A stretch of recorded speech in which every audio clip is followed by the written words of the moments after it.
Alto. City Council members.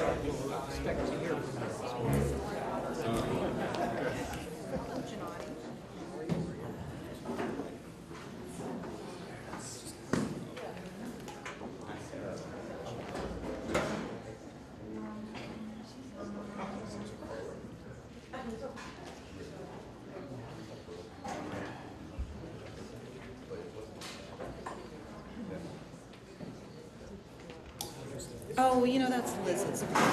Yeah, she gets freezing cold. Good morning, and thank you for coming on a cold morning, but we all know it will get nice and warm later. And welcome to Ventura Community Center.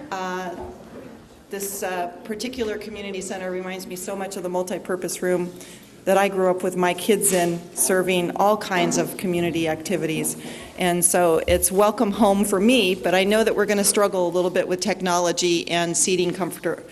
You know, our seats are not as comfortable, but welcome anyway. I'm going to call the meeting to order with the clerk, and then after she calls the meeting, she's going to announce where the bathrooms are. Councilmember Berman? Here. Councilmember Burt? Here. Councilmember Hallman? Here. Councilmember Klein? Here. Vice Mayor Niss? Here. Councilmember Price? Here. Councilmember Sharp? Here. Councilmember Schmidt? Here. And Mayor Shepherd. And the most important thing, you go out the door, you turn left, go down to where you see the children's play area, you turn right, and it's right there along the right side. Wonderful. Thank you. Just allow extra time. Oh, okay.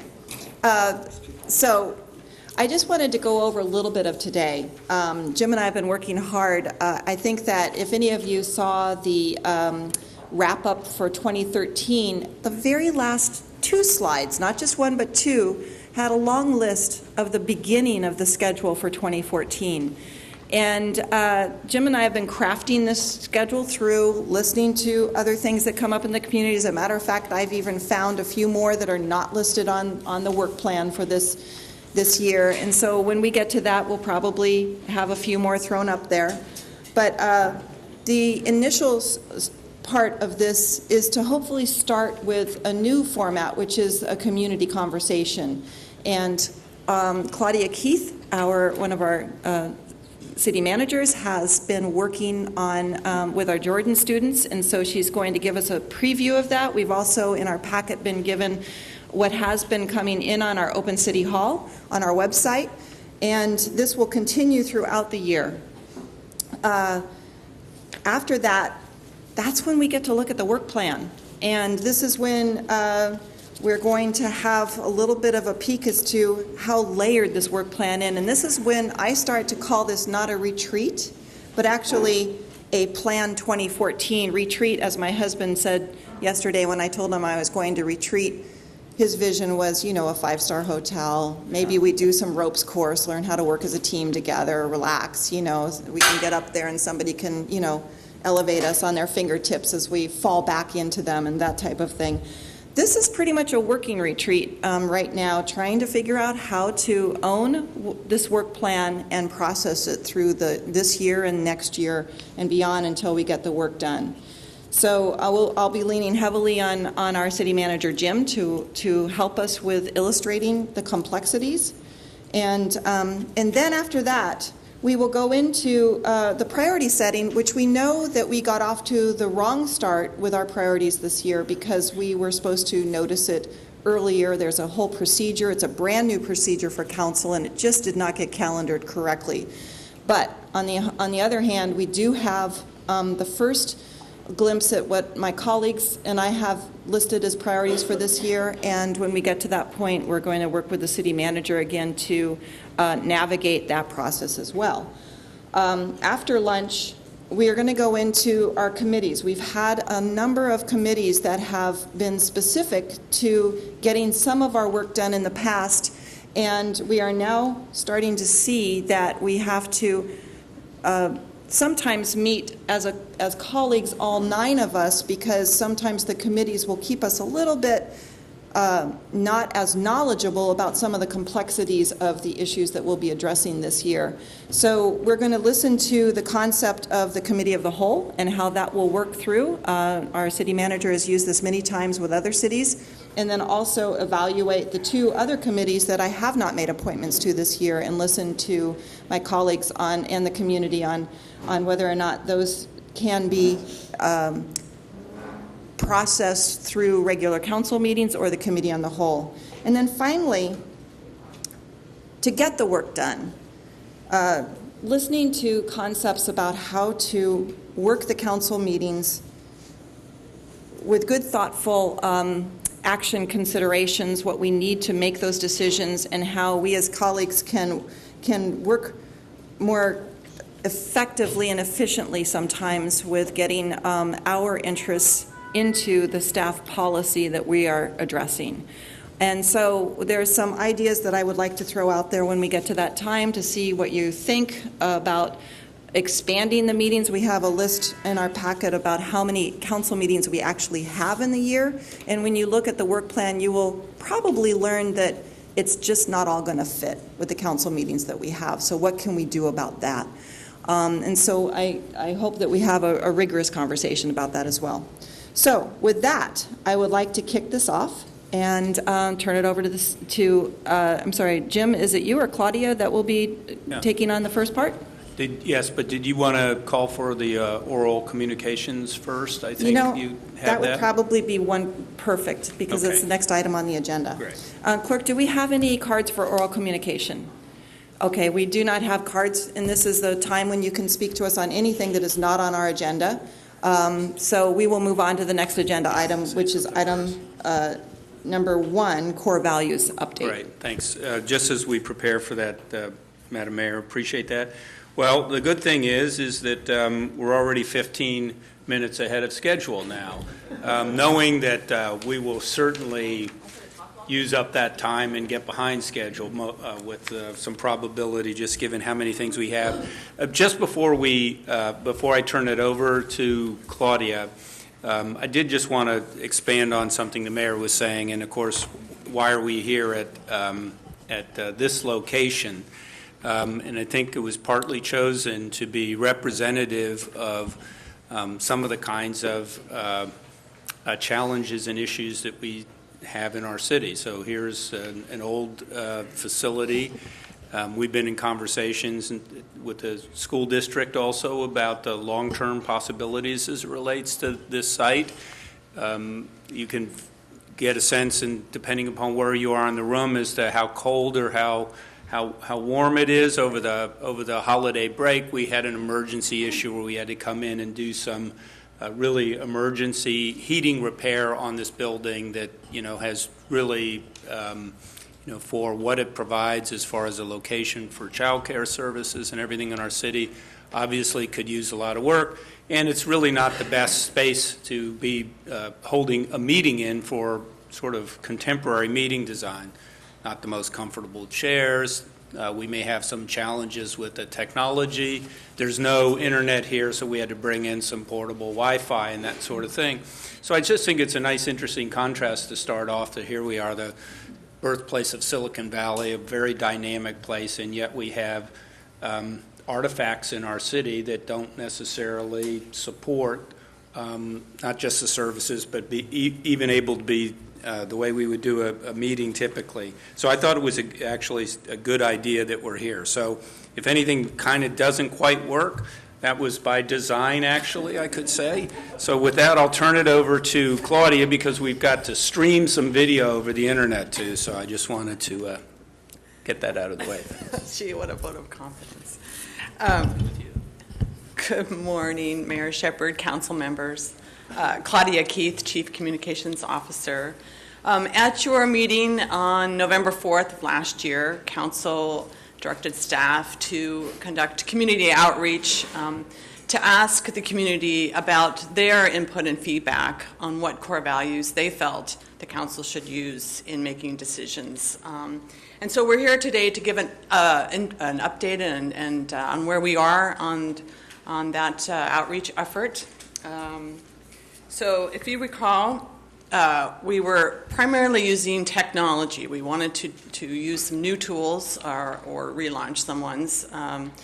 And so we employed three technologies primarily. Open City Hall, which is our online civic engagement forum. We deployed a smart screen, which is essentially a giant whiteboard with computer functionalities. And then we produced a video with 4 Jordan Middle School students and their teacher in conjunction with the Mid-Peninsula Media Center. So let's start with Open City Hall. We posed the question, and the specific question is, what core values do you believe the City Council should use to guide them in their decisions on behalf of the community? So we posted that on Open City Hall. We sent a couple of email blasts to the 867 subscribers already on the platform, and we promoted it through social media, our Facebook and Twitter. We posted it on Nextdoor, which is the neighborhood social media site. We posted it on our website. We sent it out to neighborhood associations and encouraged them to go onto the platform and post their response. Of course, we sent it to the local press.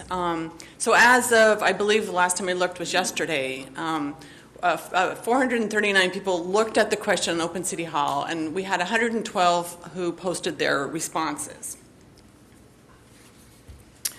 Just a couple of comments about some of the functionalities about Open City Hall.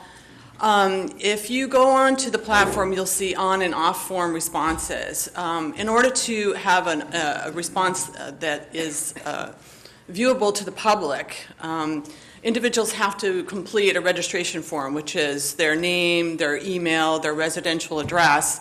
And that provides some accountability so that we don't have people posting multiple times.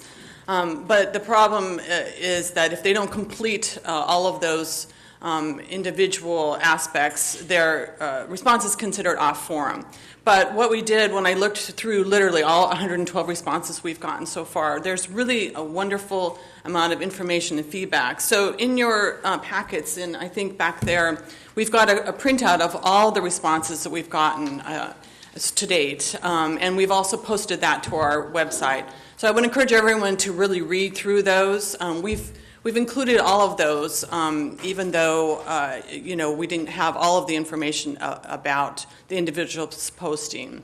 And so that gets to the two sort of finer information about neighborhood representation and demographics. We only have that for those who completed the registration information. And so for those, which is a little more than half of the 112 responses, across the city, we have representation in posters. Certain neighborhoods, I would say, were a little bit more active than others. Barron Park, Crescent Park, and Downtown North for those. And in terms of demographics, for the information that we do have, since it was voluntary, it tended to skew a little slightly older, 50 and above. So just to go through some common themes that we saw in the input, these are not in any kind of priority order or in frequency of mentions, but rather in large concepts and buckets that we've tried to capture a lot of the feedback and ideas. So the first one is environmental protection sustainability. That was mentioned quite often. In outdoor living, open space, conservation are some of the descriptors. Pedestrian and bike friendly, walkable communities. Quality of life, that's kind of a large bucket that included many mentions of things like maintain a small town feel, reduce traffic, preservation, tradition, curb developments, support local businesses. Financial stewardship, fiscal prudence, ensuring the stability, considering long and short-term costs, maintaining physical facilities and plants, visionary and innovative, progressive thinking, smart growth, best practices, market-driven, bold. Some wanted to see a 5 to 20-year city plan for infrastructure, looking at the flow and the beauty of the city.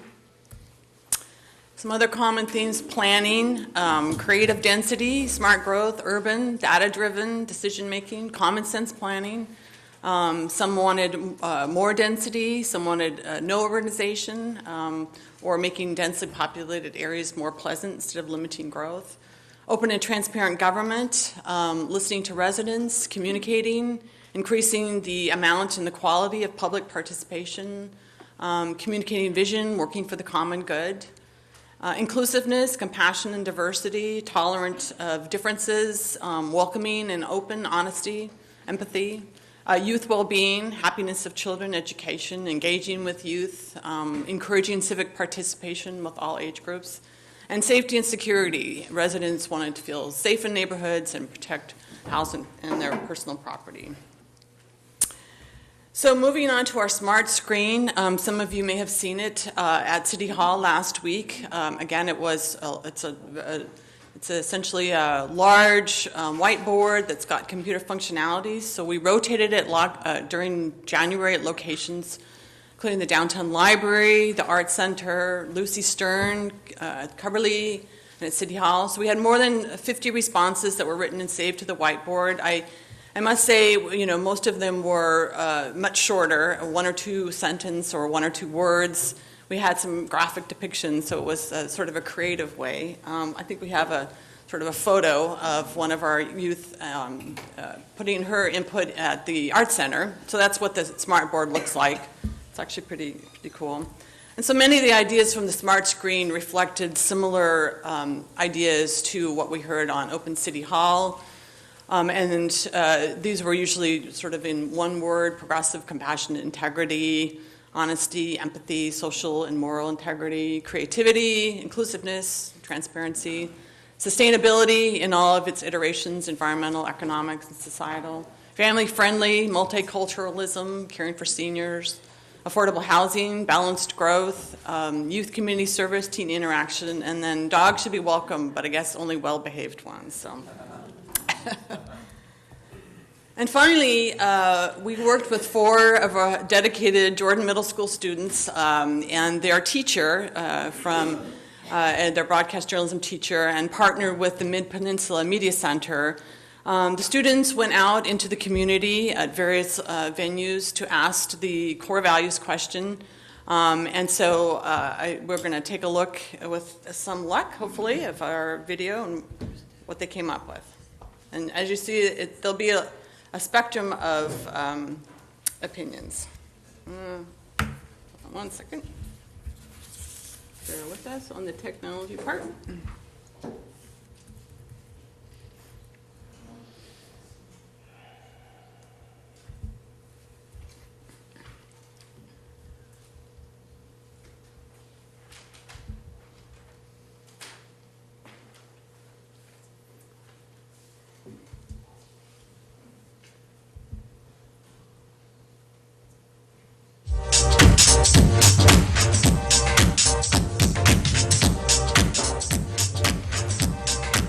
What core values do you think the city council should be using when making decisions on behalf of the community?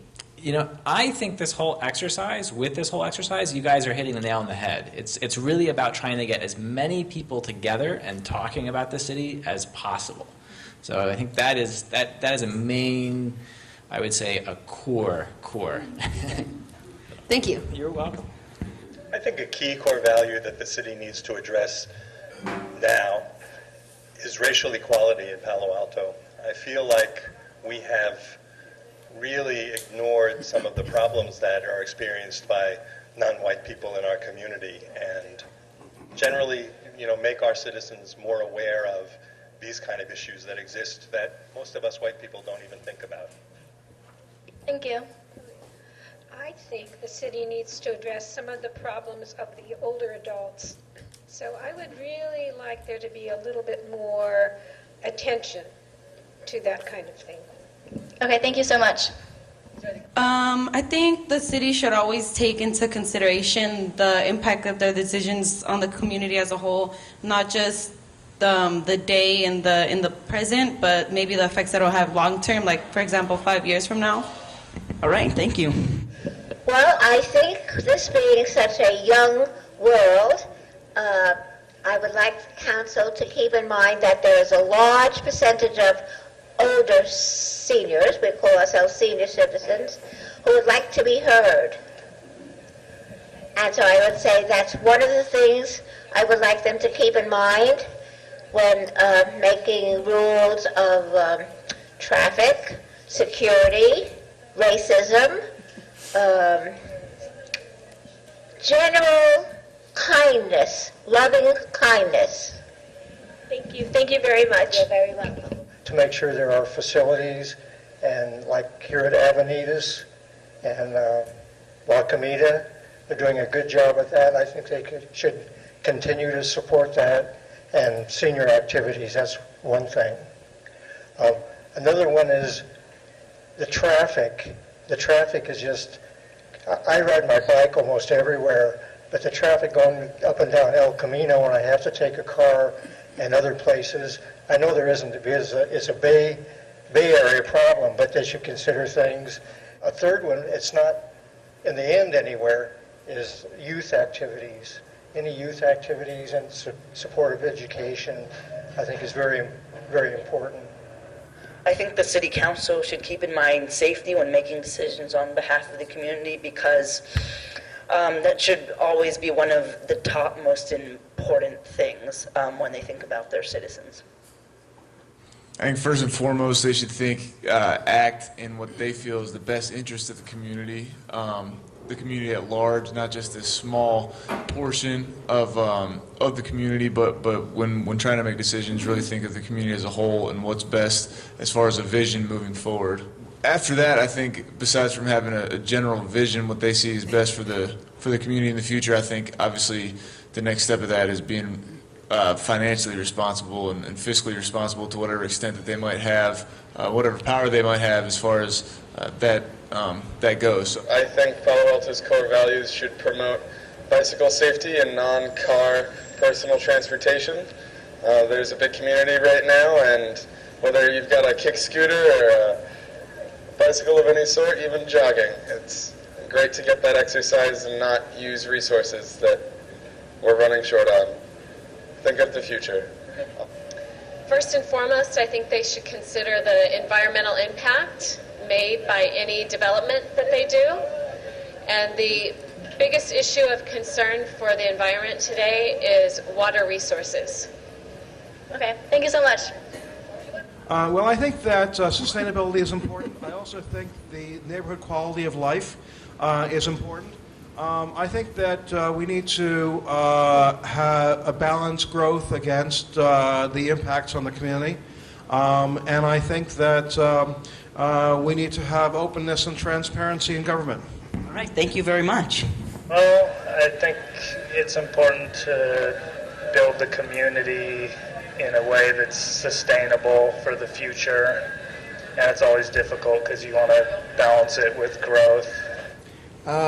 They should think about the people first and not just about making money. They should think about like people that are in trouble with low housing instead of just coming up with building ideas. All right, thank you. Palo Alto is a very green community, and I feel like that our council should pay that into respect when they're making decisions. How is this good for our Earth? How could this affect our Earth? Is this a positive change or a negative change? I think they should keep in mind transparency, and I think they should probably think about not only residents of the city, but also people who would consider moving here and how they would be affected by those decisions. And I think the environment overall, it's a nice place. Everything from trees on the streets to Lytton Plaza here, the way they redid it. I mean, I think some attention to public space and just overall living experience. So I'm not so sure about these buildings getting higher and higher. I believe that they're there for the people, and they should be the voice of the people, and that would mean to me that they just represent the people and try to do what's in the best interest of the people that they are representing. So I think one of the biggest core values we should take into account is our youth. I grew up here in Palo Alto. I went to Juvenek and Jordan and Pali.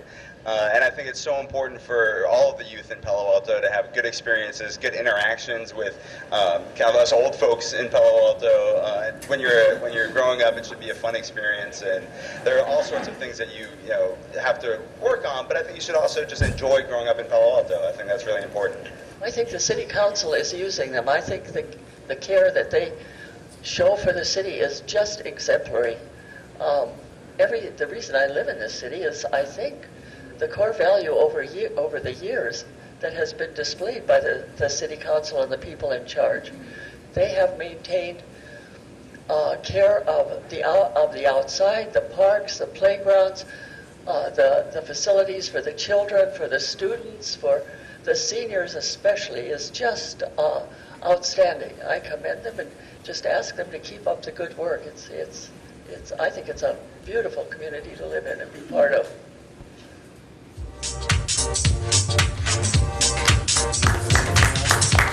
Just one wrap up. We'll be posting and sharing all of this input as well as the video online.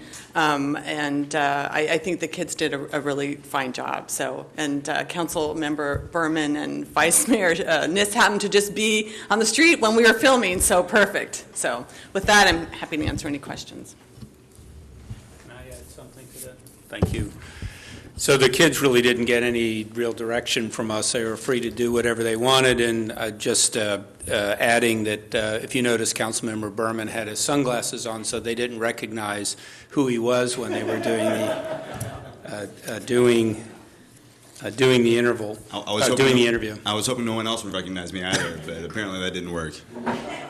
Madam Mayor, could I make a statement about the core values exercise, just going back to a year ago? I mean, a lot of folks here at the retreat, and of course we have all of our leadership team people here, a lot of them were here last year, but I would just, it's worth repeating that when the council made its change in sort of how you wanted to define the priorities that you would set for the year, with really the idea of needing to call out some particular things that you felt clearly needed special attention for this year. You also talked about trying to, limit it to 3 priorities, and the test to be that these would be issues that would continue potentially up to a 3-year period.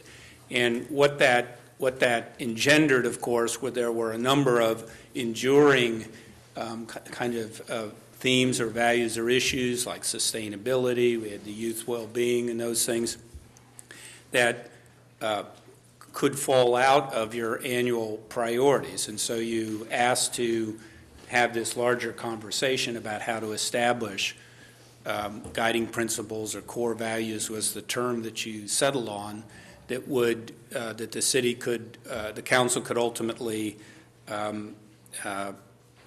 do what we're doing right now, and then ultimately identify and settle and select on identifying a number of those as enduring core values that will be here year after year. So there obviously were a lot of things. This is the first that I've seen any of this info that has come up that certainly connect to some of the things that the council has identified as priorities in the past, and that presumably would carry forward as core values. So our thought was we would be continuing to collect this, and as part of some of the other things we'll be talking about today, we have the ability to come back to the council for action on this, but we'd be open to any council commentary or however you all want to proceed on this.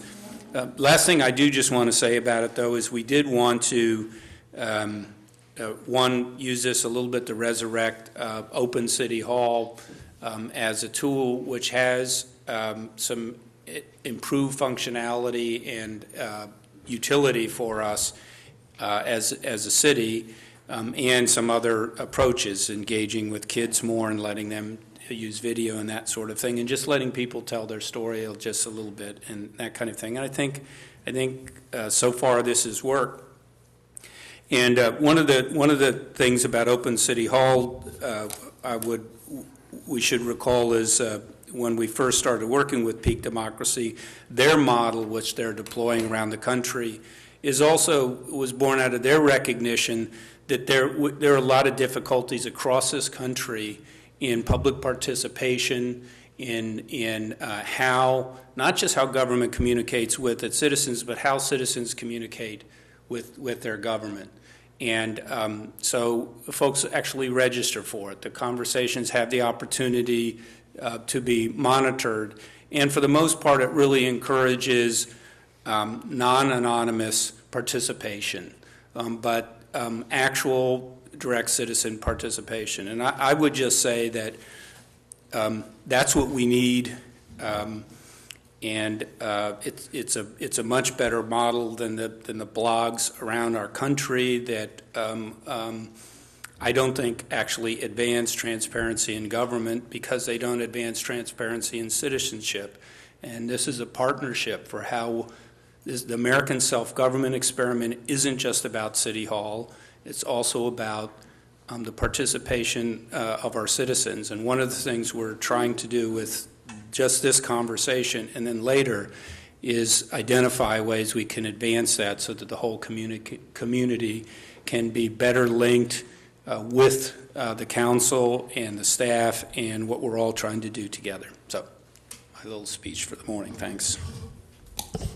Thank you. And I would like to make one explanation about the curvature of the way council's sitting this morning. The screen was supposed to be over to the side, and we had to move it flush to the camera here, and so that has left one of our colleagues out here by himself, and it's very awkward for him to turn around, so I don't know if there's a way we can shift things at break, but we might want to think about that.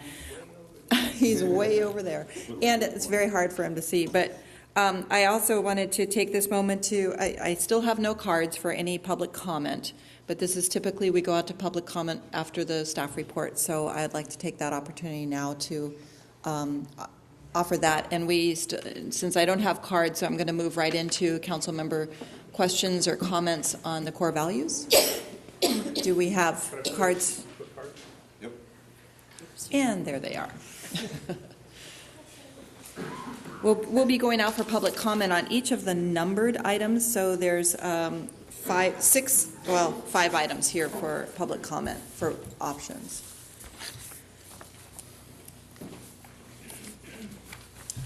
And this is, you have 3 minutes to speak on this item. The first guest is Tom Dubas, thank you, to be followed by Penny Ellison. I'm just going to stand here if that's okay. Actually, we need it recorded, okay. and I'm very sorry, and I've just turned your mic on, so.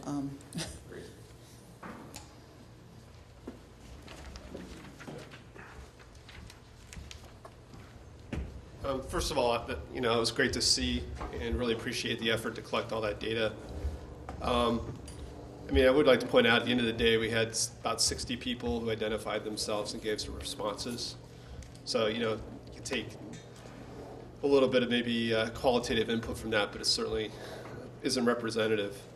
And so just a couple of ideas. I think, Palo Alto Online has a similar issue in that you can be anonymous or registered. And that data is there. So even just analyzing what goes on there might be interesting. It might be another way to get more input. I think the amount of posting on Palo Alto Online probably exceeds all of this posting in one day. And the other thought I just wanted to throw out there was, again, things like, I think we're going to talk about the National Citizen Survey at some point. That's a much more rigorous methodology. And so I would take the input from that data much more seriously. Thanks. Thank you. Penny Ellison, to be followed by Cheryl Lillenstein. I'm Penny Ellison. First, I want to say thank you for providing coffee this morning. You'll probably get a more coherent statement. I just wanted to say I hope that in the course of today's discussion there will be some emphasis placed on bicycle and pedestrian transportation. We've made such great strides with Safe Routes to School, and we've got a wonderful new bicycle pedestrian transportation plan. And I was surprised on our on its first visit to the Planning and Transportation Commission to see the Matadero Bike Boulevard delayed by months. And I really, to me, that felt like a warning sign. We've worked very hard on this plan. There was lots and lots of community input. It's clear there was support from both the Planning Commission and Council. I was out of town, so I couldn't go to that meeting, but I never expected that would happen. So I just want to say, I really hope we're not going to see delays, continual delays like this. I would like to see it move forward. We've been through a very long process, and delaying this to collect the data that was requested, I don't think is really going to provide information to the process that really would have informed a better decision. Thank you. Thank you, and we will get to the work plan, Penny. So Cheryl Lillenstein is our final speaker. Hi, this is very short. I just want to thank you for having collected this information and point out that of all the smart screen locations, only one of them at Coverly was south of Page Mill, and that the live interviews were done by Jordan Middle School. So I would like to encourage you to encourage and focus your data collection on the people south of Page Mill as well as those north. Thank you. Thank you, and bringing it back to council, I'm going to have to use hand signals to let me know if you'd like to speak on this topic. Councilmember Price and then Berman. Yes, thank you. One thing I just wanted, this is a process question regarding how this information is made available and opportunities are made available to the public. You say it's through the website, certainly through all of our public processes, but you know the traditional methods of reaching people, such as through the Council of PTAs, Avenidas, Chamber of Commerce, et cetera, community services, utility bills. Are you activating all those options too? You may have. I just wanted to hear that because a lot of people have other things on their mind rather than coursing through the website, although that can be very helpful and informative. A lot of people don't have time to attend meetings, may not know where the smart screens are. So if you could just briefly comment on that. Thank you. Thank you, Councilmember Price.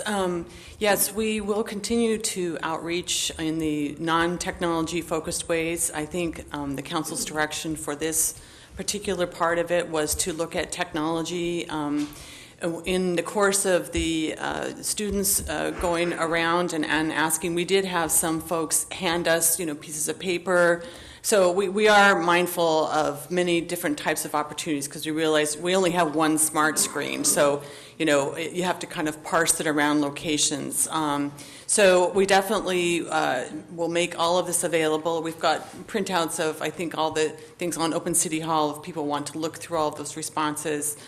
So as we, I think, start the conversation on our Palo Alto, we'll be looking at lots of different methods, including the face-to-face, having things that people can submit, pieces of paper, that kind of thing. But for this particular exercise, we focused a little bit more on technology.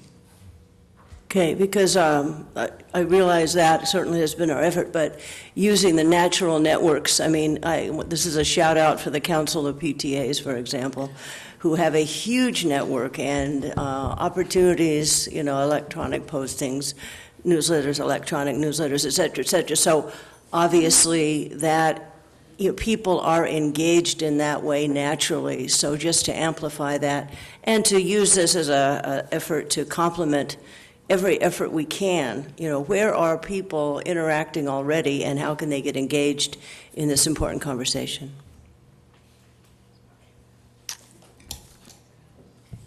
Well, I just wanted to thank staff for the work that you guys have done so far. When I kind of suggested this idea at our council meeting last year, it was a bit of a gamble. I didn't know how it would turn out. I didn't know what the reaction would be from the public. I also want to thank the public because when I read through the comments, all of the comments online. I didn't realize our printout also had the private comments, so I'll read through those as well.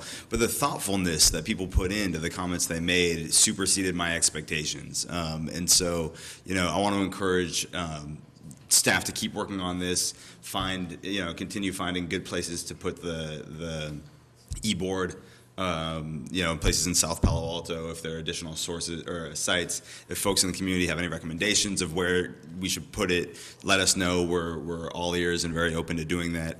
And keep writing in and keep letting us know, because we obviously read all of the comments. If people, to the extent people are comfortable actually putting their names, that's fantastic also. I think it adds a little bit of weight to the comments that people make. And I think it's been a really good exercise so far, and I'm looking forward to seeing the rest of the comments we get. Thank you, Councilmember Burt. Did you have your hand up? No. I'm sorry. You're so far away. Yeah, I didn't see it. Thank you for catching that. Yeah, speaking from the extreme left wing or right wing, depending on your vantage point. I have some concerns about whether we're really reaching out to the entire community, and I know this is very, very difficult, and I appreciate all of the efforts that are. Three particular groups that I worry about that are not reflected, and indeed they're not reflected here in this room, are our very sizable Asian American community, our people our residents under 40, and our renters. And you add up those three groups, and I think that they constitute a majority of Palo Alto citizens. And I don't think that we're getting input from really any of those three groups right now. And I think we're going to have to work very, very hard to do that, because all of the normal channels that have been mentioned so far do not bring those three groups in particularly well. And maybe it's a real challenge for us, an opportunity, if you will, to reach out to not the usual suspects, the unusual suspects, but they constitute a majority of our community. And I think that if we're really going to get an understanding of where our citizens are, we have to reach out to all of our citizens, not the ones that are just the easiest to get to.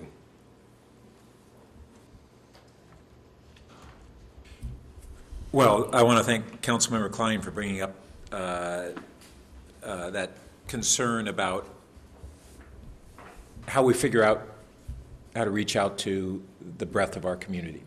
And inclusion of our newer residents in our civic life and integration of their values is something that we have to figure out more effective ways to do. Councilmember Klein spoke about our very sizable Asian community today. And as I look at our entire room, both the dais and the audience, we have, I think, zero representation. Wait, you got Valerie. There we are, non-resident. And staff. Yeah. And that's a real issue. Former Mayor Ye took this on as a personal initiative, and while he was on the council, we did have some very deliberate efforts, and even with those efforts, we were only partially successful. But I don't see it as being really part of our deliberate focus today. And I think we need to reconsider it. And even beyond those ethnic communities, there is this component of newer Palo Altans. And those of us who have been here longer tend to be more engaged in the civic process. But we have to figure out how we pull others in. And some of those demographic groups are, as Councilmember Klein mentioned, younger Palo Altans, younger adults, not only the youth in our community, but younger adults. Councilmember Price had mentioned the ability of utilizing the wide PTA network, and we would capture those young parents through those kinds of efforts. But this is going to be a real challenge. The fact that it's going to be a real challenge doesn't mean that we can shy away from it. In fact, I think we just have to figure out very creative and determined commitments on how we move in that direction. I was also struck in reading through the core values comments that we received through the city website, a couple of things. One, a great diversity in perspectives, and yet some unifying themes. And I also was struck, as Council Member Berman had stated, by the thoughtfulness and the general thoughtfulness and civility of the comments. And as Tom had talked about Palo Alto Online, and there are a lot of comments there, but if you line up the thoughtfulness and the civility of these comments versus what we see on Palo Alto Online, there's a real striking difference in both regards. So I think that building this forum seems to be pointed in the right direction. Now, how do we make it a really significant community dialogue, and how do we be able to analyze the information? This is a big download, and if we get even greater participation, then what do we get? 100 pages of comments, but how do we really pull this together? And so hopefully there will be some tools within this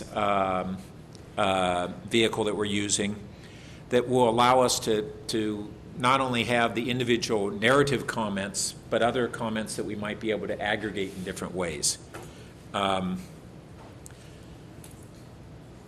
So finally, I didn't hear enough about where we really stand in this process. We actually had made a commitment last year that we were going to set core values. And here we are the following year, and we're beginning a new process. And I understand that this is part of a broader outreach in this, and that's a good thing, but we're continuing to let this take a longer and longer time to do it. And part of the problem was when we redefined priorities, we dropped off things that were part of this prior list that were a hybrid of priorities and what we had agreed were certain things that were core values.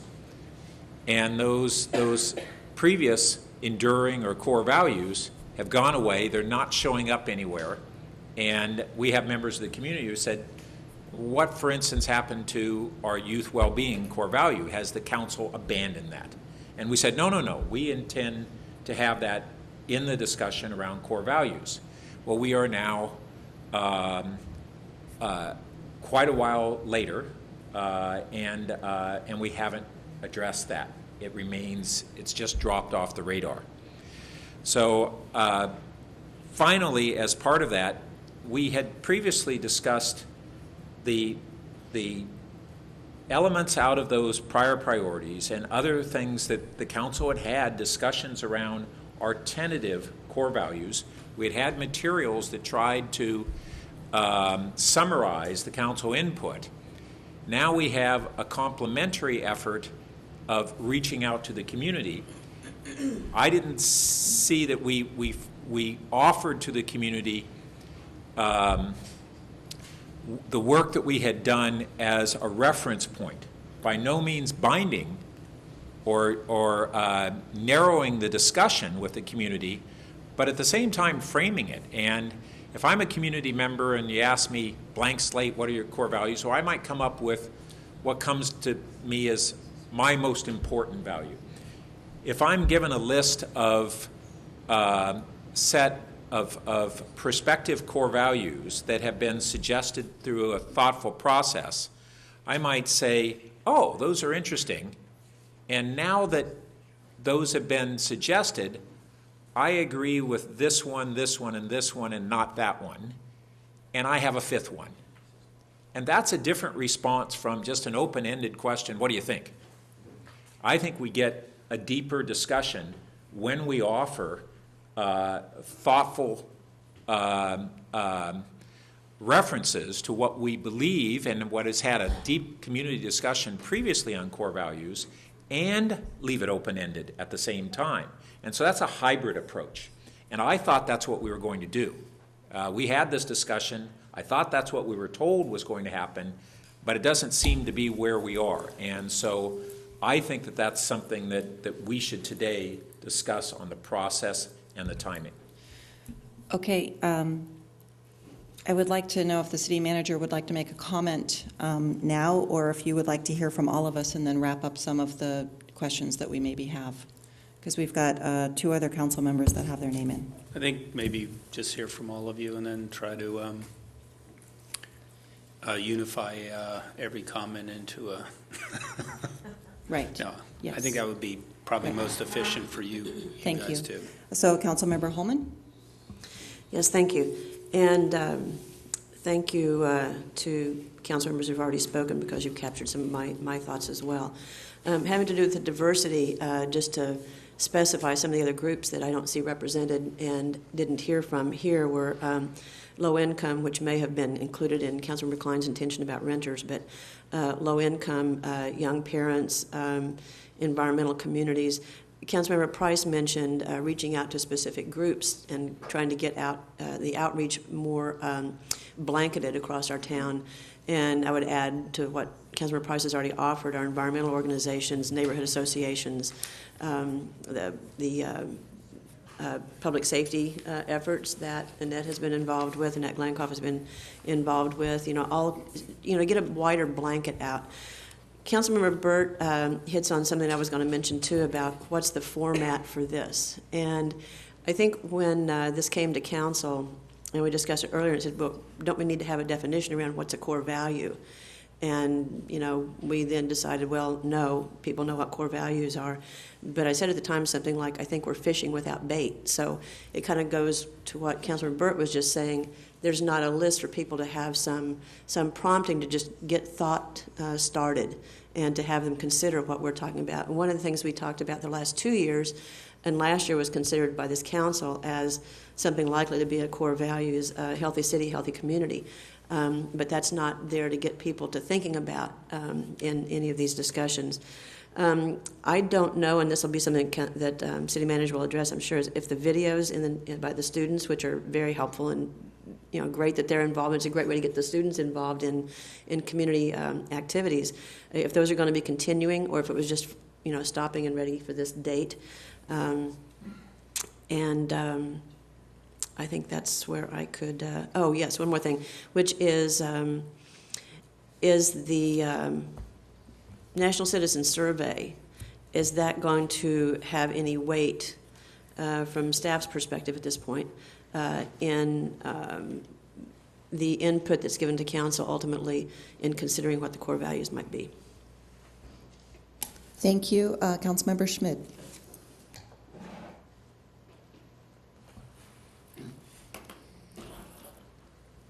Yeah, I think the reaching out in a variety of formats to the public, getting qualitative statements from people is a good thing.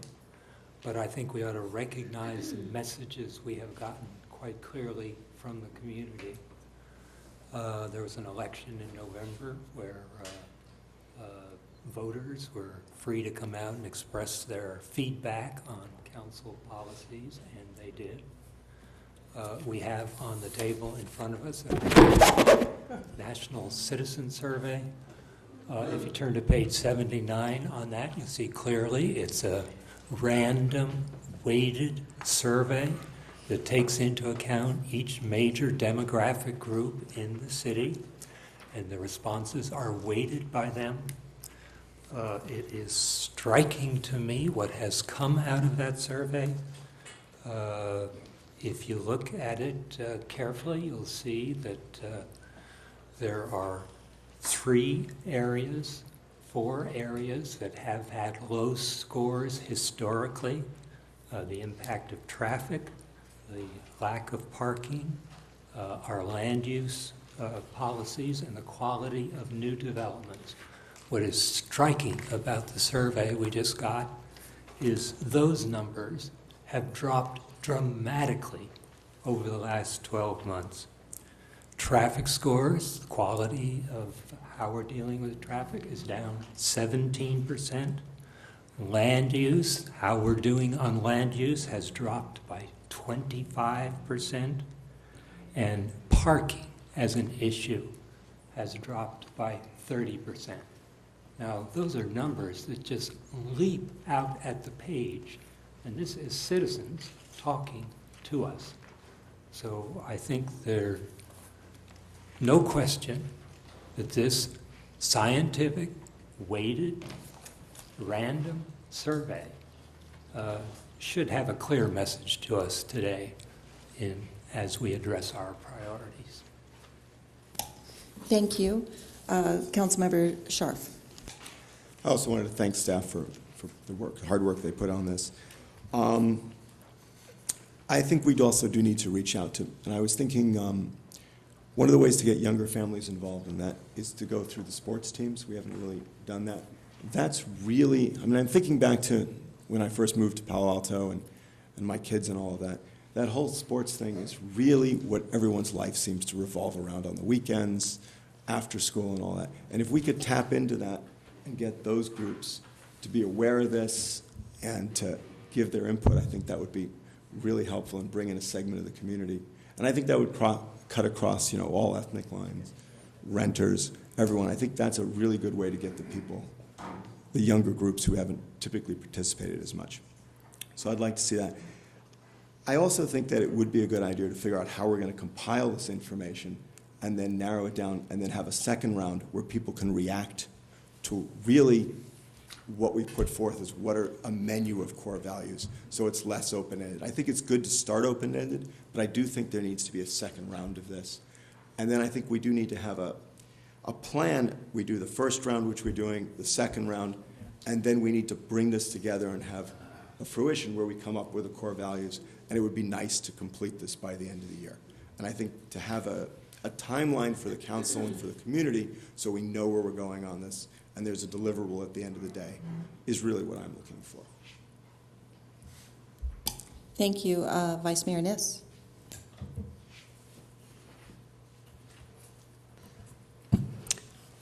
The comments you all have made are very relevant, and I wouldn't argue with them. But I tend to think, I've lived here a long time, that our core values are absolutely evident, and I think they're the reason that people come to Palo Alto to begin with. I remember that whenever I've seen elections, almost everyone runs on the same things: quality of life, environmental sustainability, and some variation of traffic. Sometimes it's too much traffic, sometimes it's about bikes, it may be a whole variety of things. But I think our only struggle is to come up with some sort of way to say what the core values are. Just as we struggle with having a mission with any organization, I think we do the same thing with core values. I would bet in this room you all have pretty much the same core values. You live here or you live close by, and you have a good sense of what does bring the community together. I would make one suggestion. In fact, I'd actually make two. I think when the comments that people send in are actually signed, it carries a great deal of weight. Frankly, I'm tired of reading the blogs. I don't know how many of you blog online, but it dismays me that they're never signed, and that you can be absolutely dismissive of anyone, anytime, and it just runs online and over and over. I know other people have taken that up before, but for me, when something is signed, it certainly has far more weight. And one last suggestion I would make as to how we get out into the community. One of the things that I don't think we've done on a regular basis is to have community meetings, is to go to different parts of the city. And I would congratulate those who came up with Ventura today, and I know Nancy was pushing that hard, so that we're in other parts of the city and we really see what's happening. Someone mentioned Barron Park earlier. Have our meetings. It'd be great to have the city council meetings in other parts of the city. I know that's difficult because of TV and so forth. But the more we can get out into the community, the more we can listen. When we run for office, we have coffees. We listen to all of you carefully, and then we kind of go in the background for the next 4 years. So I would say more getting into the community, but I'd also say at the end of any day, I think we all agree, while we may not have defined them yet, what our core values are. Thank you. And before I turn it back over to the city manager to wrap up our comments here and give us the next steps, I just wanted to make a couple of my own comments. As I read through this, and I really do love seeing youth come in because they are our future. And having them ask a question, people feel like it's much more neutral to be able to answer it freely. And I think that sometimes we don't get that. So I love the fact that you're layering this with different perspectives. It's not unnoticeable to me that they hit kind of just three spots: no California Avenue, no, Charleston shopping center, those types of, or Coverly, backyards of Coverly. But I know we're going to get there, and I want to get there. We certainly have a work plan that expands across the entire canvas of Palo Alto. My call-outs here struck me with when people called out for empathy and kindness. I think that we are, or at least I'm interested in seeing how we can be less looking at each other as objects and groups and more personable with as colleagues and fellowship between our community and our elected officials and our government and our staff. And I think that being respectful to the different roles that we play is important. And I have to laugh too, because I saw the headlines in the Post the other day, might have been yesterday or the day before, that they're worried about the wall along the creek between Menlo Park and Palo Alto and East Palo Alto because of the work that we're trying to do to alleviate the floodplain. And I have to say, the term wall has come through the entire period that I've been serving and running for city council. First came in with what we called the Berlin Wall with the high-speed rail. We were very worried about that. This council and community operated very quickly and effectively to put that down.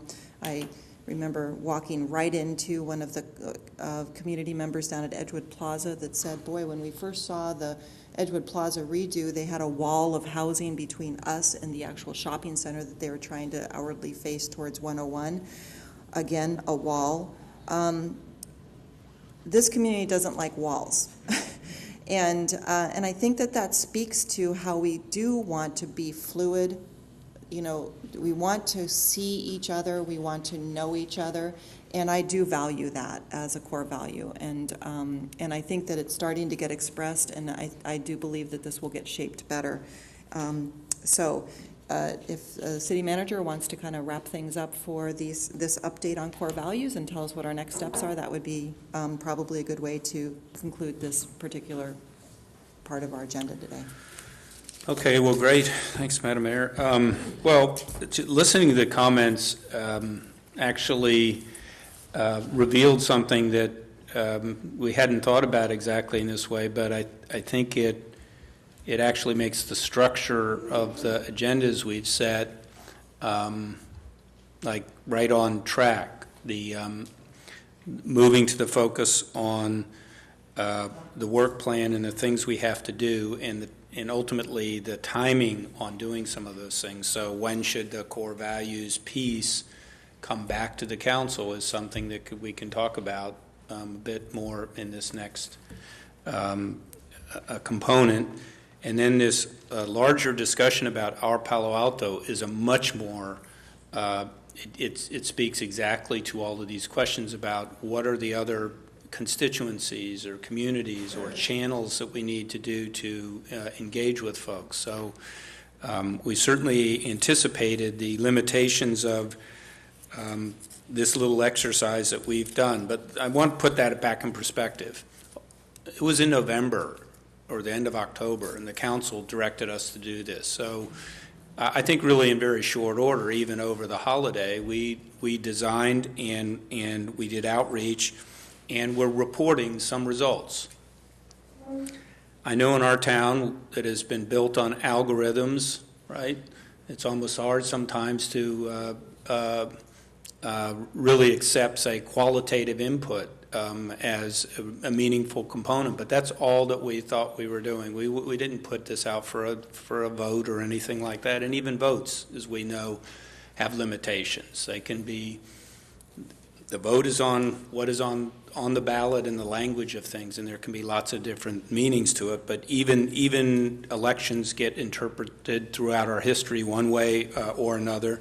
And in any case, you're ultimately about the day-to-day challenges of governing, not any one moment in time, and everybody always finds that gets to be pretty complicated.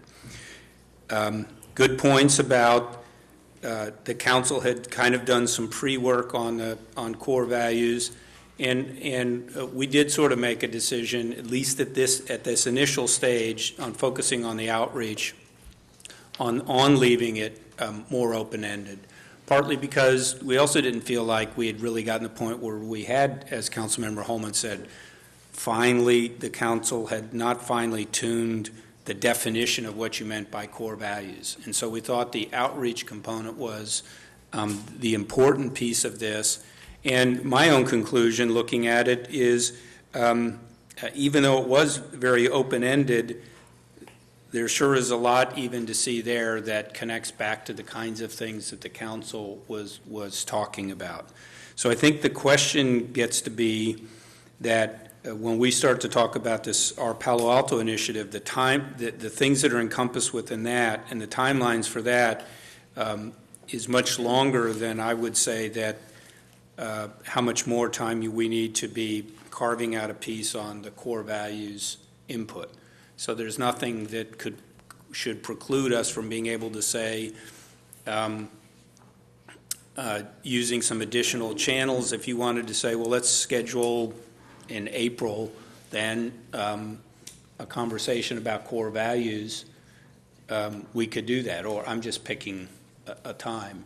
It doesn't have to go on in parallel with all the other pieces that we envision in this our Palo Alto initiative.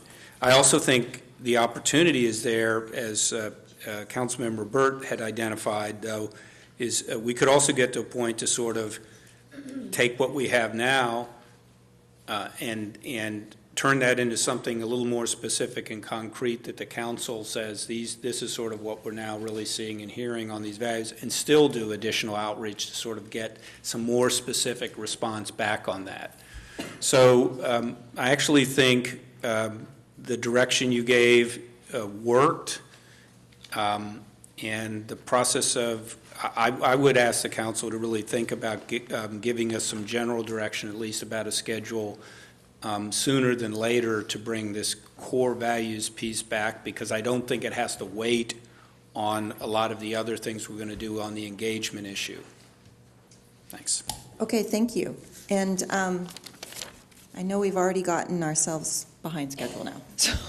So if we could maybe just move right into the work plan, because I do believe that this is not listed in the work plan, but parts of it are laced through the work plan in different ways, like in our Palo Alto. So in this particular initiative, I'm not sure, afterwards we can put up other items that we think maybe should be part of the work plan. However the city manager wants to handle this. This really is your piece, Jim, to work us through right now a current agenda that is still fluid and doesn't have what I call the X factor, which is those unknowns that have popped up. One of them has already popped up, the drought, but we don't know what else is going to pop up this year in order to that we're going to have to integrate into the work plan. So I will take it, give it back to you. Thank you. So first of all, in working with the mayor to design the agenda for this meeting, I mean, for the most part, we built on subjects and agendas from prior council priority setting retreats. And as you know, often in the past, you've identified some priorities that are at a very high level, and then kind of after the fact, we've tried to come forward with the council and identify specific components or projects or action steps that are going to need to take place in relation to that that value, that priority. And then secondly, particularly in recent years, and I think that's just reflective of the volume of issues that are facing the city and the council, you've also wanted to talk to some extent about well, how are we going to get the work done? So there have been issues about meetings and structure and some of those things to get those things done. So what I thought we would do would be to provide to the council right now, in one sense, our kind of quick staff brainstormed list of issues that the city, that we see on the city council's agenda for this year, calendar year 2014. By no means are these meant to be every issue, but these are sort of high-level issues that clearly the council's going to have interest in and involve them. And they're still summary level, so there could be a lot of detail in some of these areas. And I do have different department directors here also to be able to speak to this as necessary if you wanted to get into it. But what I was hoping for at this point would be, one, do we need to explain any of the things that we have put on this list? And just so you know, I just grouped these things Thursday night into these areas just to have some way to try to organize them. It's not meant to be the right ways to express it, but rather than having a list of 31 things, to at least try to group them under some categories. Are there things on here you really think just should not be on here? And are there things that you see that are missing? And then what I wanted to do with that, and I'm already working with the executive leadership team, talked about taking the existing council calendar for the year, which roughly, I think, coincidentally has 31 potentially scheduled council meetings. There's 31 items here. And trying to start to program when these different items would come to the council, understanding this, many of these things are going to have multiple, they're not going to just be on the council meeting one time and dealt with. We don't necessarily have all of those answers right now, but we may come back 4, 5, 6 times to the council on some of these items during the course of the year. And I'm also going to ask them to try to, rather than just the tentative agenda we do, that goes out, Donna, I don't know how many, a few weeks or so, to really try to look at the whole year with the array of kinds of things that the staff would be having to bring to council during the course of a year. Now, that isn't meant to be definitive as much as illustrative, so that you again start to look at the map of the year in some way and start to say, wow. And of course, one of the goals here is for the council right off the bat to go, oh my God, look how big the tasks are, how much needs to be done. And then that will help inform, both of those things will help inform your priorities, just to make sure that would make sense to choose, if you were to agree this list, for example, that's up there and that you guys have, you guys have this attachment A in front of you, this list of 31. If you were to choose a priority that had, no connection to anything on this list, that might be kind of strange. I mean, you might, so it seemed that should precede the priorities, and this should also precede the after lunch discussion about how do you want to, are there any adjustments, changes, agreements you want to have about how directions to staff, how you want to get the work done. So our plan would be to ask you to react to this and talk about this, understanding that what you do give me, we're going to put more meat on the bone and add other things and have a way to report back to the council in 30 days. And then following this, we also wanted to talk about our Palo Alto piece that actually will get into more detail about a number of these items, the ones particularly in the land use and transportation area. So back to you.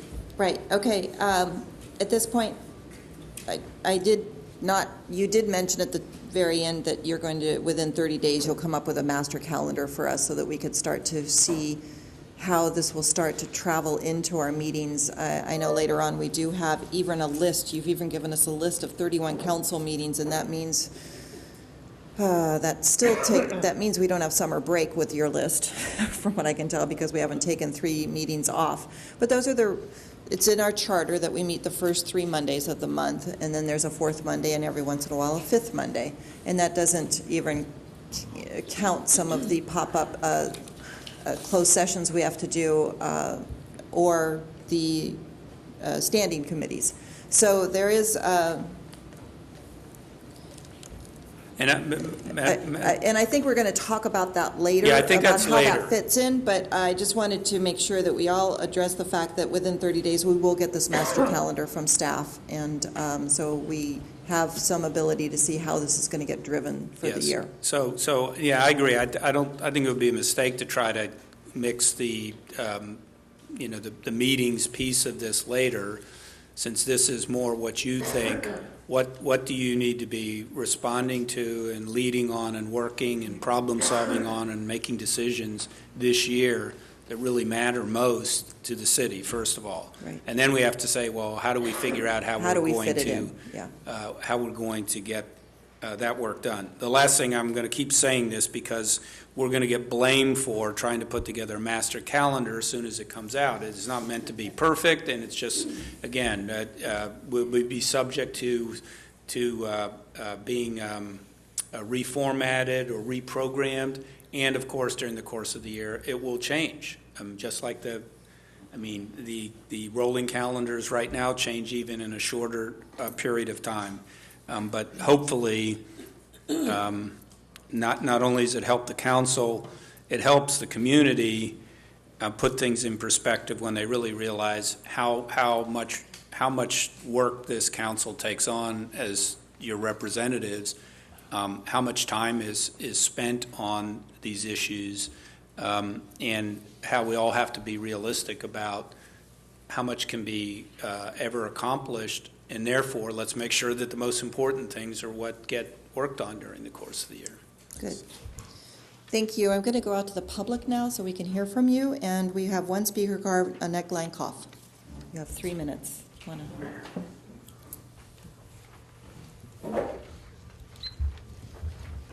Good morning.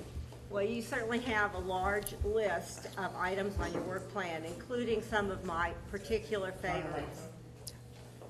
Thank you. PC reform, the post office, fiber, Cubberley, all of the open space. However, I'm concerned about the emissions. And as you know, one of my own personal priorities is public safety and emergency preparedness. And although that is our primary mission of city government, it does, and people in Palo Alto believe we've done such a fabulous job with our 2 excellent fire chiefs, Burns and Nickel, and our Director of Office of Emergency Services. It is so well done that maybe we don't call it out. We don't call it out. I didn't hear it too much in the core values, and I certainly don't see it reflected in the work plan. So what I'd like to recommend is that you specifically include in the work plan the public safety building. Perhaps it's included somewhere in the item number 17 in the infrastructure, but I'd like to see it as a special item that you can actually prioritize. So thank you. Thank you, and we have more speakers. And Bob Moss to be followed by Stephanie Munoz.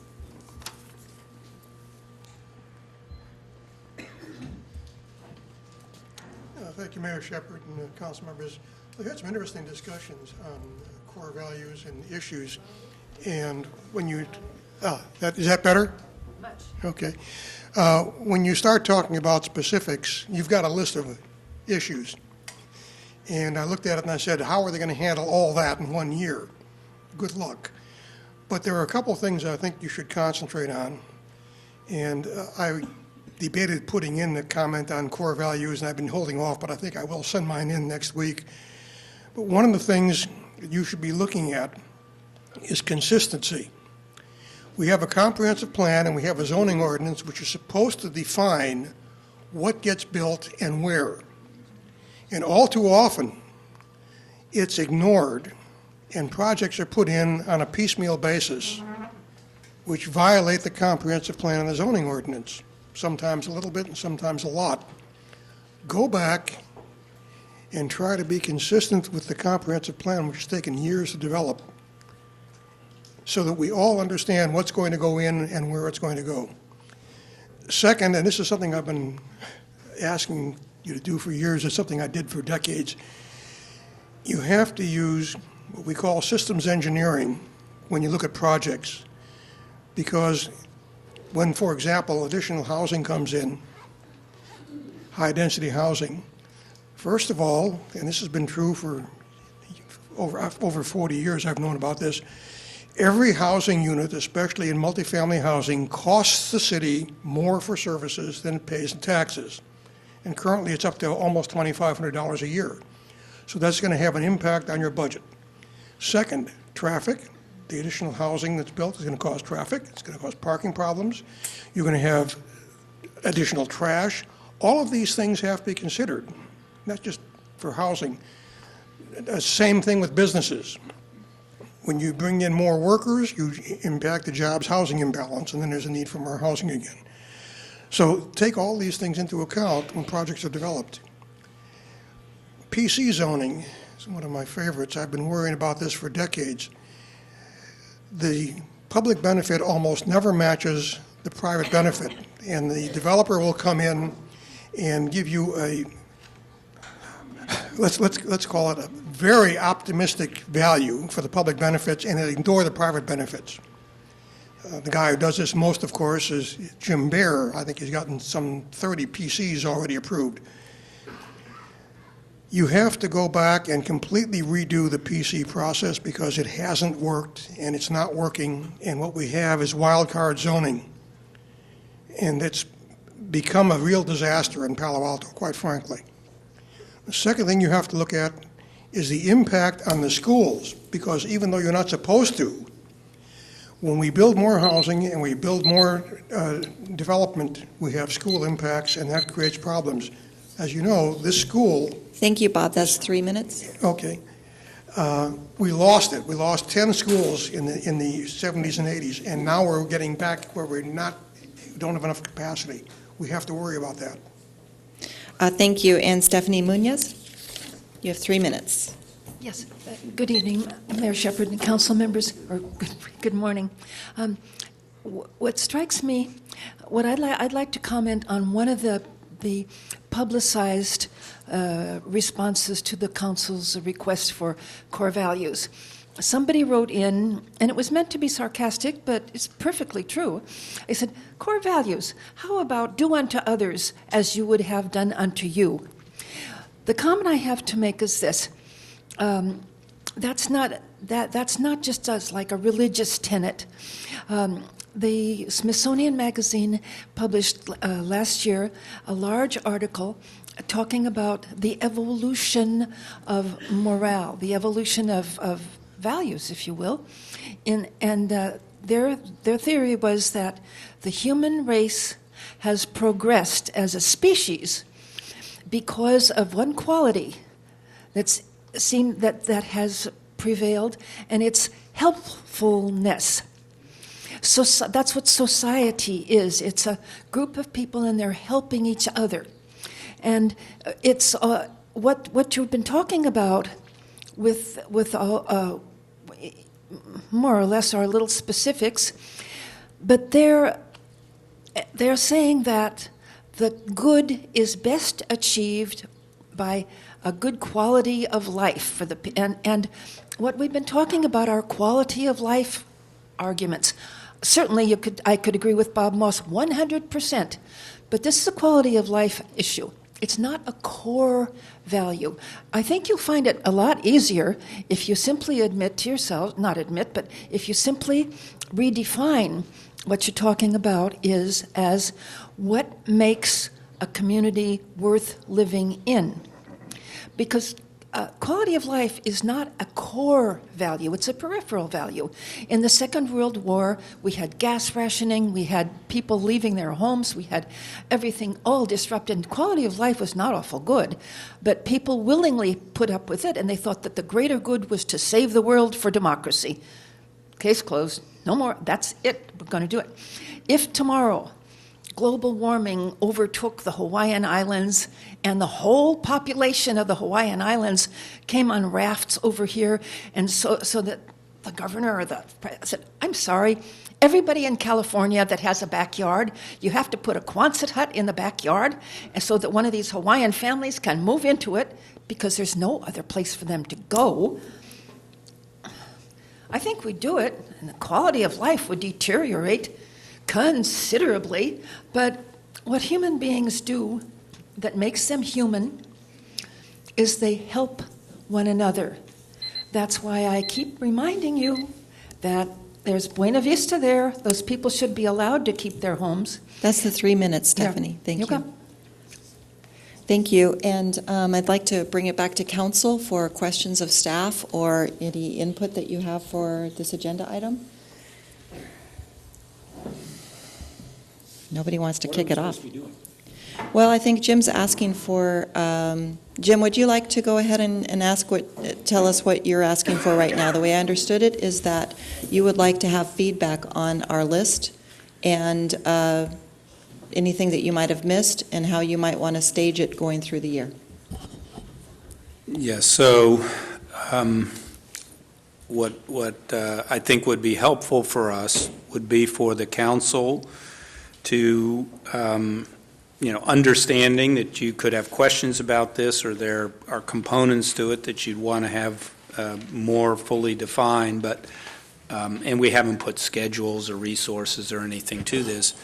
Are these the topics or the issues that that you see occupying the city this coming year, in particular as it requires what we need to be doing as a staff to be working on items and then bringing these topics to the council and that sort of thing.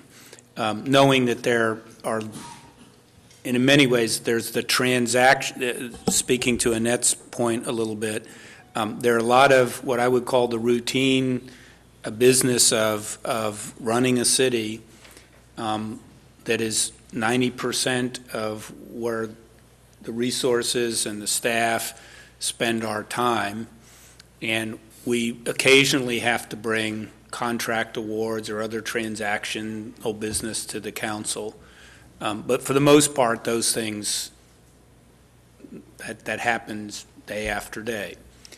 But there are policy issues, or there are issues that have arisen to such importance to the community, or there's planning that requires the council's work, and actually is typically more complicated than the kind of routine work that we're dealing with. And we want to get a sense here on the first day of February, do we have, number one, the right list, so that as we add more to it with a master calendar, I have a way to be sure that we're directing as many resources as we can to the things that most matter to you. And understanding also this informs the evolution of a kind of work calendar for the year that will also help you all. So I would like the council to say, yeah, this list is right.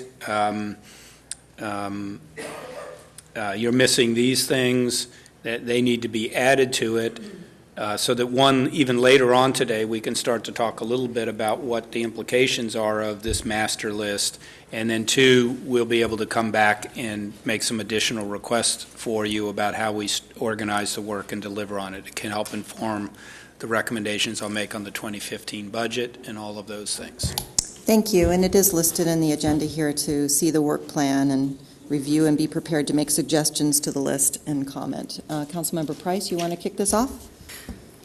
Yes, thank you very much. When you do look at the list, it's daunting. I think a lot of people are familiar with the kinds of things we're doing. I think one of the issues is just to reiterate what you've said. the difference between kind of discretionary or opportunity items versus regulatory or required. I think when we're looking at these kinds of lists, it is very helpful to make that distinction because, you know, the housing element update, some of these other things are required, and cities do this in their normal course of business. The one thing that's not here, and I don't know how you would include it as a category, is the whole issue around services to the community. We've had a lot of debate and we've had a lot of issues over the last year related to HISRAP, related to homelessness, related to these kinds of emerging and ongoing social issues, and what is the city's responsibility. So when I look at this, I don't see anything, even a general category that acknowledges we have ongoing responsibilities and subsequent work items that are related to this issue. When I think of the amount of effort and good effort that was made by the staff and the community and the city council on Cubberley last year, on homelessness, on those kinds of issues, it's kind of stunning to me to see that it's not here, because I certainly and others will expect these issues have not been solved. I mean, the broader distinction of the issues of affordable housing, the whole range from homelessness to affordable housing and all of that, how are we positioning ourselves? These are the kinds of items that will be woven into many of the items on the list. But that's certainly one observation I would make. And the other one would be just, a lot of this is just logical in terms of the rollout of the work plan, is that so many of these items within each category have natural affinity with one another.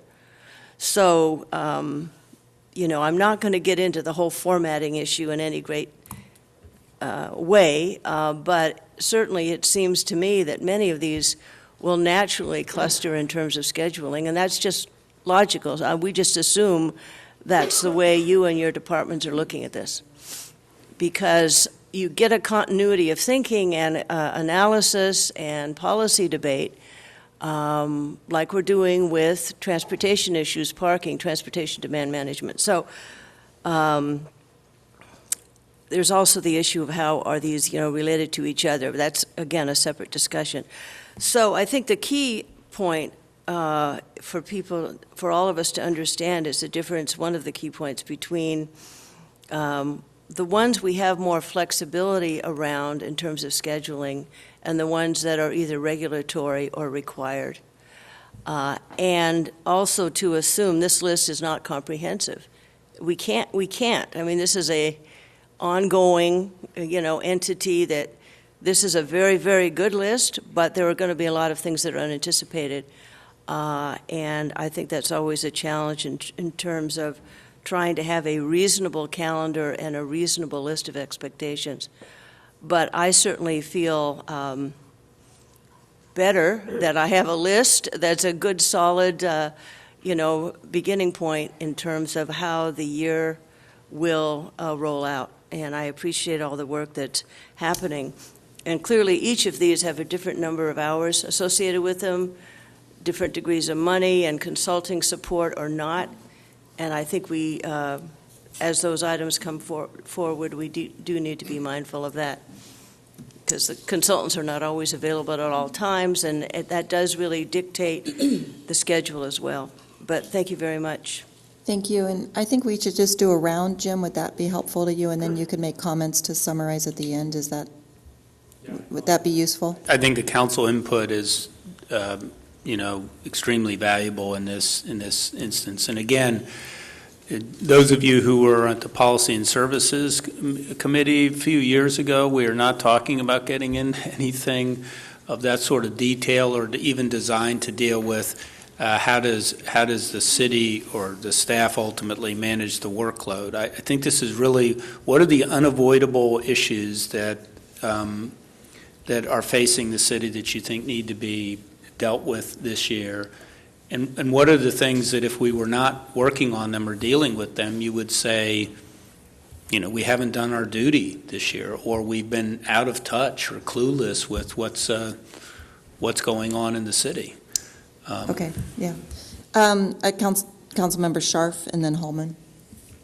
Thank you. I think this draft council work plan is very helpful, but I guess some of the things that confuse me on it are, some of it seems like staff work plan and less council, and some of it seems more council-oriented. For example, I'm not sure what council's input or where we are on the first floor city hall remodel. There's a bunch of other things on here, I think.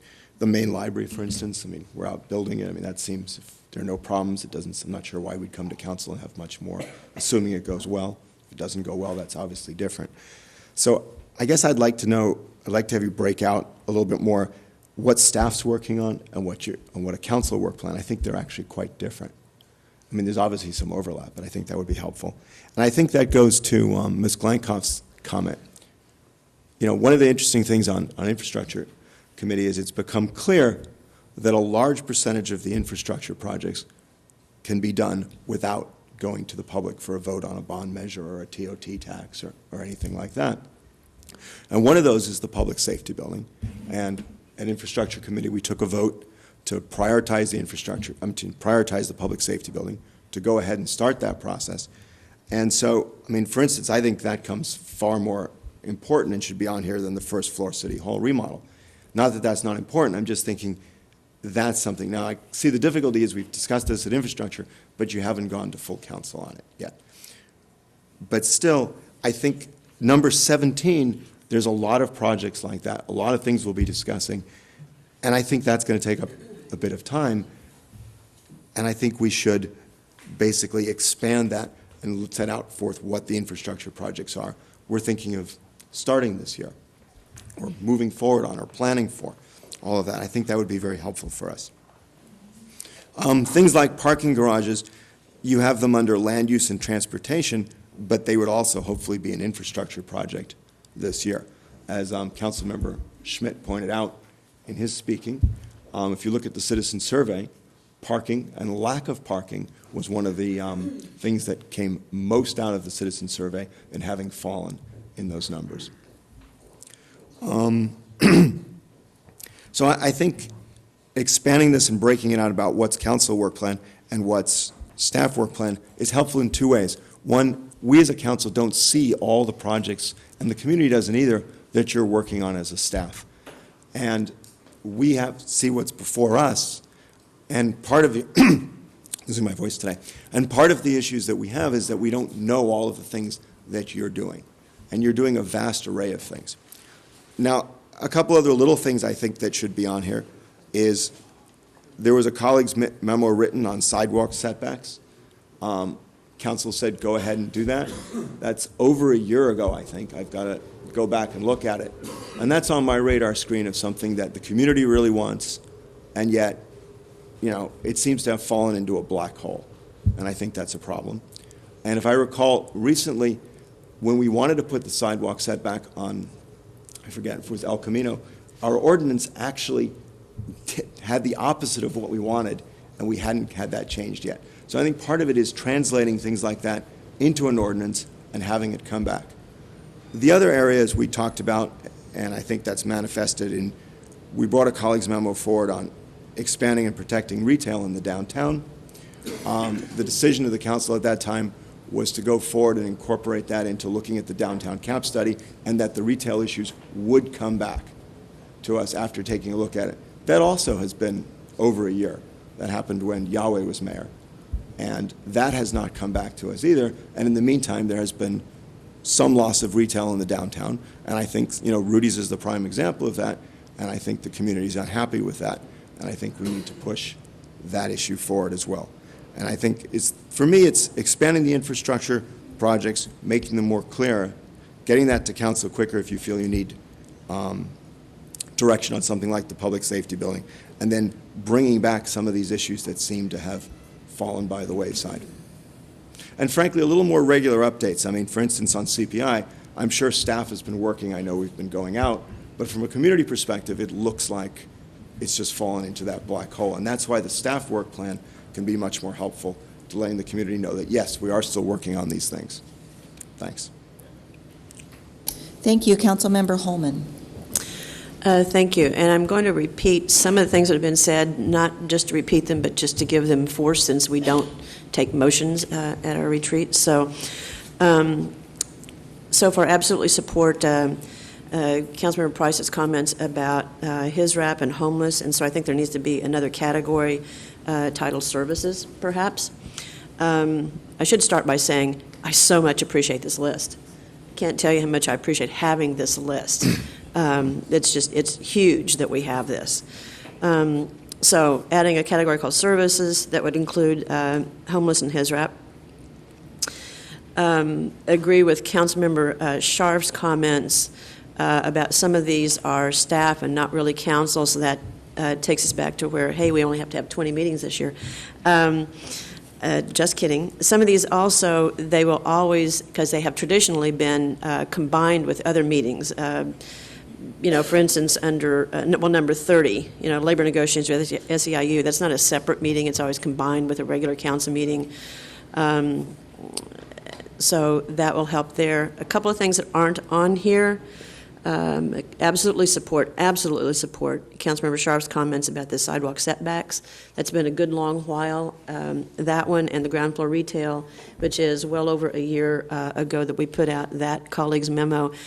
Those really can't wait for the downtown cap study. They're regularly impacting our community as we go on day to day. So we might have some nuances or some refreshed ideas or suggestions, but we really need to get those addressed, and they have been languishing for some time. A couple of things that aren't on here under parking. Current zoning is not listed there, and it really needs to be because it's our current zoning. As Councilmember Burt said at a recent council meeting, it's not just the PC zones that are having impact, it's also our current zoning. So current zoning needs to be added to, I would suggest, number 2. It could go a number of places, especially in the commercial zones. So current zoning and commercial zones. Another thing that isn't on here is, state legislation and lobbying. It's an effort that the council has been talking about, and a number of us have been talking to our state legislators.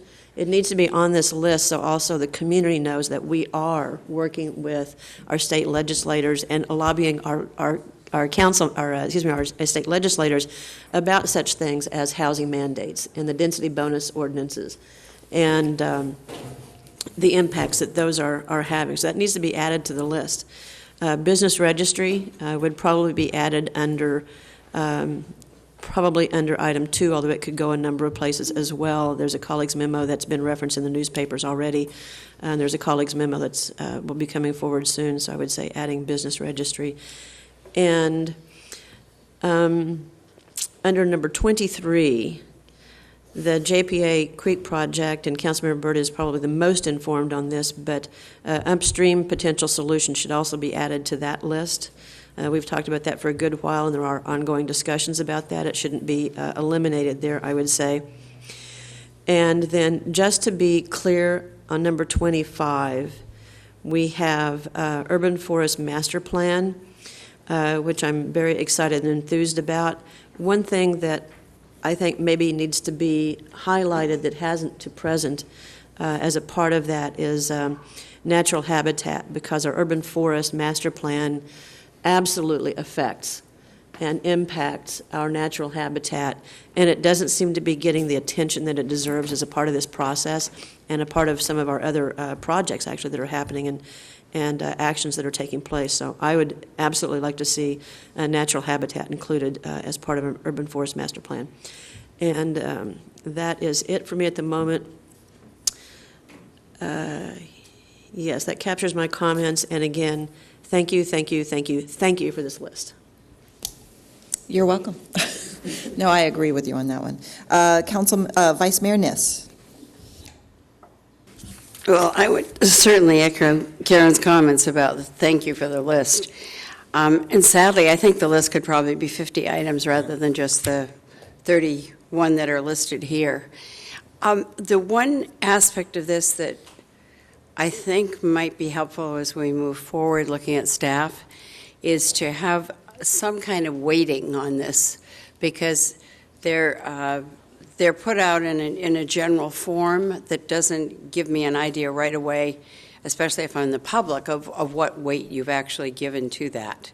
So if I look at infrastructure capital projects, I'm seeing, 10 items here or so, and I'm not sure which one comes right to the fore. Which one do we have to take up first?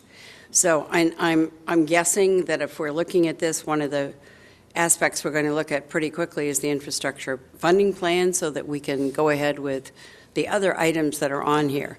So many of the times, one of these items really drives all the others. Especially if I come up to land use and I look at the comprehensive plan, if I'm the public, I'm going to want to know, when are you doing that? How soon is that going to come? Where is it at this point? When did it get referred? How long has it been in the pipeline? So this is a snapshot in time. I'd really like some more before and some where we're going next with it, and that one in particular. Some of these perhaps just need updates, and it also occurs that maybe, to me at least, that maybe we're not doing regular updates. I wonder if the public knows where we are on Buena Vista at this point. So some of these, I think, simply need to be addressed so that we and the public know where they are, and that to me then says some of these pop right to the top and others are more an information item. So again, looking at what these overall topics are, I think indeed whatever we call that other one, social services, or whatever comment we might do to that, so that we are continuing, and Gail, you brought it up right from the beginning, we're continuing to focus on the homeless, and two of you have mentioned, both you and Karen, one is to say let's lean on the county more because they've got the money, and the other one is to lean on the state more because they make the decisions. So whether we're looking at SB 375 and how it drives the housing element, or whether we're looking at the other aspects of what the state does to us with unexpected consequences, I think that's the kind of thing we need to air even more thoroughly. Amen. Thank you. Councilmember Berman. Well, I agree with pretty much everything my colleagues have said, so I won't repeat them. One point I did want to make is in regards to what somebody I think from the public had said is, this isn't a list of items we're going to finish this year. This is a list of items we need to work on this year, and so there shouldn't be an expectation that we've already the comp plan's not going to get done in a year. The housing element should, so there are different timelines for all of these different items. But this is a great kind of it provides a lot of context into all of the things that we have going on. And all the things that we're going to be focused on this year and some in further years. One overarching point I wanted to make to Jim and staff was if there are items that, I don't want to use the word promised, but I'm not finding another good word right now. If there are items that have kind of been promised to the community that we were going to come back in a time frame, and if that time frame has slipped, whether it's no fault of the staffs or the councils, or it is the fault of the staffs or the councils, as soon as those items are ready to come up to council, bring them to council. And so in particular, I'm talking about CPI, which there have been some scheduling conflict or timing conflicts with getting that done. But as soon as it's done, bring it to us and let's have that conversation. Those are items that shouldn't wait because we've told the public that we're going to be dealing with it, and as soon as it's ready to deal with, we should do that. In regards to the major priorities points that Jim had kind of asked, where would we be negligent if we didn't do certain things? I'll save that for the priorities conversation. But I think that this is a really helpful list, and I agree with all the additions that my colleagues have made. Thank you. Councilmember Burt. Well, I agree with many of the comments of colleagues, including that we should distinguish which things are routine, like we have a budget every year, versus those things that are discretionary and been established as priorities these years. I also think that it would be informative to do something that we looked at in prior work plans, which is cross-referencing against our council priorities, and how many of these different initiatives are fulfilling various council priorities. Now that we are moving toward both priorities and core values, we may want to look at being able to inform not only ourselves and a check for the staff, but also for the public, which of these things are fulfilling priorities and core values. I do agree that some of these things have some components of a staff work plan versus the council. I think this, but for the most part, these are council-oriented. And I should have said, when I was talking about this reference to core values and priorities, it will help convey whether this is a rational, unified plan around a vision and prioritization, or is it kind of a laundry list of reactions? And I think we want to keep trying to pull it together into having, being a reflection of a unified vision, while we recognize that things do come up that are unexpected and they need to be incorporated. So it won't be a perfect plan that is inflexible. It should be flexible as I mentioned something that we really haven't talked about very much. When we look at what we're going to do here, so much of this is enabled because of the financial reforms and the financial stewardship that we have done over the last 5 years. And if we had not taken those actions, we'd have a much shorter list. We just simply wouldn't be able to do many of these things that today are discretionary.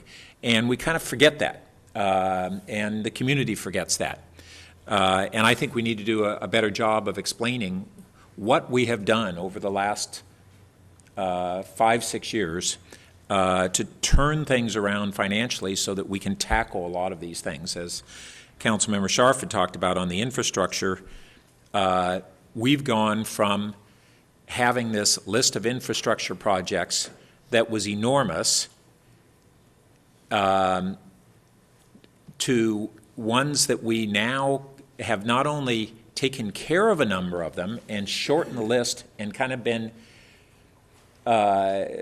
not adequately verbal about the degree to which we've already tackled a lot of the things that were on the Infrastructure Blue Ribbon Task Force list. We've tackled them.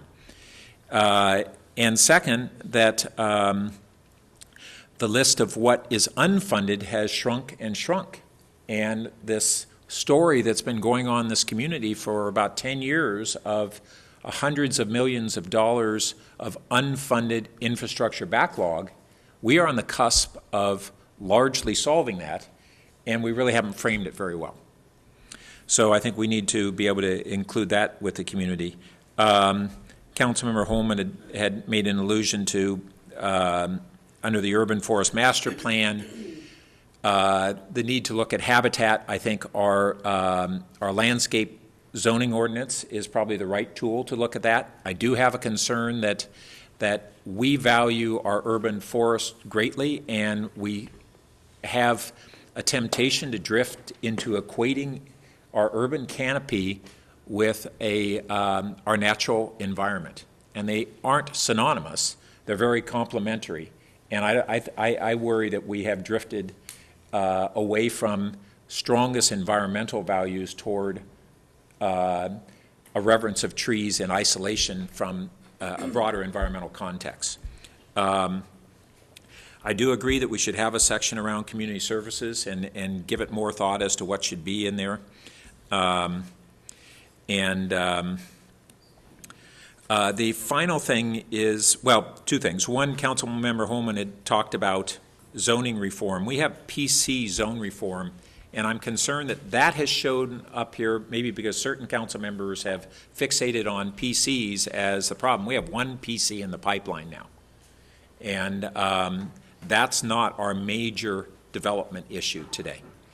And so PCs are a zone, and so I would say zoning reform should be the land use and transportation priority And a subset of that can be what we do on PCs, which is important. And then finally, we have comprehensive plan, and we're not going to complete the comprehensive plan update this year, but I think we can look at what we target. And I think when and then we'll get into further discussion of this later, but land use and transportation elements of that are really what are the community concern today. And that should be the focus of this year's emphasis on the comp plan. And I frankly think it reflects what we now have as a de facto priority, and we haven't captured it yet in our priorities. Thanks. And Councilmember Schmid.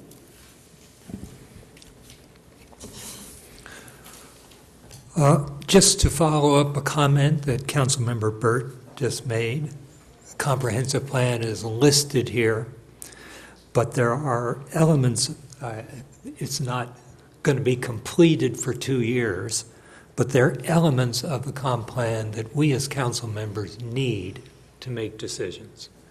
Every time one of these items come to the council, we need some base contextual data to make decisions. One is just on data presentation by the staff to the council and the public. Things like traffic, parking, commercial growth rates. We don't have the most basic data in order to make a whole slew of decisions on those things listed here and on the development land use applications that come to us. 2, on the budget. We spend a lot of time looking at budget and budget numbers, but every time council is making a decision, they have to deal with the issue, who pays, who gets the services, who bears the cost of these things. And I think it's important that we rethink a little bit how we deal with economics in our budget and decision making. Third thing, the commercial development has been mentioned a number of times. I think it's now 16 months ago the council asked for data on the development cap for the downtown, but there's a wider issue of how much commercial development is going on around town, how much will take place over the next 12 months as we deal with applications, and the trade-off when we talk about commercial between office space and retail space. These are critical issues for our comp plan, but we can't wait 2 years. We're making a series of decisions that will affect those things. So some way of getting in the work plan and getting done early these basic things council members need to make decisions. Public needs to have good public input into the process. Thank you, Councilmember Klein.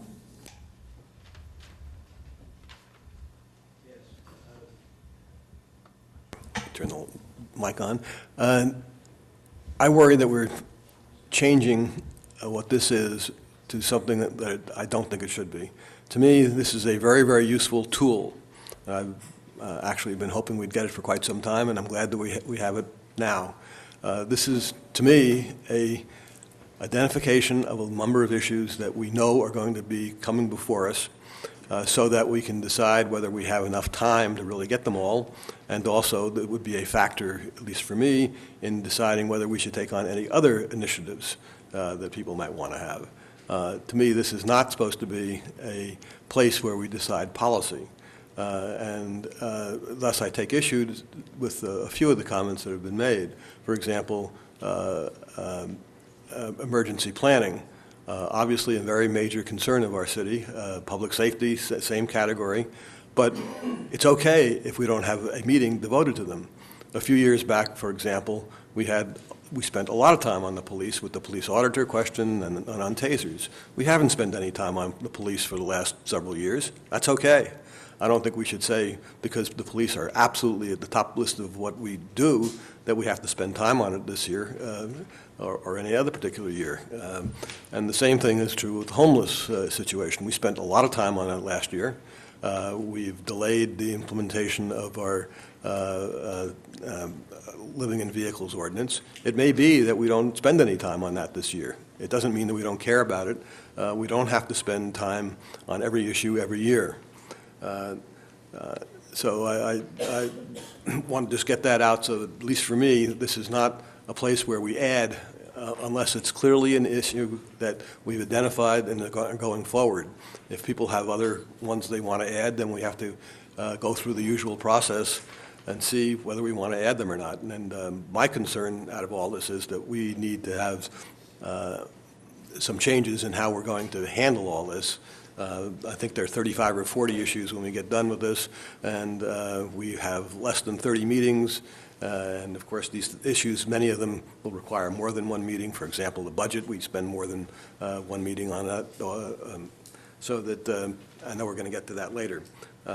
All that said, I have a couple that I think that we have identified that we'll be spending time on this year. I agree with Councilmember Holman that developing a state lobbying policy like we have for the feds will be an issue that we should be taking up. We're about to hire the state lobbyist, and I think there's some issues at the state that really concern us, and I think that will take up some fairly significant time. And the same thing with the business registry. I think there's another category of issues that we'll spend some time on this year. They're in the utility department. There are two that come to my mind. One is what I'm referring to as the proposed western transmission line. We've recently had a report on that. And also the ongoing issue of our water rates, which is separate from the drought issue. And I think that the people have already identified that there are a few issues here that are on the list that probably won't take any council time. I think, for me, 19, the first floor City Hall remodel, and 14 on the main library are not council issues, they're really staff. But to me, it's a very daunting list, and one that will, to me, will influence the discussion that we have later in the meeting. Thank you. And let me add some of my comments. One is that when you get to the point where we are getting this back in 30 days, it's helpful for me as a council member to see who is the lead department and who is the lead staff member. And sometimes I know that that means we need a sub-staff member because the lead staff has delegated or is working in conjunction with other experts in their department. I do look at this much more as this project issue level work plan. I do believe that services to the community are already in our standing committee procedures, and we do scrub that every year through the budget process or through just our regular policy and procedures agenda. So these are really the types of things that for me have been building up and we haven't really owned them. So I really appreciate the fact that we have this list so that we can see this, own it, and recognize that this is, some of these are going to be coming to us in multiple forms. So the gaps that I see here is one, under comprehensive plan, we have two focus areas, which is California Avenue and we have East Meadow Circle focus areas. We've been challenged in California Avenue with a big PC, but we don't have a focus there yet because that's part of our work plan and it hasn't been being brought forward. So I would actually like to see this called out as subsections of the comprehensive plan. And I know the reason why it's going to take 2 years is because that will conclude with the EIR process where all of the rezoning that we do will get looked at with what mitigations we'll also need to have, which is why there's going to be this 2-year period. But most of that work will be finished this year if we can try to stay on schedule. Caltrain EIR number 9, we don't have grade separation or the fact that we would like to figure out how we can pursue dedicated funding, which then goes right down into state lobbying efforts and that type of thing. I've added under land use and transportation, the fact that we have given direction on 27 University, but we don't, and I believe you're going to be bringing that back in under our Palo Alto, but it's not called out there. There is a separate focus plan that we have given direction to staff on, and we just need to either finish that up and move that forward and put that in our work plan, or figure out what else to do with the direction that we've given. I also don't see the downtown cap. I'm not sure where that fits in, but I think that the downtown cap is where we were supposed to trigger that study, which we have done after 90% build out of University Avenue area, 290,000 square feet since the 1986 downtown cap invention, and we are getting close to the stopping point with that square footage, so it's important to make sure that that comes back. On item number 14, Main Library, I certainly hope everybody is right and that we are just celebrating a ribbon cutting. And I think that from what I hear, things will be just fine and I think we have plenty of time for that this year. Under 24, we don't have the playing fields, that we've carved out 4 playing fields, and I know that, I'm not sure if that's part of the Park and Recreation Master Plan, maybe that's incorporated in there, but I'm not sure if that was actually part of the discussion when we went into the Park Master Plan. And then we don't also, under the Environment Cool Cities Challenge and Georgetown Prize, we do have that lingering. It might not manifest itself in any action on council this year, but it also just might. So those are my additions, and I do know that some of this will go straight through to standing committees in the normal order of how they get scrubbed. I do know, and I wanted to make a comment regarding Councilmember Burt's comment about PC zone reform. That is on our agenda for Monday night. So, and it is coined similar to PC zoning. So it is a call out, it is an action item, and so we will be taking that up just on the 3rd on Monday night. And so we do need to get our thinking put together for that quickly as to how we want to address that with staff. And with that, I'm going to turn it back to you, Jim, and just to note that we are now past our break, and I'm going to still call a break because I do need to do my own facility run. But if you could just tell us how you want to proceed from here, and we'll take a quick break and come back and jump right into priorities. Okay, seeing as how there's probably some urgency about the break, it'll only take me 15 or 20 minutes to summarize here. Very quickly. So it's great. I mean, I think we got actually a lot of very useful feedback in a very short period of time that both helps kind of what we can do on the next step with this. I would just say there are some of the things that you said that I had thought of after we did this and just didn't have the time to put them on and said, what the heck, let's go here. There are other ones that are subsumed, and then there's some other ones that are kind of new, and I think there's some discussion that we ought to have. Maybe I miscalculated on the first floor City Hall remodel. The only reason I put it on there is in case the council doesn't like the disruption that occurs because of the first floor remodel, and it actually could have some impact on how our meeting rooms and all of those things get configured. I just wanted to alert you to that. And then lastly, I would just go back to Councilmember Klein's comment.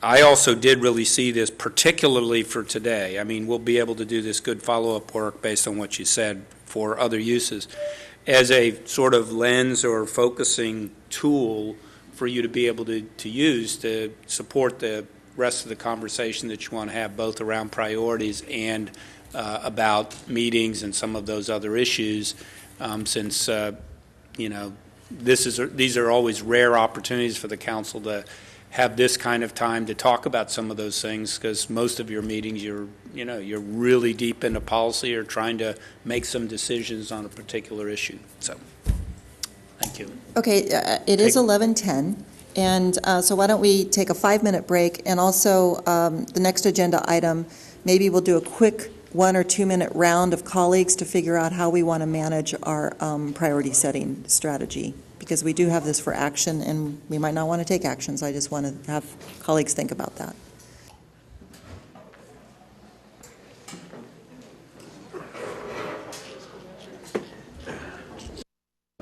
Okay, I'm going to have to start.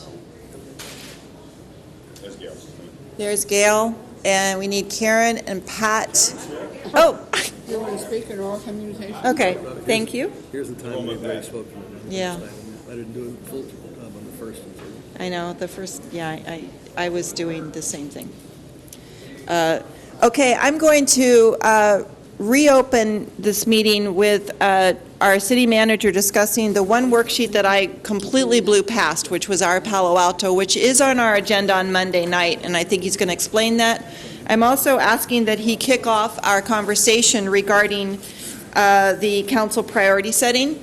And then at some point, I'd like to go to just 1 2-minute flash round with council members to get their thinking as to how we want to proceed forward on setting priorities based on our normal process, and then go into having Jim maybe help us work this process forward. So, Jim, you ready to go? Yes, Madam Mayor, thank you. So, anyway, this we have this lovely one-page sheet that tries to take very complicated stuff and simplify it into one page.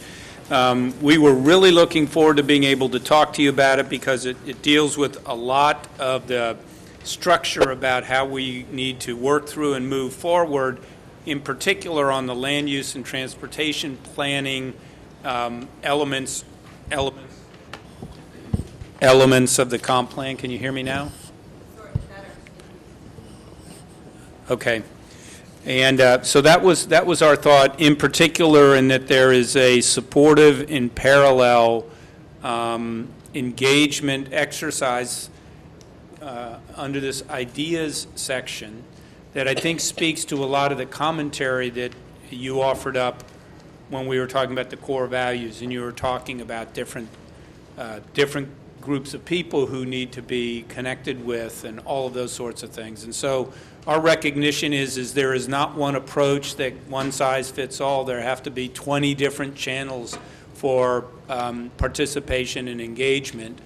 And our job as a city is to help design those opportunities in a way that you really hear from the community. That being said, we're 20 minutes behind your already ambitious schedule, and as the mayor said, this is really the main topic on the council's agenda Monday night. And so we wanted to surface it because we thought it connected to your work on priorities and the work plan and how to get work done, but you'll be able to have this detailed discussion on Monday. So with that, I'll just segue to the council priorities. And on the agenda, it lists the process foundation. I actually already went over that when I was recapping what the council's direction was last year. You do have an opportunity for public comment here. What I will say is I reached out to the council a couple of weeks ago and ask you to send to me individually your own suggestions as it relates to the priorities for 2014. They are included in this 2-page or so attachment here. We heard from most of the council, and we did distribute that, I guess it was Thursday, in the packet. So at least the packet followers in the community had access to being able to see what you all were thinking in advance of any public comment that you want to receive. And what I thought is after we were done with this, you're going to let some folks talk.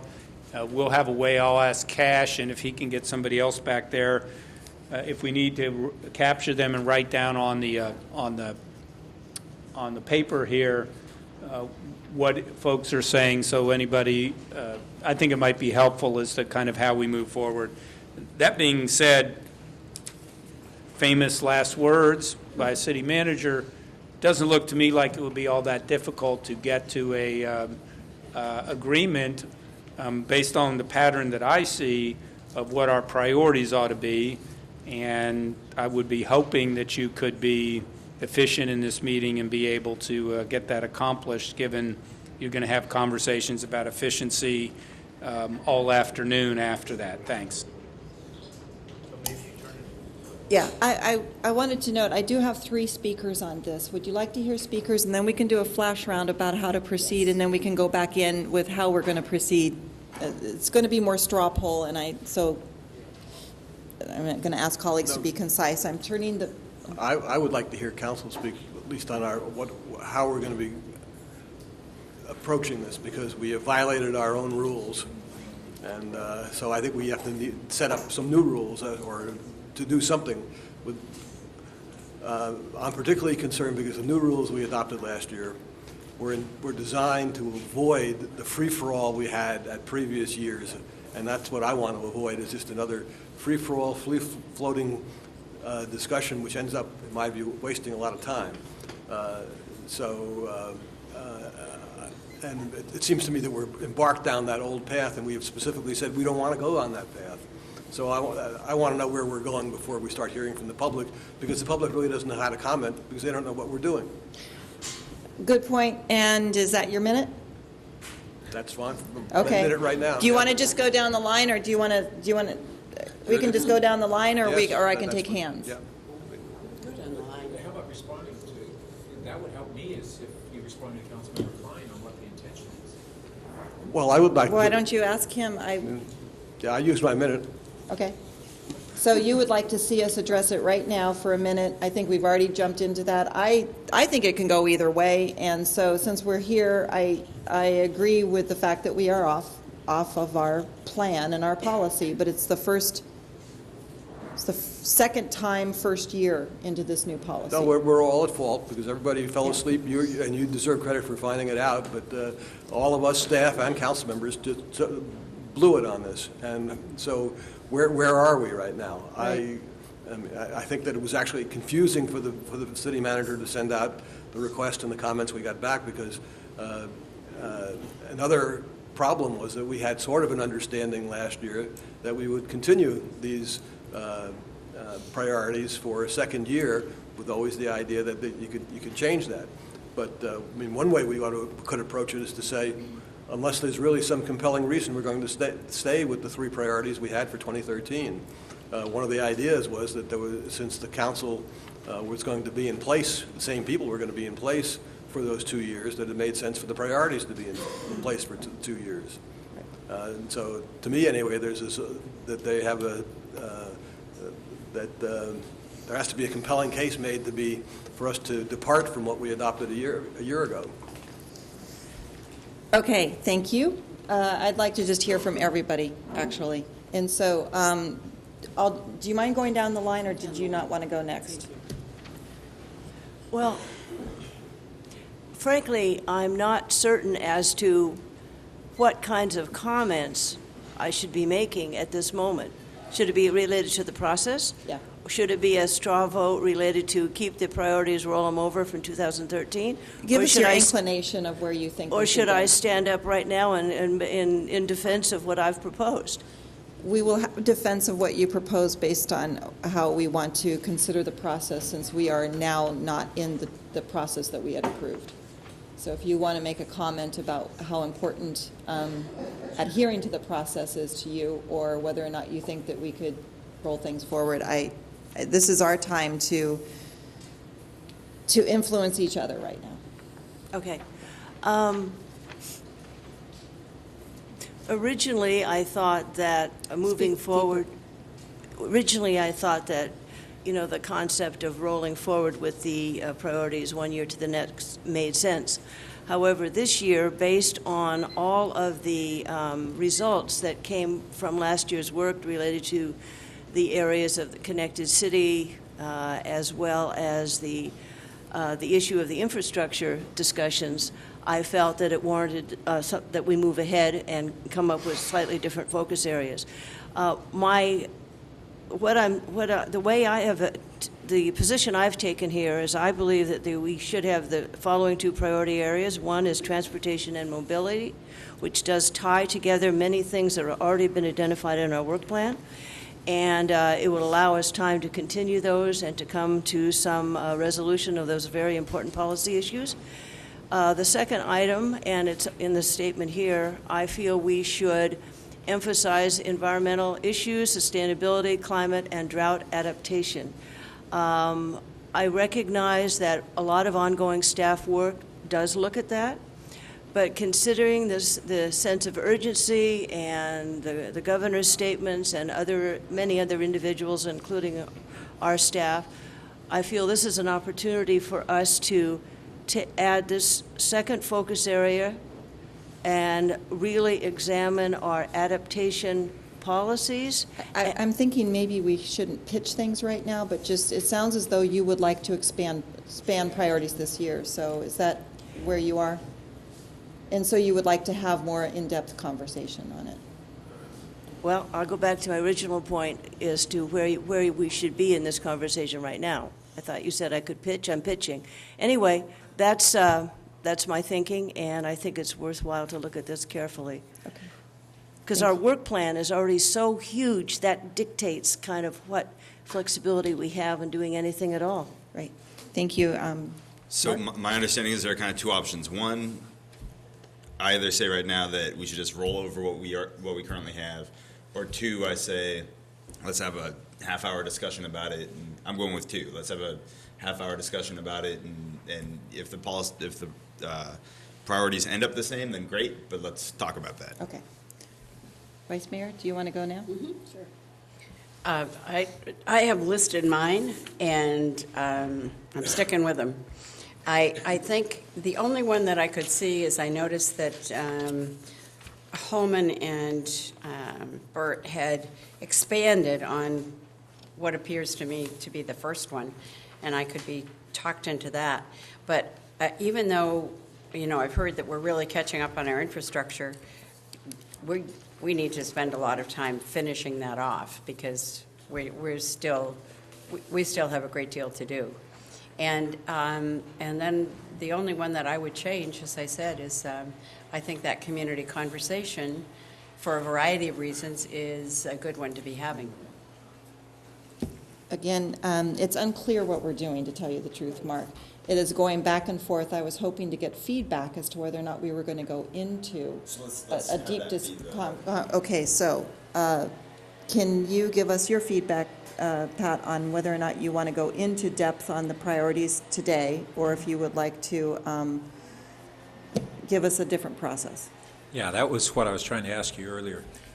So I would like to have some discussion on the priorities today. Okay. And reminding folks that, one, we want to hold true to our definition of priorities, and I think we're having some slippage there. And second, to attempt to hold as true as possible to what Councilmember Klein brought up of our commitment to attempt to continue priorities for a 2-year period unless there was a real need to change. Greg? So I actually agree with that. I think that I'm more in the category of rolling over. I'm more in the category of rolling over the priorities. I think there are 3 good priorities. I think there is a need to expand the first one, Cal Ave and downtown. Talk a little bit about mobility and transportation and widen that discussion a little broader. But other than that, I think that we should continue on with our current priorities. Karen?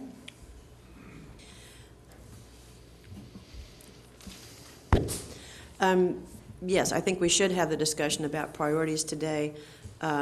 We obviously will not act on them today, which will give the public more opportunity besides today to weigh in on these and for us to think about them a bit more. But I would like to have that conversation today. And one thing that I really want to, and I apologize because I only noticed it today, that our current priorities I didn't find anywhere in our packet. So that needs to be also provided. You can sort them out from what's here, but they're not listed actually as a clear communication to the public. Councilmember Schmidt. I found the results of the citizen survey that was just produced were so strikingly different from the past that they really ask for the council to have a discussion of priorities anew. Okay, thank you, and I'm sorry that this is a little confusing, and I wasn't sure how to handle this since we are off our procedure. And there's two ways we can do this since we are off procedure. I agree with the comments that were made about making sure that we understand what we have decided to define as a priority. And so typically, we would have gone out, about October, November, gotten notice that we're doing this, and it would have gone to Policy and Services for some scrubbing, and then brought to retreat. That would have given the public an opportunity to provide their input, both personally at a Policy and Services meeting and, through emails. And we have skipped over that process. And so I am inclined to take our comments tonight because we're prepared to give them and pitch them. And we do have this as action, so I wouldn't mind listening when we get to that point to find out if we want to send this over to Policy and Services for a scrubbing and more community outreach, in which case I'm not sure how we then set our priorities. So we are a little bit fluid here, and I'm thinking somebody will have some clarity on this. At this point, I would like to go out to the public, though, because we do have 3 public speakers on this who are prepared to give us comment on priority setting, and then we can bring it back to council for how we want to proceed forward, if you don't mind, or if the city manager would like to make a comment before we No, make that. I'll wait till after the public Okay. speaks. So at this point, I'm turning the public mic on, and our first speaker would be Aram James, to be followed by Shani Kleinhaus. Good morning. First of all, I would like to discuss the issue of police practices.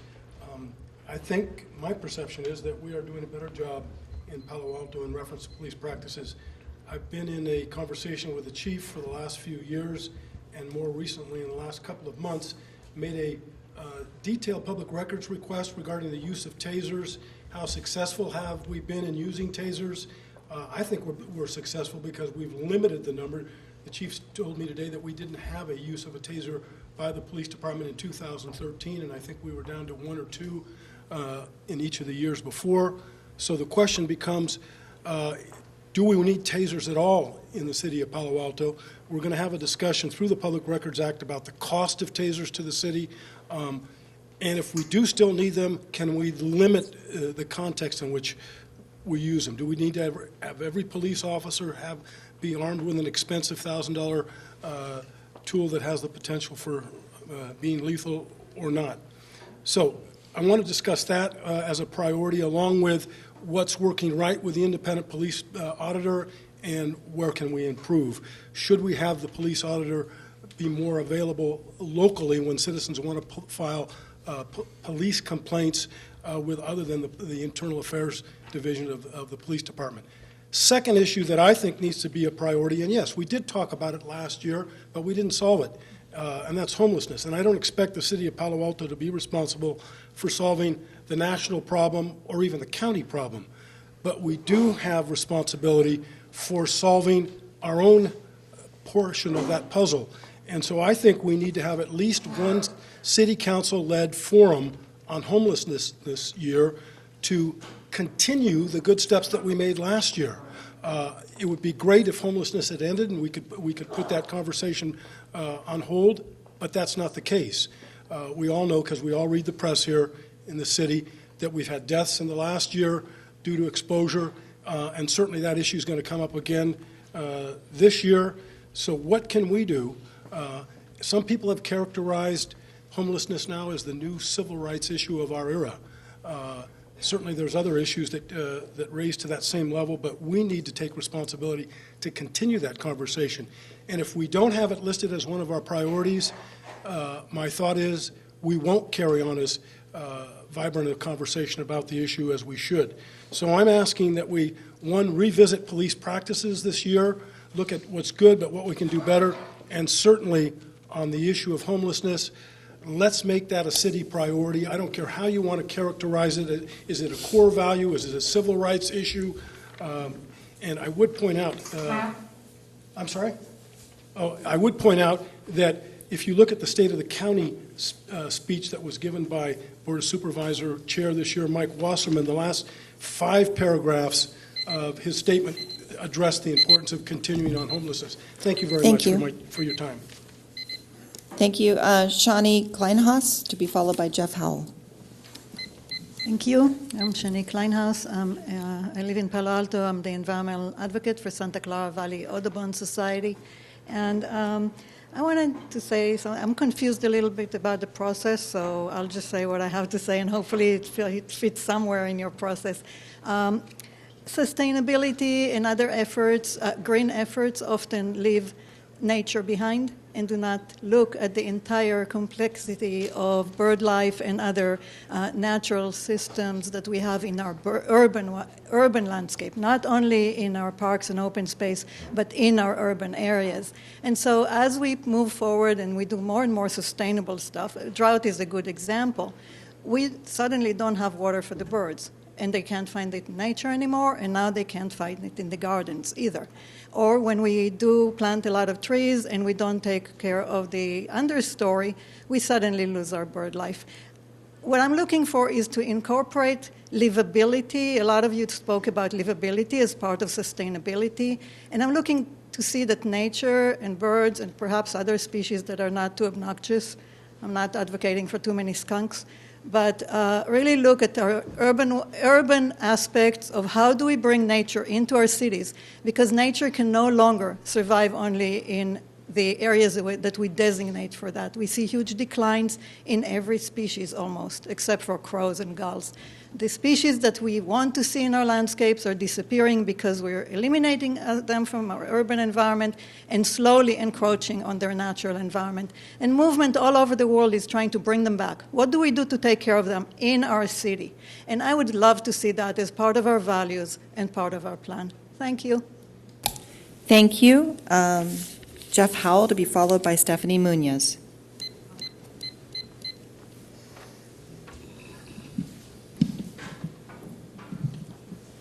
Okay, I'm one of the people who thought the priorities were going to carry over into this second year. And since my priority is fiber to the premises, which is hidden inside the technology and the connected city priority, I'd be in favor of your adopting that again this year. At the present time, there are 134 municipalities in the United States that have municipal fiber to the premises systems, and the vast majority are doing very well. There are cities like Chattanooga and Lafayette that are getting a lot of press as being high technology happening cities, and here in the so-called birthplace of Silicon Valley, we are not getting that press because we don't have one. So I think that needs to be fixed.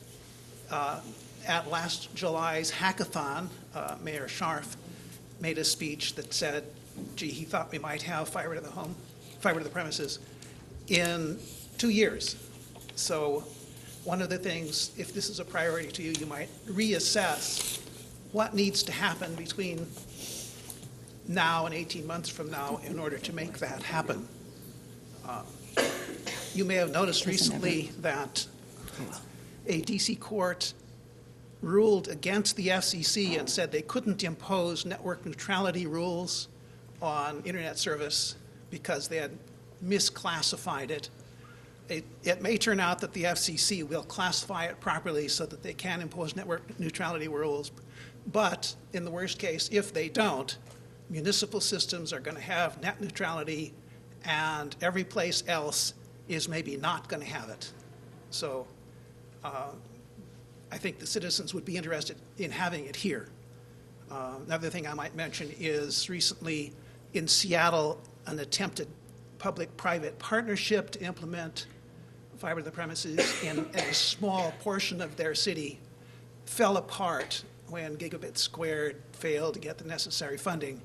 So if you think that public-private partnerships reduce the risk, I think precisely the opposite. I think public-private partnerships make things more complicated. There aren't very many examples anywhere where it's worked. And what the city ought to focus on is the method that has worked, which is municipalities implementing the whole thing. Thanks very much. Thank you. And Stephanie Munoz. Yes, council members, I think you're selling yourselves short. I don't believe that we could have any group of 9 people better qualified and well-intentioned to perform the work of governance of Palo Alto. Look at yourselves. You know it. And for you to say that, well, we should just stick to what we had last year because it makes the work go better and faster is downgrading your own importance in this process. You are not a vending machine in which we put a quarter and then we get back a Hershey bar or a Kit Kat or something. You are 9 individuals with very good intelligence and very good ability to balance needs and desires. And you can very well make those decisions according to the circumstances that came up. Councilmember Schmidt said, we had this plan last year. In the meantime, this survey has come up, and the results are so radically different that we need to rethink. Seems to me you should just listen to that and do that. Councilmember Nis said, well, the people are asking, where is the comprehensive plan? No, they're not. What they're saying is, well, we thought we had a comprehensive plan. Why can't we follow it? And the answer that you gave us back last year was not good enough. Yes, maybe we do need I'm sure we do need a PC process to make an end run against regulations that are not productive and are needlessly restrictive. But that's not what we got. What we got was a PC process that was over the top. Pat, the finances, we appreciate that you've done some good things with finances, but what I see with finances is the tail is wagging the dog, and we had to destroy the village in order to save it. That quality of life isn't the most important thing in this universe, but the quality of life that the people in Palo Alto thought they had has been downgraded by an effort.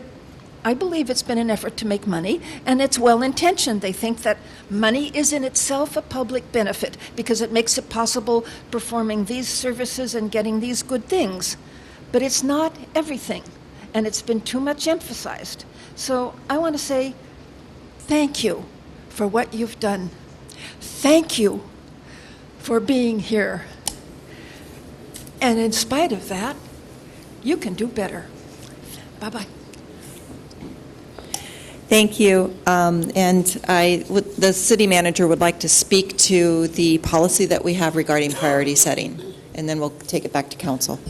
So thank you, Madam Mayor. For what it's worth, I would offer my comments about the process also, which is, and I'll take my share of the responsibility for not following the process, but I also don't think that exactly. I don't think the perfect should be the enemy of the good right now, and I'm sorry, it's Super Bowl weekend. I probably shouldn't use an analogy, but, we have a busted play here, okay? So the thing is how do we adapt in real time? I don't think we can call a timeout and reschedule the game. That doesn't seem to me to be in the best interest of the council and the community, because in any case, then you end up continuing the current priorities de facto, I would think, until you readjust them. And if you have enough information right now, and it sounds like you're more into tweaking them than dramatically maybe changing them, we ought to be open to that. When the council set the priorities last year, you talked about identifying priorities that need particular, unusual, or concentrated attention. And I'm going to interject myself in the interest of efficiency. I'm a big technology guy. I don't see that we need the Technology and Connected City Initiative to make progress on fiber and wireless that we will make the same amount of progress, in my view, without it as a priority. I would put that more now in the category of what you were talking about, the work plan before, dividing between staff and council. I'm not going to say that the council isn't going to want to be involved. I think that's very different than some of you suggested this community conversation, or there's also been some discussion about, do we slightly reframe the Cal Avenue and downtown issue to be a little bit broader than it was focused last year. It seems to me intuitively that both of those directions still would be more relevant, generally carry forward what you have, than sort of getting overly fundamentalist about this and feeling we've got to kind of hang on to things exactly the way they were. I do think the council has gotten some messages and data that ought to be considered when you reenact your priorities for the year. My comments. Thank you, and Councilmember Burke wanted to kick this off. Do you mind if I just read our priority definition from the policy? Yeah, great. The definition is, a council priority is defined as a topic that will receive particular, unusual, and significant attention during the year. The purpose is to establish, the establishment of council priorities will assist the council and staff to better allot and utilize time for discussion and decision-making. Councilmember Burt.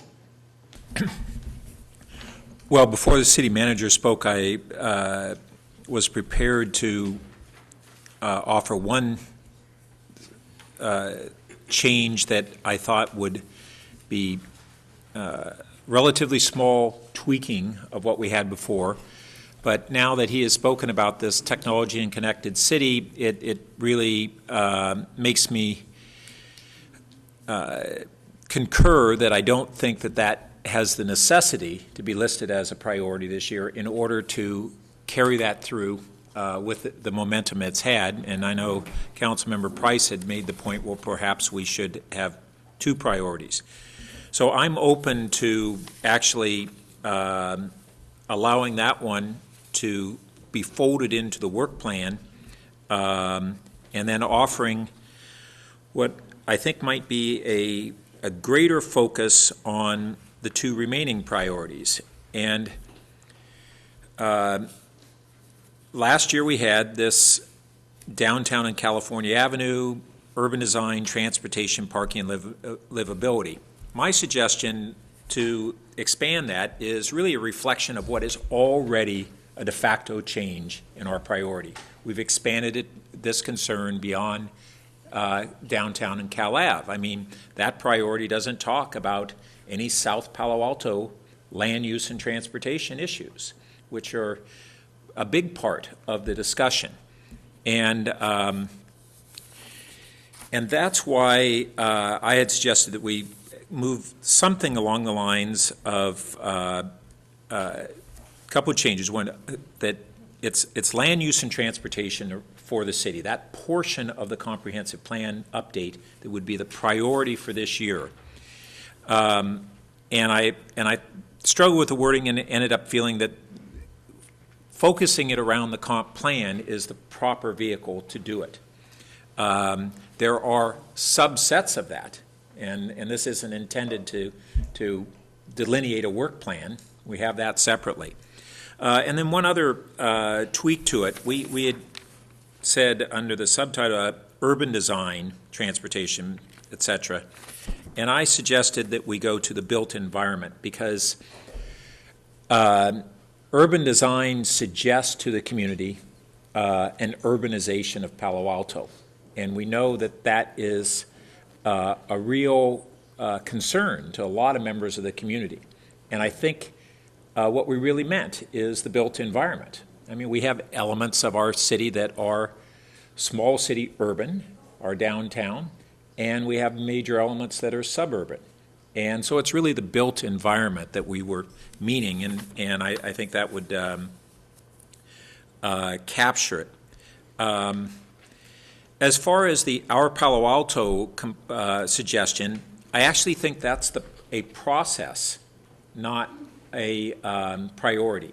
And that's a process that actually is an important part of the priority that we might consider, which is around updating the comprehensive plan on land use and transportation and related issues.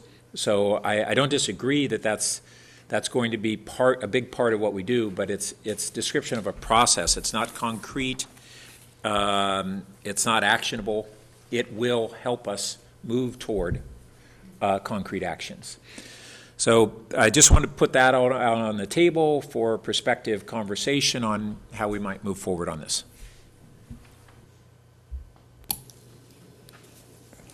Well, nobody's jumping up on this one.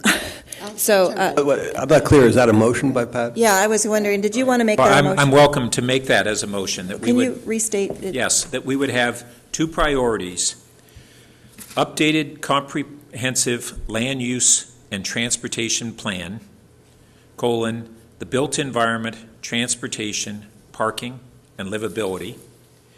And the second one, priority would be infrastructure, strategy, and funding, and only two priorities.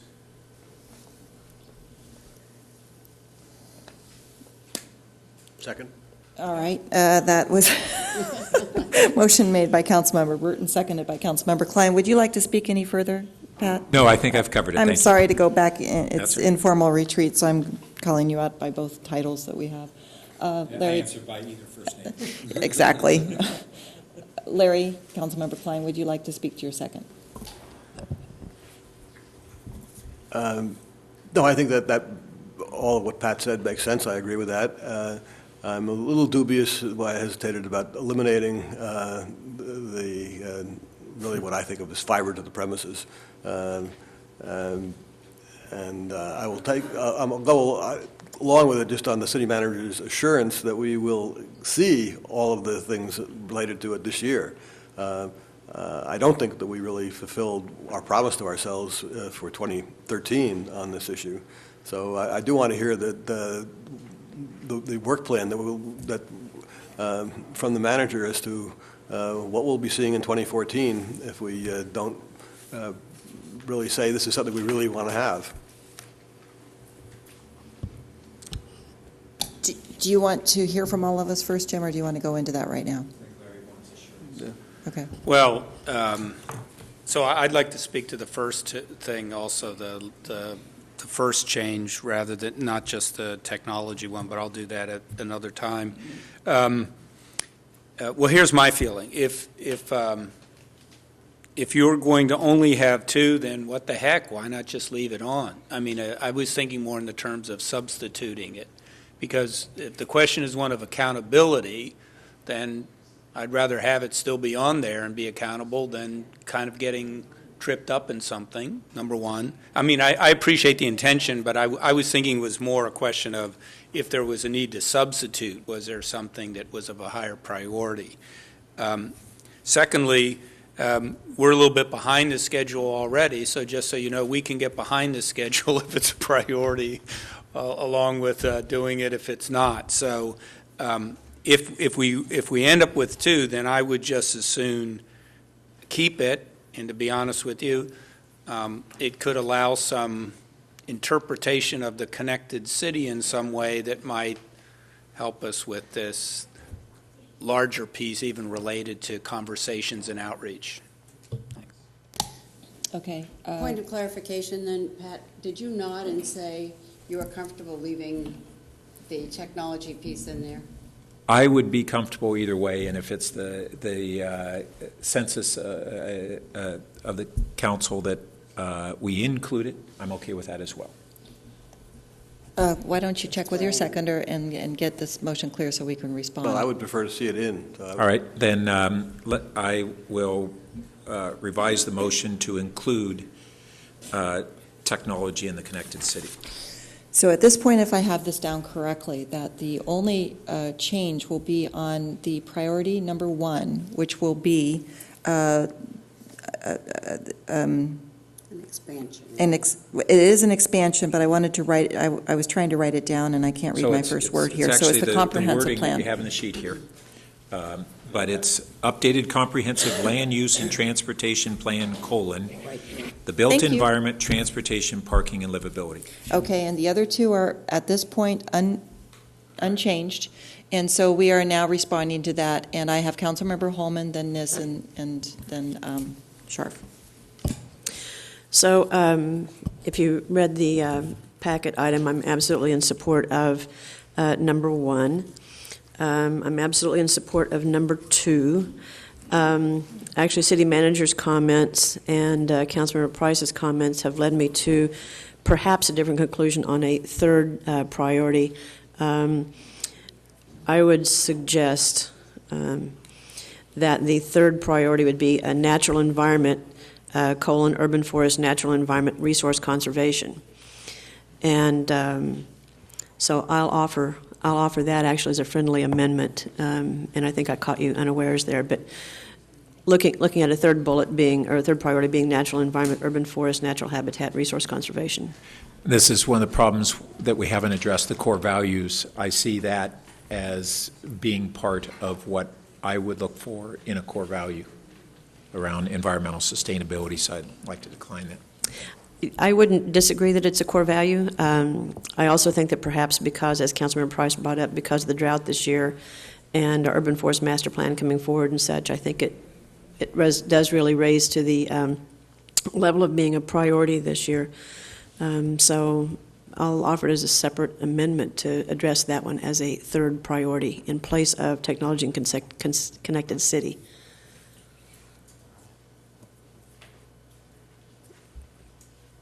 I don't see a second for that, so are we ready to move on, or?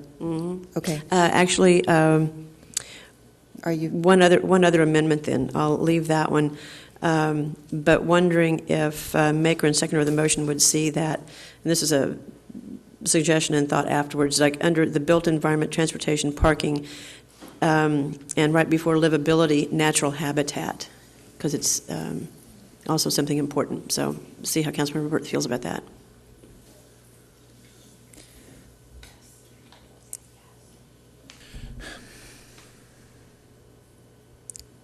I could ask for a second if you'd like me to. Yeah, I will say that I am sympathetic to the emphasis, but I want to retain a focus.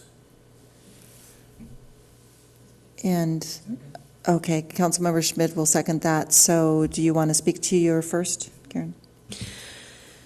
Well, just livability addresses more, for me, the human experience. But I think what we may be losing sight of, and Shawnee Clan has mentioned this earlier, I think what we're kind of losing sight of a little bit is our natural environment and the livability for our animal life here, which also does, of course, directly affect our livability of the community. So I would like to see it added in there.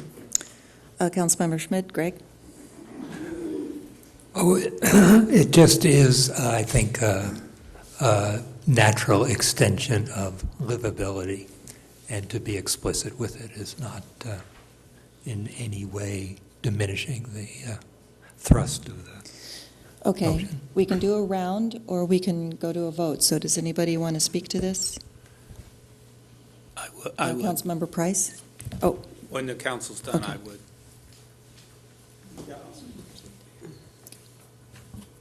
So this is speaking to the motion before us. the amendment. That, To the amendment. The No, amendment I don't want to add. be incorporated into No, the I'm sorry, I motion. don't want to make a comment about the Okay. amendment. Thank you.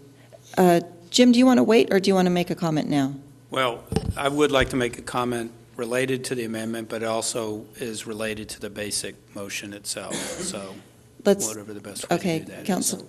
Councilmember Greg Scharf. Sorry, I don't have my day. names in front of me. I see So I'm your not face. going to support the amendment for the reasons that Councilmember Burt stated, which is I think it's important to keep our focus on this, and I think that takes away that focus.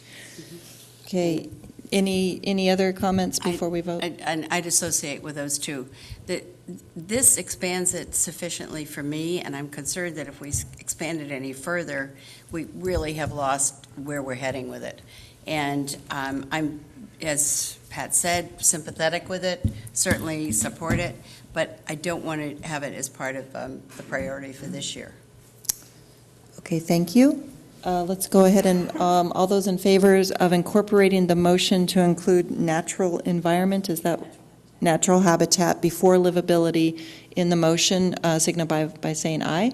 Or raise your hand, come on, let's do it this way. So we have 2, and the motion fails. Did you? No, I'm raising my hand to vote no. I was going to call for a no vote. Okay, fine. All those not in favor of the motion, and the amendment fails. Moving on to, okay, so Councilmember Niss. Or Vice Mayor Niss, Liz, thanks. Do you want me to speak to the original motion? Yes. That is, yes, we are back to the original motion, and I'm sorry, Jim, you did want to make a comment, so I don't mean to go back and forth. Do you want to make a comment now, or do you want to hear from the colleagues? Well, I have a disruptive comment that I think the council should hear, but Then I you need want to do get it the at right disruption time. in now. So I think I understand exactly the intent of the motion, of the wording on the new, what is in the first priority listed here. But I'm concerned that the language of the semantics might have some counterproductive components to it. I've understood what Pat was talking about as, do we focus on this land use and transportation piece as part of the comp plan? I'm concerned about two things there with that. One is we could be subject to interpreting that everything we want to do this year related to land use and transportation is really subsumed under the comp plan discussion. And that is going to take some time. And maybe this is sort of what we're missing from our Palo Alto presentation that we gave, where we were trying to balance the fact that there were nearer-term actions we're going to have to take place concurrent with the launch of a 2-year process to redo the comprehensive plan. And therefore, I'm concerned that a lot of the TDM and a lot of the other things that we need to do and actually have the council take action on, and maybe amend ordinances or fund solutions, could be confused in sort of saying that's part of this comp plan piece. Now, I understand the part of it. I'm personally fine with the restating of the built environment in those things. And I don't want to get confused about this, since we just talked about the technology piece.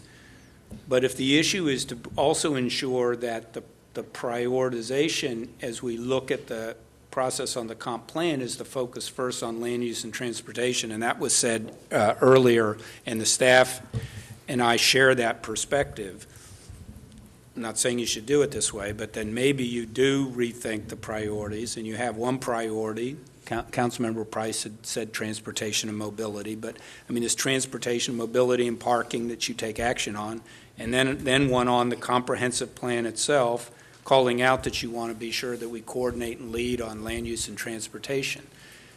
Because the truth is, I mean, even livability itself, as the last motion said, starts to pull in more issues than just one part of the comp plan. I mean, the comp plan, the housing element, the community services piece of the comp plan, economy, all of those things are connected also to livability. So I just think that there could be unintended consequences if you don't change the language on the way that it's worded. And however, if you want to keep emphasis on the comp plan, then maybe you ought to think about breaking it into two. Do you understand what I'm saying? Can I offer a possible response? Go ahead. May address the city manager's concerns. I mean, I struggled with whether to have it under the umbrella of the comprehensive plan or the subject matter. So an alternative could be to essentially eliminate the proper noun portion of it. And so comprehensive turn to lowercase, so updated comprehensive land use and transportation planning. So it is the subject as opposed to the document. Good. I think that's good, Pat. Yeah, it's good. I would just say, I mean, I think if we're switching to the subject rather than the document, then that includes all of that, you know, and doesn't limit us. Okay. Just take So the cap let me, out. I'll make that as a change to the motion, and I saw the seconder agree to it. So that's now the revision on the table. Can I go ahead and restate? So we're dropping Yes. updated. in lowercase, Well, we certainly could drop updated. That would make it more clear of the intent. and then we have to go to capitalization of the C again. Well, it's okay, but it's planning as opposed to plan. Thank you. Can I just Planning add- and transportation, Comprehensive land use and transportation planning. thank you. So I think that's an improvement. This thing I still worry about is that planning could preclude action. And there's a lot of action that we need to take this year also. Any suggestion on the wording? Right. Does the city attorney and our planning director, two brilliant semantical minds over there, have any suggestions? I think we're all on the same page as far as the intent, so it's just Well, making sure. why don't we just add the words planning and actions? Yes, I was thinking the same thing. That sounds good to me. So it would be The simple comprehensive. conjunction, once again, Okay. solves our problem. Comprehensive land use and transportation planning and action. Got it. Okay. All right, moving on. I have Vice Mayor Niss. Now, I hope I'm speaking to the main motion, right? After the disruption, yes. After the disruption. And I think that clarification makes it far easier as we go forward for staff. So my concern with this is that, and why I'm supporting the expansion, is that I think that is where we need to go this year. That's probably the prime conversation we've been having during the last year. As far as infrastructure, strategy, and funding, I think it's obvious as to why we're leaving that in there. And this year, the Infrastructure Committee, as I understand, is moving toward a decision that will come to the council, and we will hear what your recommendations may be or may not be. And lastly, I'm very enthused about leaving technology in the connected city in. And here's the reason. I think we're of two minds on this. I'm not sure we're all in lockstep as to where we're going with this. And as a result, I don't feel we got far enough last year, and we got stalled along the way. I think the mayor and I went back to Kansas City. We learned a great deal. And then as the summer went on, we kind of got to a stall. We were due to have a stakeholders committee, and that has only recently been named. So I think this is sort of feet to the fire on that one, because I feel the connected city, the technology, Jeff mentioned it earlier, we are the city that should be connected. We should be known. And if nothing else, we should at least be headed for Wi-Fi at this point. And we're not there yet. So that's the reason I want to see this back in. And Pat, I'm glad you accepted that, because I think it adds clarity to this. And I think Larry said the same. So I'm supporting the full motion. Thank you. Councilmember Scharf. Thank you. I appreciate the city manager's disruptive comment, because I had some of the same concerns with that. So it's easier that he said it than I did. The only thing I would like to add in here is I think mobility is slightly different than transportation. And the example I'll give is town and country. There's no mobility at town and country. None at all anymore. Right. I mean, and so I do think we need to work on mobility as well as transportation. And so I would just like to add in the built environment, transportation, mobility, parking. I don't know if that would be acceptable to.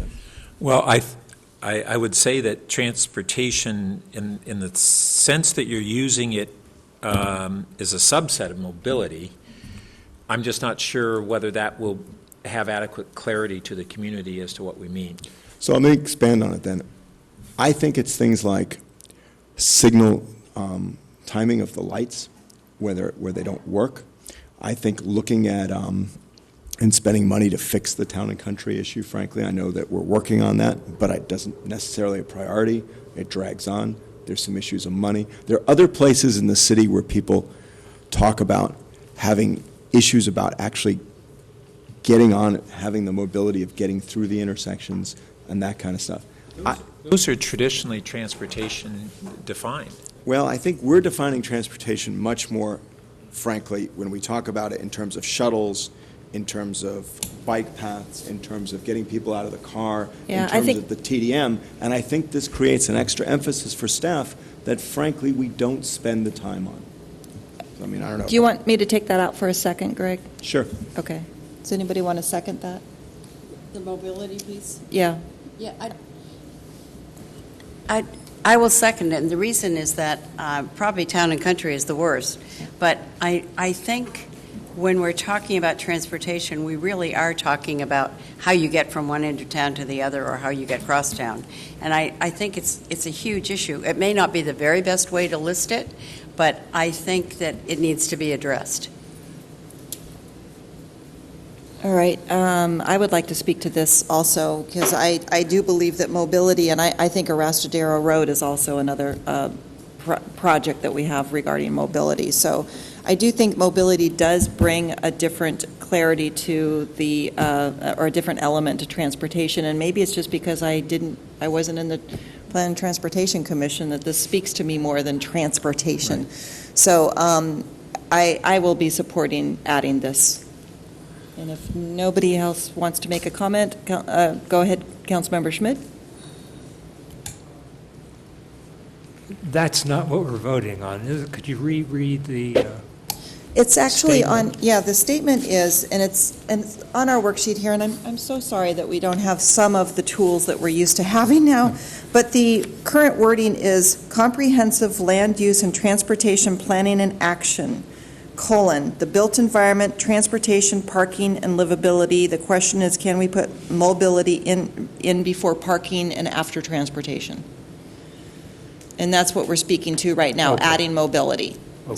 So I can take this straight to a vote. So all those in favor of adding this word in, signify with your raising your hands. I've got 1, 2, 3, 4, 5, 6, and those opposed are the 3 that didn't vote yes, I assume. So that motion carries to put mobility in. So, Greg, Madam Mayor, we have the heading is comprehensive planning and action on land use and transportation, and then mobility is in the subheading. actually, that wording right there is not the way we have agreed to look at the motion right now. So, Okay, then do could you want we me to give this reconsider it because we wrote it this way to make more sense than the way you have the motion? So you don't have parking or livability in this? Oh, no, we would have that underneath it. That's the way I read it. Land use and Attempted to recapture The first line.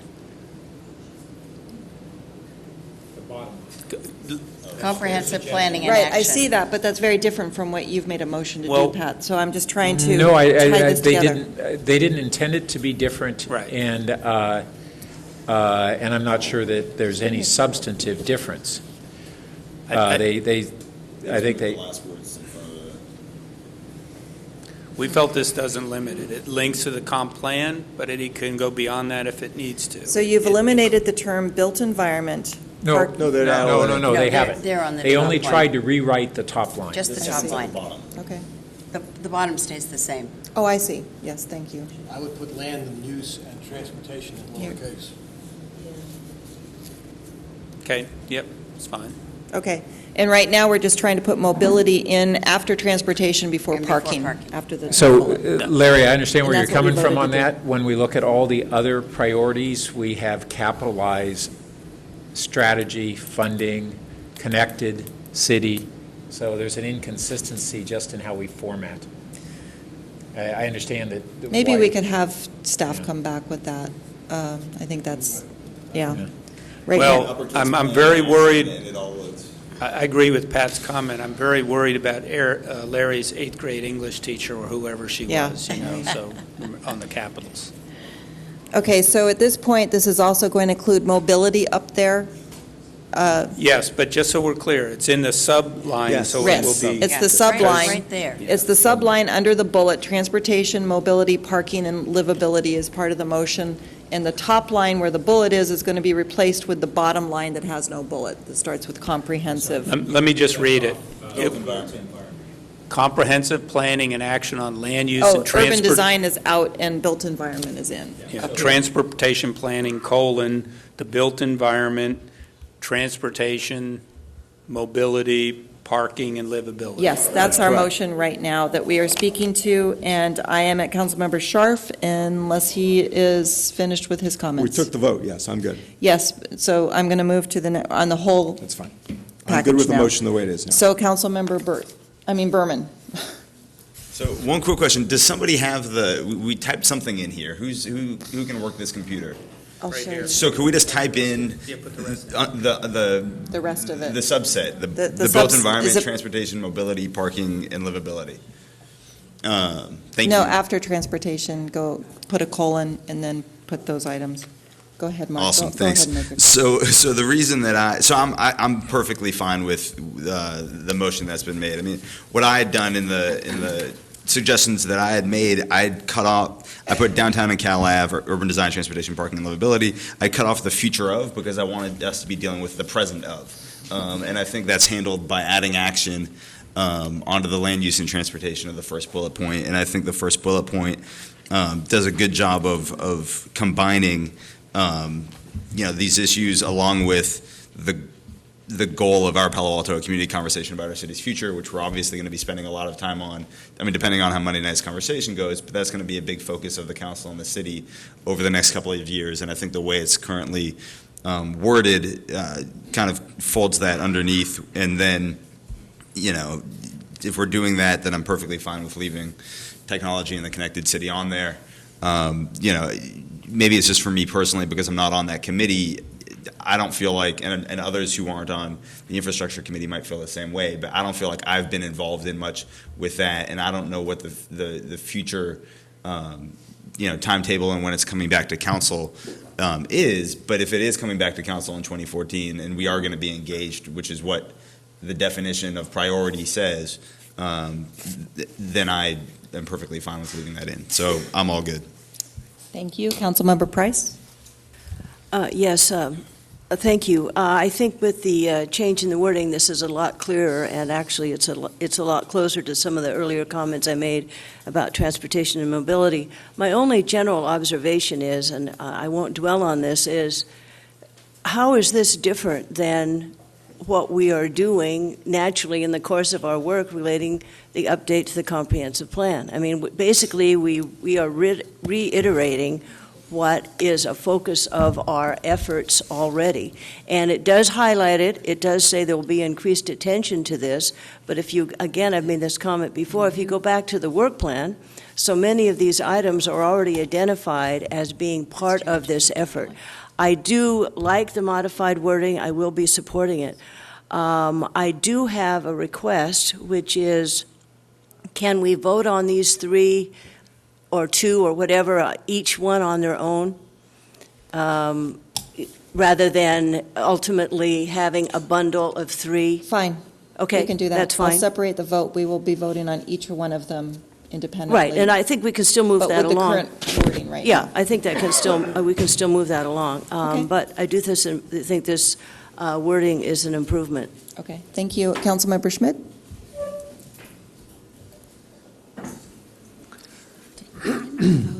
Let's see, we've talked that this motion is to help guide the council with their priorities, and the staff hears that this is a priority of the council. We've talked a lot today about public participation, reaching out, engaging the citizens in what our priorities are. I just want to be very clear that I understand that this would involve the prioritization of data gathering and sharing. The most basic data to make decisions on this are traffic data, parking data, development cap data, and that is things we have not had over the last few years in dealing with these issues. And I guess I just would like to make it explicit that I'm anticipating that this includes good data for the council, for the public. Is that a question for the city manager? Yeah, maybe. I know that we have the RFPs out for some of these, so I think the data is coming in. I think clearly Data's a critical component. We have the message. That being said, no matter how good it is, I guarantee we'll have lots of debates whether it was good or not once we even provide it. And I don't mean that in a bad way, but data serves a critical role, no doubt about it. We've got to make sure we deliver on what you have. Greg? Good. Okay. Thank you. I'm just going to make one simple comment. I'm fine with these priorities. Priority number 2 right here, infrastructure strategy and funding, for me starts to get a little slippery and out of our category of how we've defined a priority. And so my interest this year in keeping it as a priority is to do a little bit of the cleanup from the iBrick. And I know part of that is the inventory, or that system of inventory. I know Mark is the expert here because he was on that infrastructure management system. I really want to see that brought forward as part of the strategy to bring this to conclusion, because quite frankly, as soon as I think you meet one more time and council votes, we will have spent all of our Stanford dollars probably, and we will have our infrastructure plan and our march forward with the year. And so it actually has spun itself through the cycle of a priority of something that's been given particular, unusual, and significant attention, except for some of the back end.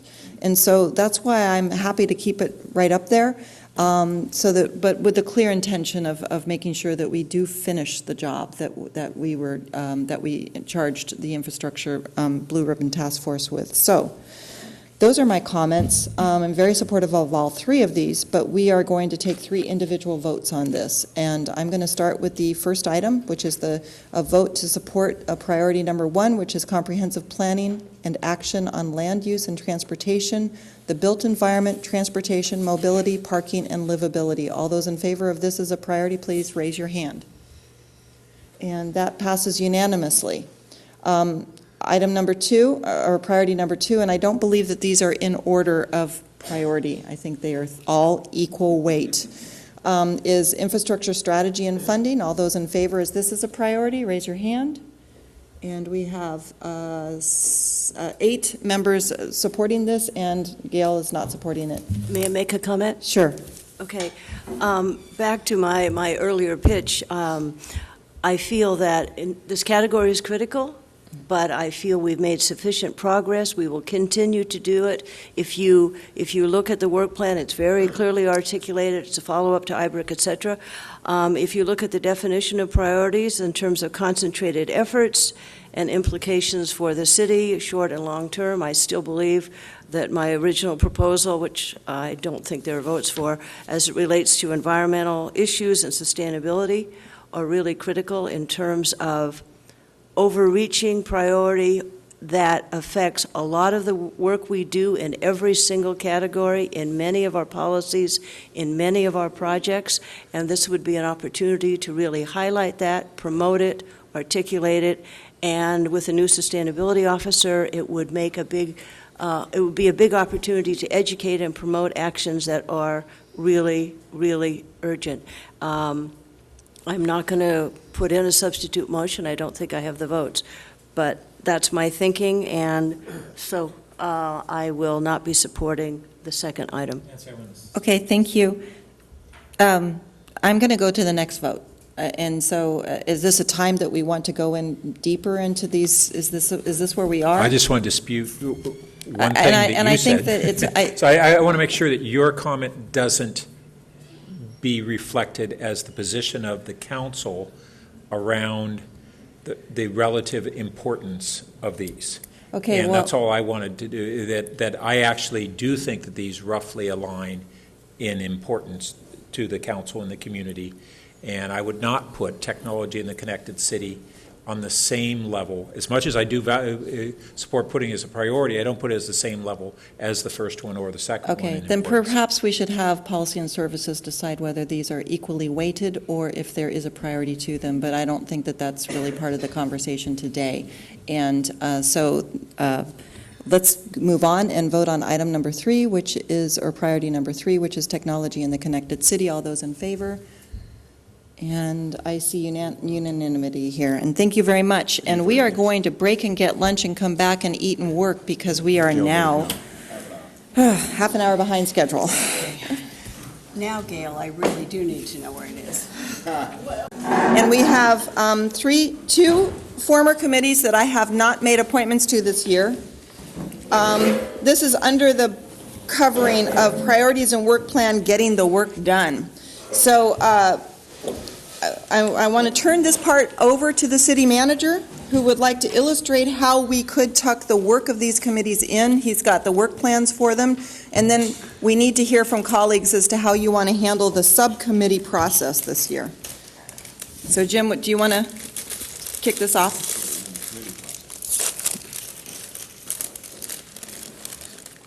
Good. Is that one? It's under item number 4, which is committees. Commendable. Okay, well, thank you. So while we're a little bit behind schedule, you have done great work today, and we have reestablished slightly new priorities for 2014 that will help guide us, and some good work we can do on the work plan.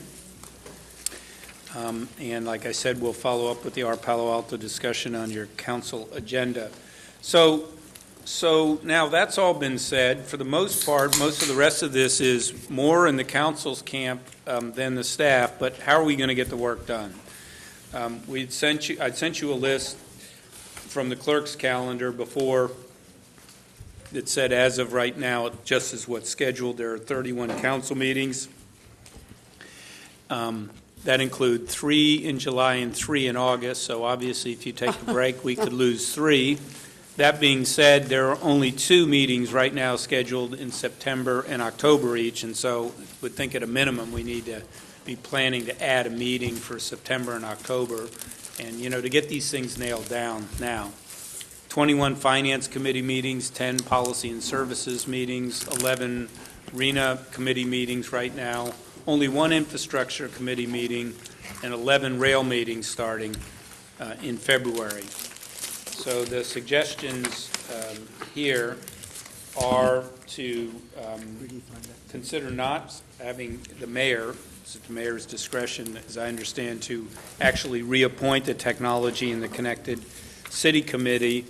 The thought, I would think that would be... Jim, I'm sorry to interrupt, but do we have the milestones on these to look at, or...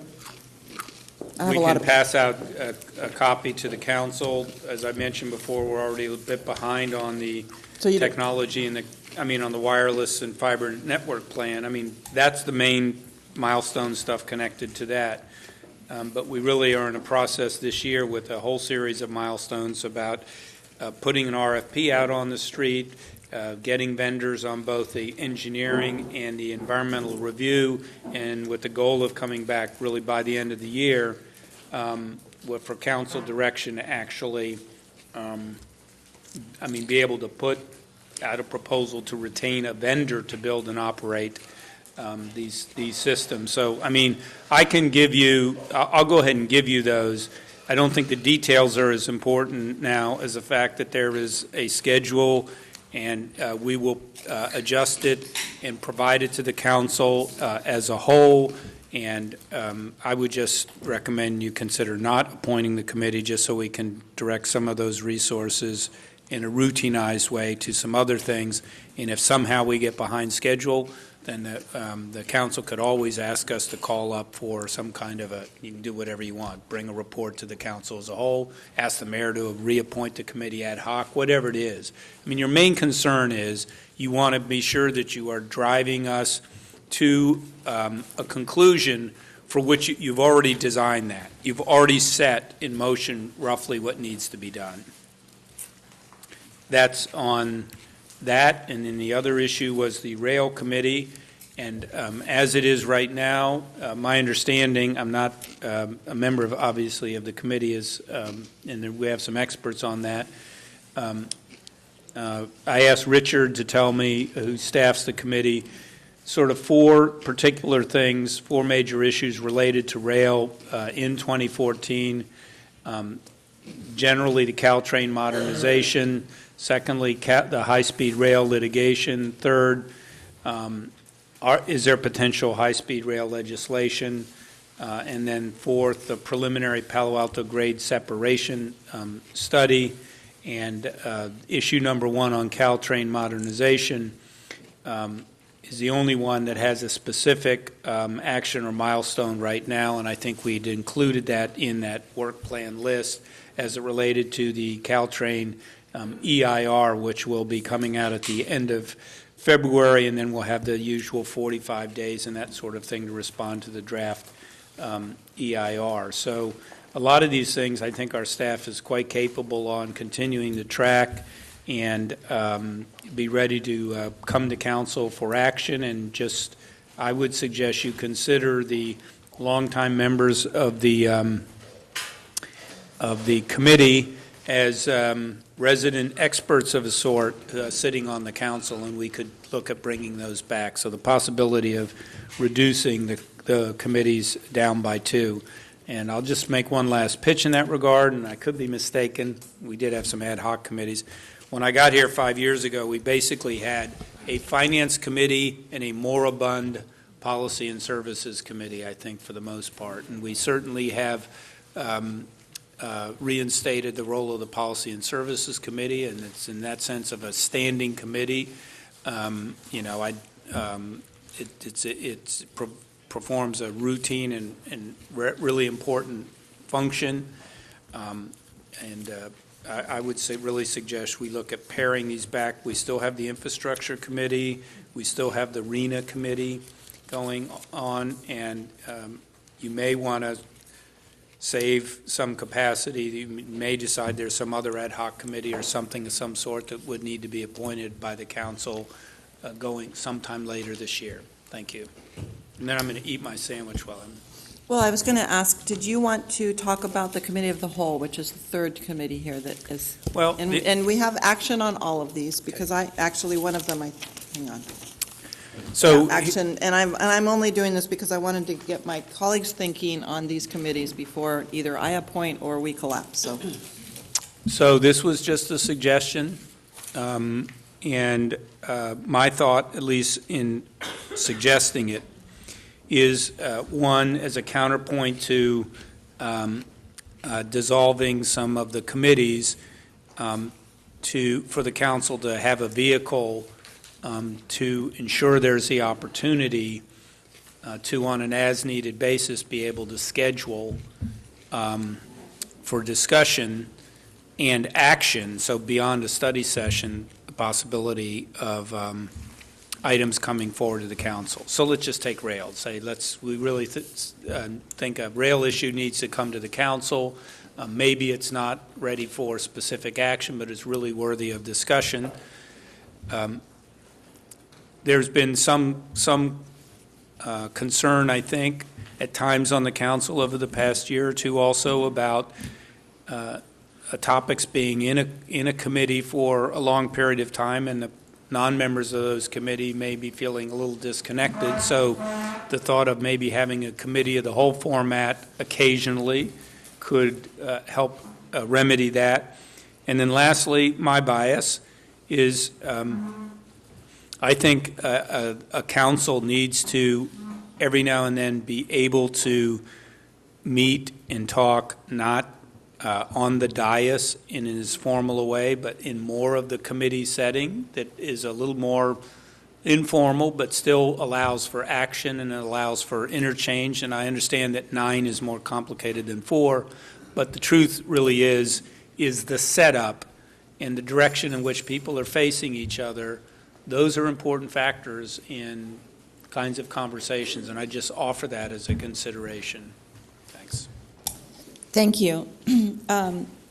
Since these are committees that I have not made appointments to yet, I wanted to give you my thinking on them.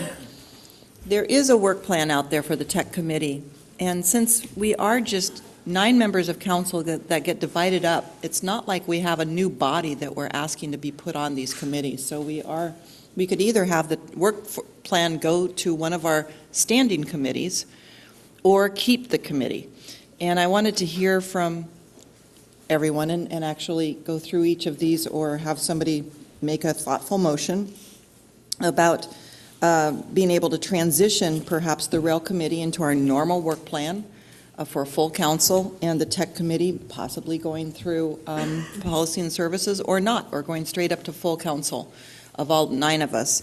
And then allow Jim to use as needed the committee of the whole, which I think is a new type of structure to make things a little more personable, where we don't have dais up here, our community out there, staff in between, and no fluidity back and forth. It might be a little hard at first to get used to that, but Jim would like to use that, and I would like to allow him to explore that concept with us so that we can, for example, on the 13th, when the housing element kicks off at the RENA committee, I really want to hear that whole kickoff so that I know what Hillary's talking to us about, for the ultimate decision that 9 colleagues are going to be making. So anyway, I would like to go ahead and I do have 1 speaker, and so why don't we go out to the speaker and then bring it back to council for thinking.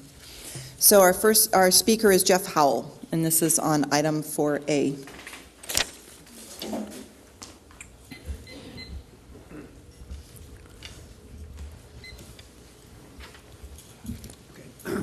I'd like to agree with the council members. It's not on. I'll get that. She'll take care of it. It's on.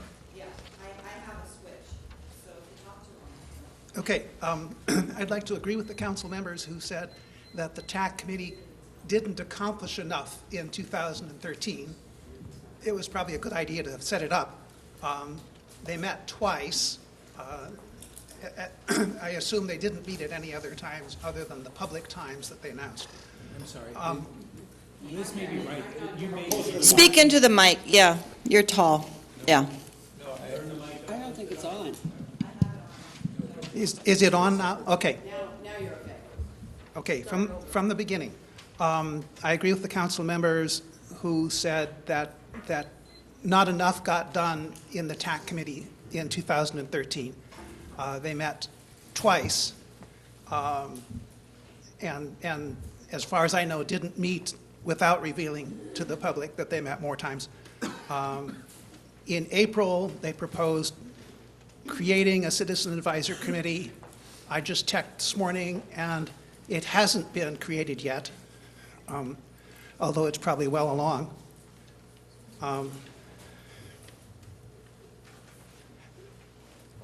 Councilmember Niss mentioned that if we can't get fiber to the premises done, at least we can get Wi-Fi done. I have a completely opposite point of view on that, which is I think we should completely forget about doing any wireless until fiber to the premises is done. Wi-Fi is just a distraction, and it really doesn't make Palo Alto the birthplace of Silicon Valley to just have Wi-Fi. As far as I know, there are no municipal Wi-Fi systems that pay for themselves, and that should be, Wi-Fi and fiber to the premises should meet the same requirement with respect to whether they pay for themselves. Another thing is, while the TAC committee was in force, the Utilities Advisory Commission didn't do anything at all about fiber to the premises, even though they were interested in it. They deferred. So a question I have is, can you get the Utilities Advisory Commission to become involved again? And that question is whether or not there continues to be a TAC committee. Thank you. Thank you. And our next speaker is Stephanie Munoz. Thank you for your patience, Council. I'm speaking to getting things done.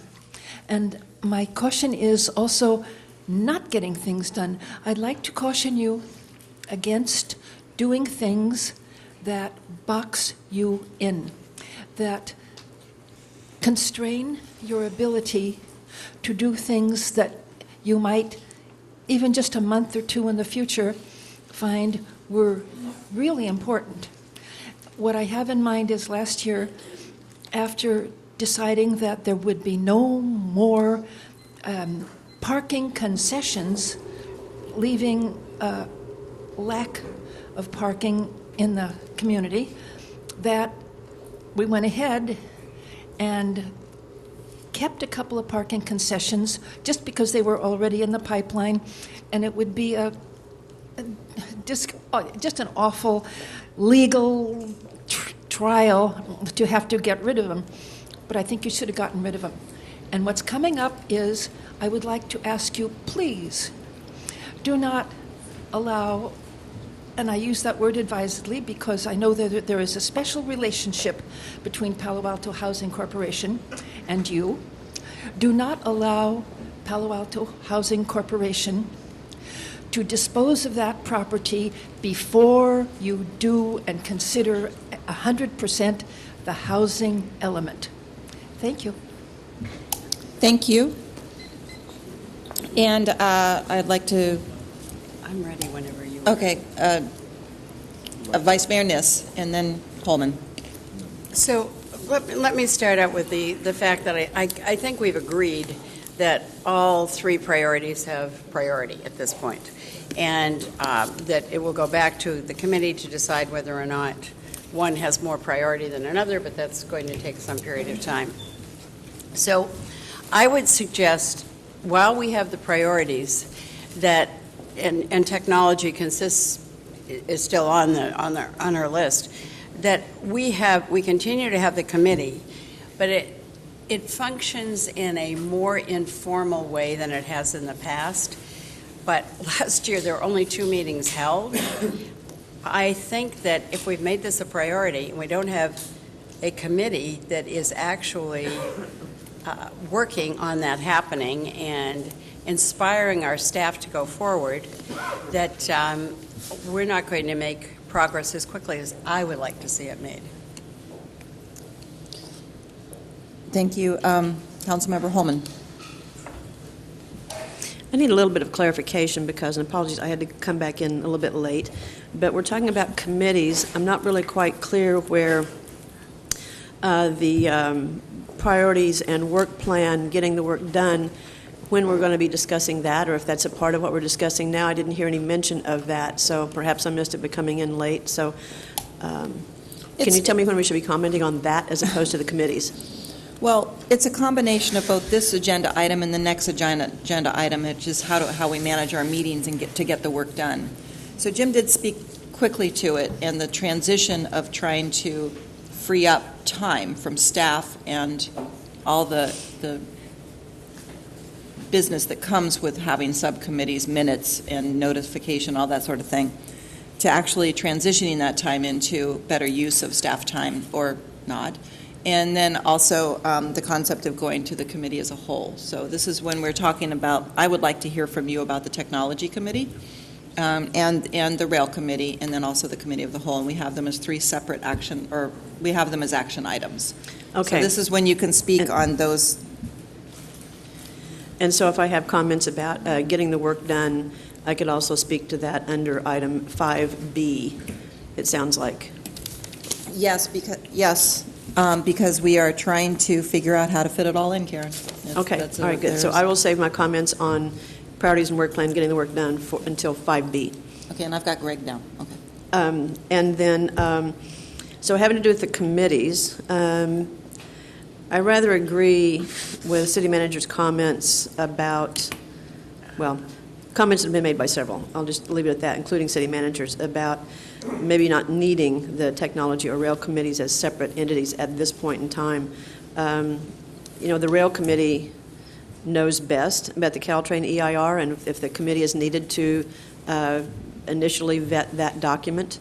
So that's one. And then I'm interested in the committee of the whole, and interested especially in that and how that might differ, supplement, or replace study sessions. I'm kind of interested in how those two work together or not, or how they relate to each other. Thank you. Councilmember Scharf. Greg Scharf. Thank you. A couple things. I guess, first of all, it sort of goes to what we think these committees do. Speak into the mic. Sorry. I guess the question is, what do we view as the role of the committees, and what do we think they do? I'm not sure why it's more work for the city manager, frankly, to have the committee, to staff that committee and have that meeting as opposed to a full council meeting. on that issue. And we have so much to do in council meetings. If we're not going to do that, are we going to do less work? Are we not going to? Are we going to have less oversight of where that process is? I mean, what are you thinking we're going to lose? Or are we simply going to have more council meetings? I actually wish we had the discussion of council meetings first. I mean, it seems to me that if we're going to have less work done in the committee, we're either not going to get the work done, or we're going to have more council meetings. And things like, well, maybe we should just always have a council meeting on the fourth Monday and do away with this fiction that we don't have council meetings on the fourth Monday. It seems to me we pretty much do. Maybe we should start our council meetings at 6 o'clock. We seem to have this fiction we start at 7, but most council meetings I attend seem to start at 6. So I think we have to talk about that. I'm really hesitant, frankly, on getting rid of the Rail Committee and the Technology Committee. One of my concerns, and I'll take the Rail Committee, for instance, is I think it's the purpose of a committee, and it's what I think committees do best, is do a deep dive into a document and read it carefully and understand it and report back to council, which the full council is not going to do.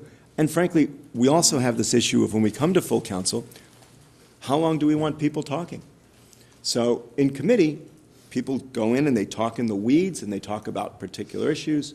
Take the Caltrain EIR, for instance. I assume if that goes to committee, I will feel comfortable that 4 members of this council, and it probably won't be me, will have gone through that EIR and will have made really strong, thoughtful comments about it, highlighted it, so that when it does come to council, it's been framed.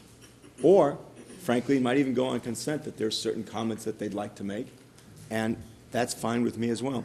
If it comes to the full council, are we going to spend 4 or 5 rounds going through that as we make the sausage on an EIR and comments on it? That doesn't work well. And I think the same is true in the RENA committee, that when you look at those documents, you take a deep dive. That's why finance works on the budget. Why don't we bring it to the full council for that? It's because when you take that deep dive, it makes a lot of sense. And I think that's true on the Technology and Connected City Committee. I think there's new standards that are changing in Wi-Fi.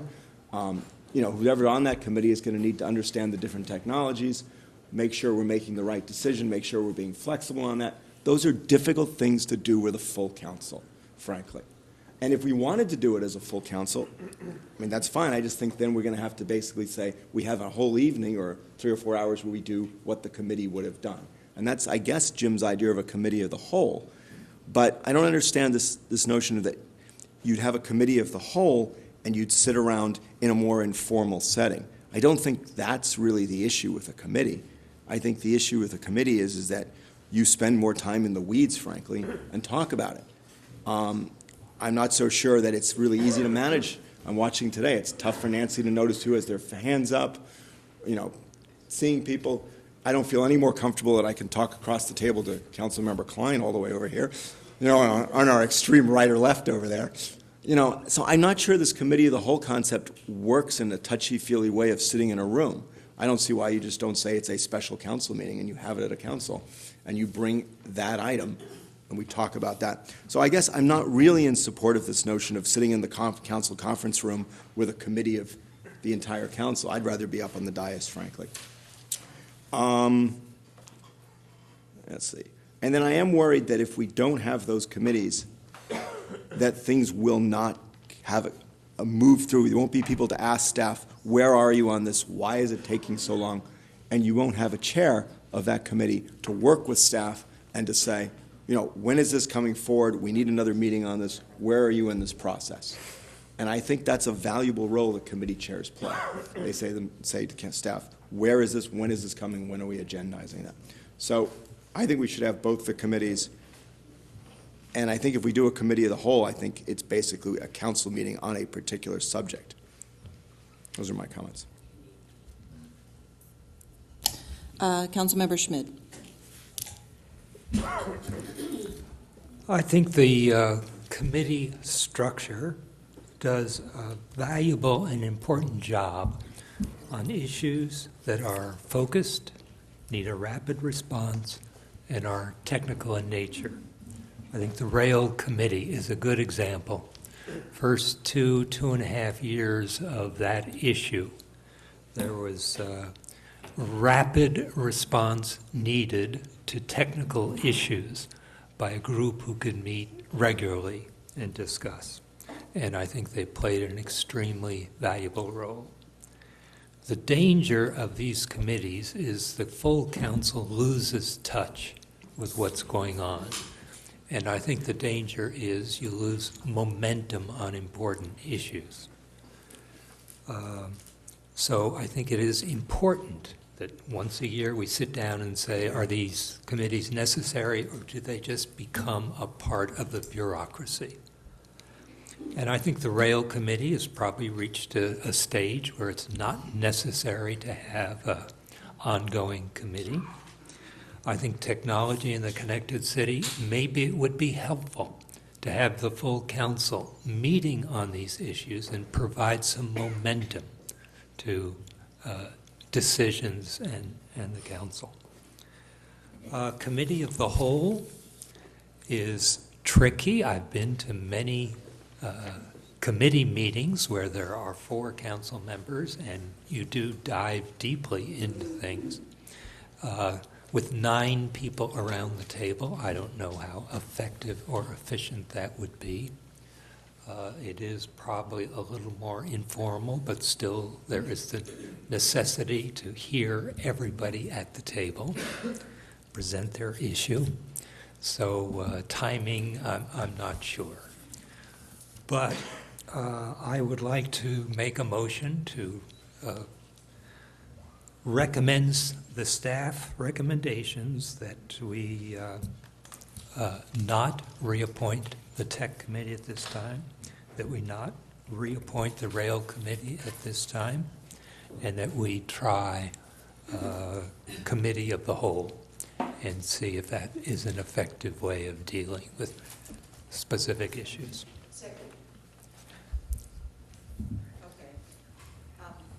Thank you. Motion made by Greg Schmid, seconded by Gail Price, who was a little louder than Councilmember Klein. And would you like to speak any further to your motion? No, I think the key part is to make sure we don't create too much bureaucracy, that we keep the major decisions at the council level and the momentum for decisions at the council level. All right, Councilmember Price. Thank you. Yes, I think that we've had a tendency, and it was appropriate at the time, to keep adding additional standing committees because there was a sense of urgency, complexity of issues, there's a timeliness, and it was important for us to respond in that structure. I think we have reached the point where these issues continue to be important. They also are important for all of us to be more involved in the discussion. I would like to make the comment that it does require significant staff time and support for committee work. The noticing time, the preparation of the reports, the minutes, all of that. And given the density and complexity of our work plan, I feel that time would be better spent for staff to work on the items that come to council and or work on items that come to the committee of the whole, because it would be a more effective use of time and resources. I think lots of times committee support work required is invisible, and people really don't realize what that really requires. I think the quality of discussion will still be very high because all of us will be involved in it. The people who were part of the committees in the past will bring additional focus and expertise to the discussion, and I think it would be a benefit to look at this a little bit differently. Again, part of this is looking at the work plan and all the things we're trying to do. I think refining the number of committees, working at this a little differently would be very valuable. Councilmember Klein? I support the motion by Councilmember Schmid. As chair of that's the only person that's been chair of the Rail Commission Committee. You were chair one year, right? Sorry. Right. I think that it served its purpose very, very well, but that we have now come to a point where, at least for the foreseeable year or two, a special committee just focused on rail is not necessary. The biggest issue seemingly coming down the pike is the Caltrain electrification EIR, and those of us who are more concerned will dive into it, but I don't think it justifies the need for a special committee to do that. But if there is, it can be assigned to policy and services, and thus, as an aside, I would note that I'm not sure there'll be a big saving in staff time by eliminating these committees, because a number of these issues may very well be referred to one of our other standing committees, particularly policy and services. And on the technology and the connected city, I think it's appropriate for all of the council members to get involved at this point, and I'm not sure where we are on that. And so I think until there's a need developed for more specialized attention, for example, something comparable to the budget, do we need committee work?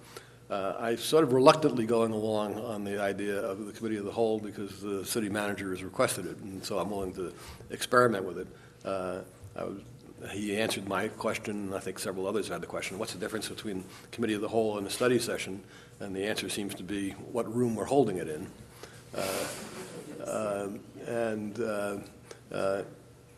We're going to hold it in Ventura? Well, that'll... So my concern is that we don't really have a proper venue yet. The council conference room is frequently filled by members of the public, and it's not an unusual occurrence to see all the seats taken. And so if that's where the idea is to hold committee of the whole, I worry about that. So we may have to look for some other place, and that presents other problems, but I'm willing to go along with it, at least as a one-time experiment. I haven't heard from two colleagues, and I'm ready to go unless one of you would like to go ahead. Information. As I recall, a committee of the whole cannot make an action. Hang on. Well, why don't we, can I make my comments, then we can take it back to the city manager? I just need my point answered. Can a committee of the whole actually take action? You just need to notice it. Yeah, if it's noticed and agendized as such, you could take action, yes. So essentially, we're having a council meeting. Well, today we have unactionable items that we haven't noticed for action, and we have items of action, which is what I've asked for. I've asked for action on these committees, and then I don't think the only other action item we have today will be the summer break. No, my question is just. So you can still do it. Yeah, you can still do it. It depends as to how the meeting gets noticed. So that's the difference from a study session. And There's action. do you want to make comments now, or do you want? Madam Mayor, let me respond. There's no difference between the committee of the whole and the full meeting of the council. That's correct. The only difference, if you notice the committee for the whole as being able to take action, it's the same thing as a council meeting, the only difference being where you're meeting and whether we're facing each other this way or that way. And I would also say typically, I think it would be a single subject or topic, and most of your meetings are, a combination of items. Can I have a third distinction? Would you like to speak to the motion at this point, or? Okay, but my first point is that I think there's a third distinction, because in our protocols, we actually have guidelines on the formality of a council meeting, and my understanding is that this would be falling under the informal guidelines of a study session, but have actionable items. That's how I interpret the difference. So the conduct of the meeting would be similar to a study session, but empowered to take action. Yes. Just one other thing to toss out on locations. We've had a couple meetings at the downtown library in that larger room, and it was able to be set up well. It's a good venue, especially if we're going to be having remodeling on the first floor, to think about that. We hadn't talked at all about the infrastructure committee, which we have some important items coming up on that committee, but in my mind, I'm hoping we're going to be able to sunset that later this year. So I just wanted to put that on the table as well. Thank you. Unless, Mark, would you like to make any comments to the motion, and then I can make my comments? Or quick comment, which is another idea for a possible location, which I've been hesitant to bring up. But when Mitchell Park's finished, I hope that there'll be a great community room there, and it's South Palo Alto, and so that's another good option. And I agree with Pat that either sunsetting or just going idle and then eliminating it at this point next year for the infrastructure committee, I definitely hope we can do that. Just so you know, this was supposed to be Mitchell Park right here. Yeah. For this retreat this year. Maybe next year. Well, it'll be quite a contrast. Yes. So anyway, it sounds like this is going to succeed. I'm not sure exactly until we take the vote, but I would like to make some comments. Technology and Connected City, for me, what has changed and why I was able to entertain this concept is the fact that Jim has together his stakeholder group. It's pretty voluminous. There's people with experts on there. They are going to scrub whatever comes to full council, and probably much better than we will. And I think, and then they will be standing there telling us what they've scrubbed. And I use that word just because that means that somebody is going to do the deep dive that probably has better knowledge about this than I do, even though I feel very knowledgeable from having gone to the conference back in Kansas City. And that is still an option. If people want to go to the FTTP conventions that they do, really, really informative. That's always an option to go and get up to speed as colleagues here, council members, because I do think that this is going to be a big decision for this community as to how we move that forward, and understanding the technique as they roll it out. Very simple forms. By the time you're done with that, you know each of the steps and why, and you can ask the experts in the field that's rolling it out throughout the Midwest right now. It's very interesting and touching, actually, to see the results. The Rail Committee, I do believe that the Rail Committee goes through the entire corridor of Palo Alto. It doesn't just affect people who I know, my neighborhood brought it up, the wall, the Berlin Wall. But the decisions moving forward on really, I think that it has elevated that into the level of work that we expect our community to do and not do. For example, it's my understanding we didn't look at the EIR from Caltrain back in 2003, and we've ended up with a substation for transmissions on their lines across the Alma from Green Meadow neighborhood. We didn't defend that. We didn't make a comment. And so I think that now we've integrated that into our process. And so that is what has convinced me that we should have this meaningful conversation today. And finally, basically, getting the work done is going to be the discipline of council, but also staff getting the work done and bringing it to council with the full set of minutes from planning and transportation and the full set of minutes of subcommittees. And I think that we have to recognize that we do play that role. If we want to take a segue, I do believe that not bringing the RENA committee forward this year was critical because of the housing element again. And that's the only way we can get school board members at the table. We can't get them at the table like this. So for me, this is why I am going to be supporting this, because we are actually throwing this back right at Jim to navigate us through these 35, 40 work plan items that should be done this year, but will probably bleed out to next year. If there's no more comments, I'm going to go ahead and call for the vote. All those in favor of the motion by Greg Schmid to not seat the two committees and to go ahead and move forward with the committee of the whole, please raise your hand by supporting it.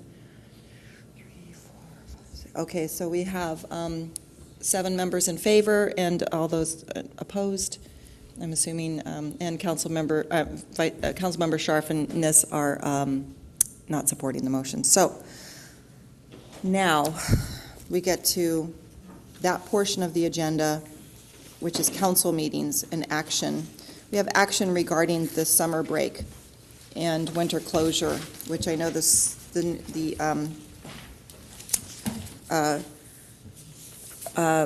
Donna, do you have information as to where that is kind of lining up for us so that we can go ahead and resolve when our breaks will be, and then we can go into the very fun conversation about how to get the meetings to be effective and move along. Let me turn you on. There you go.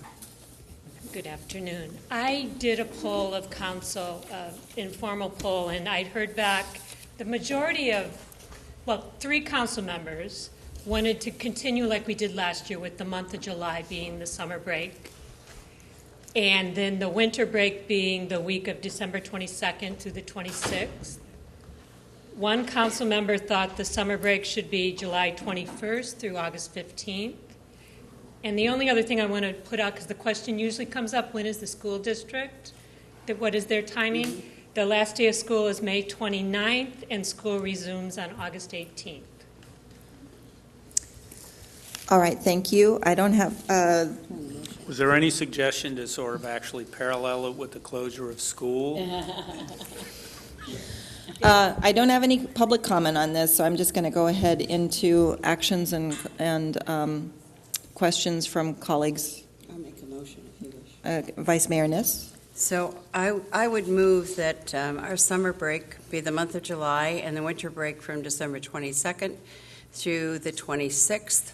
I think it worked well last year, and other than maybe we could make it from the end of May till the end of July. Cool. But I think that might become problematic. So that's my motion. Second. Okay, does anybody have a comment or? Okay, all those in favor of the motion? It's unanimously supported, so it is resolved that these will be our break period.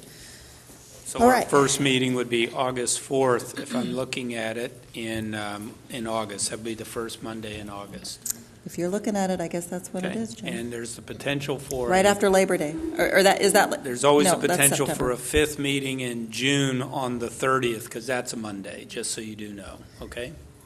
So you're telling us that, okay, well, No, we're I going to just- go right into how many meetings we have. I just so think that we actually July works really well as far, as far as not getting too far off from meetings in June or August, so. Okay. That's good. Thank you. The next item is council meeting management. We might have action, we might not. I'm going to kick off a few things. Jim has given us the meeting numbers, how many meetings we have.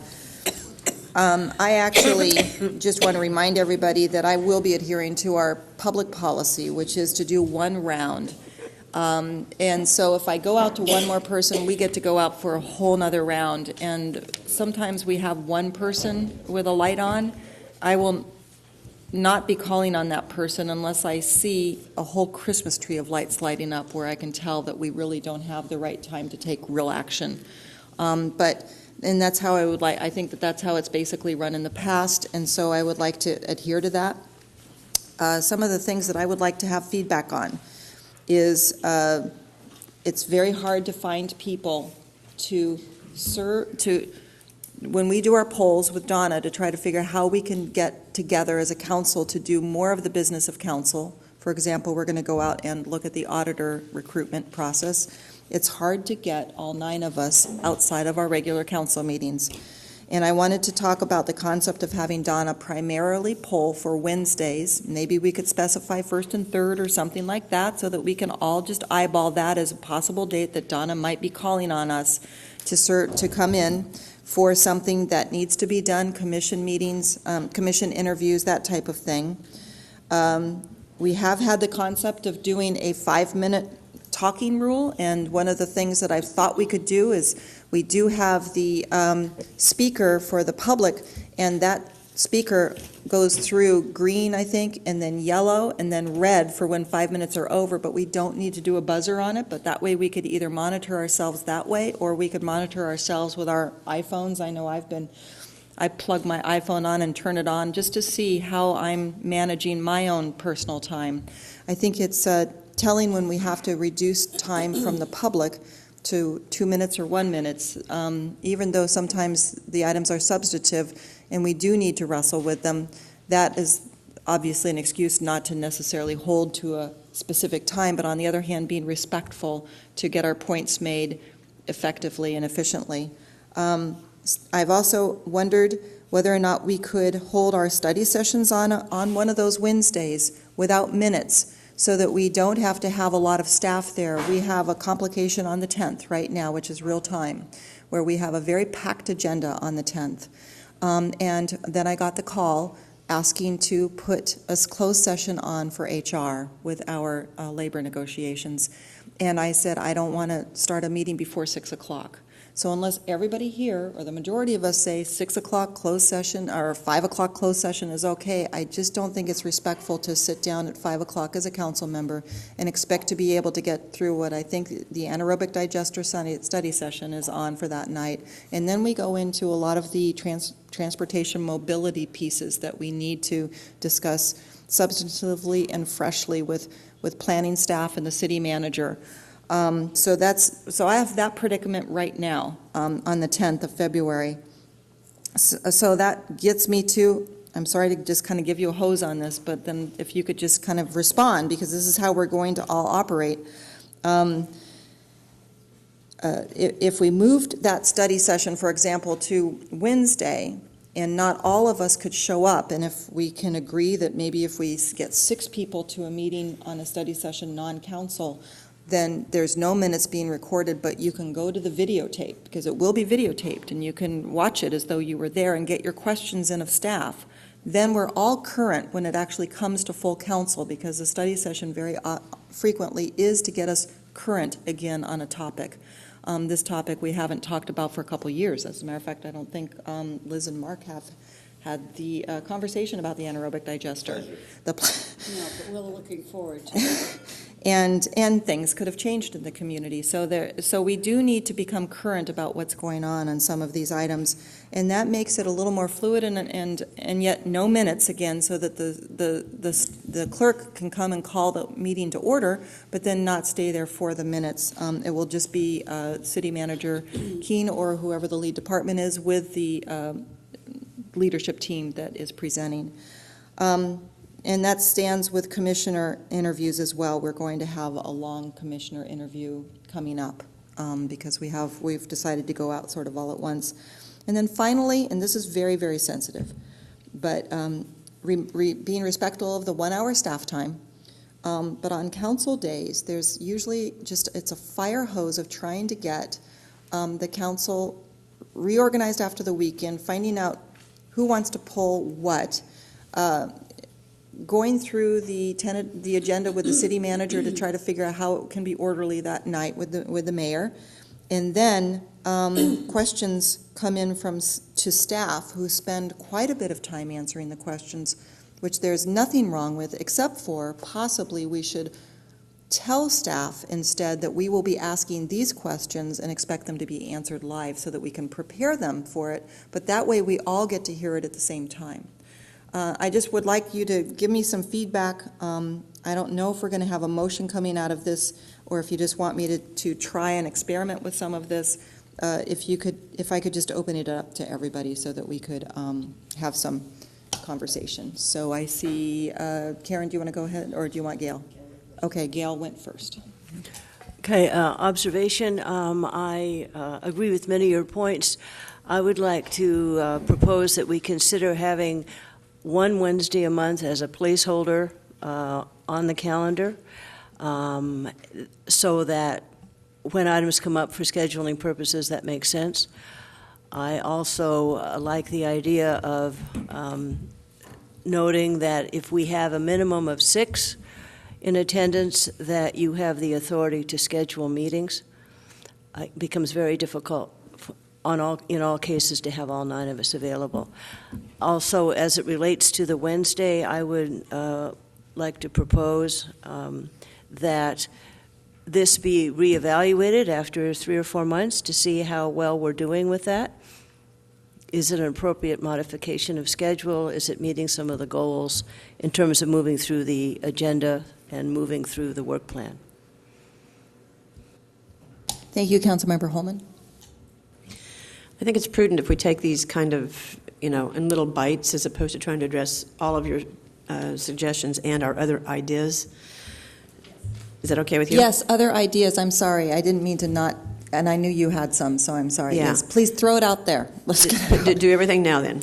Okay. Well, I think we need to vet it, and then some of it we might just need to contemplate, and I might just, say that I'm going to try this out tonight or something, and we can absolutely do it that way as well. Okay. So the substantive ones are, how do we manage some of this meeting madness that we're going to have to get through with possibly spilling over into Wednesdays?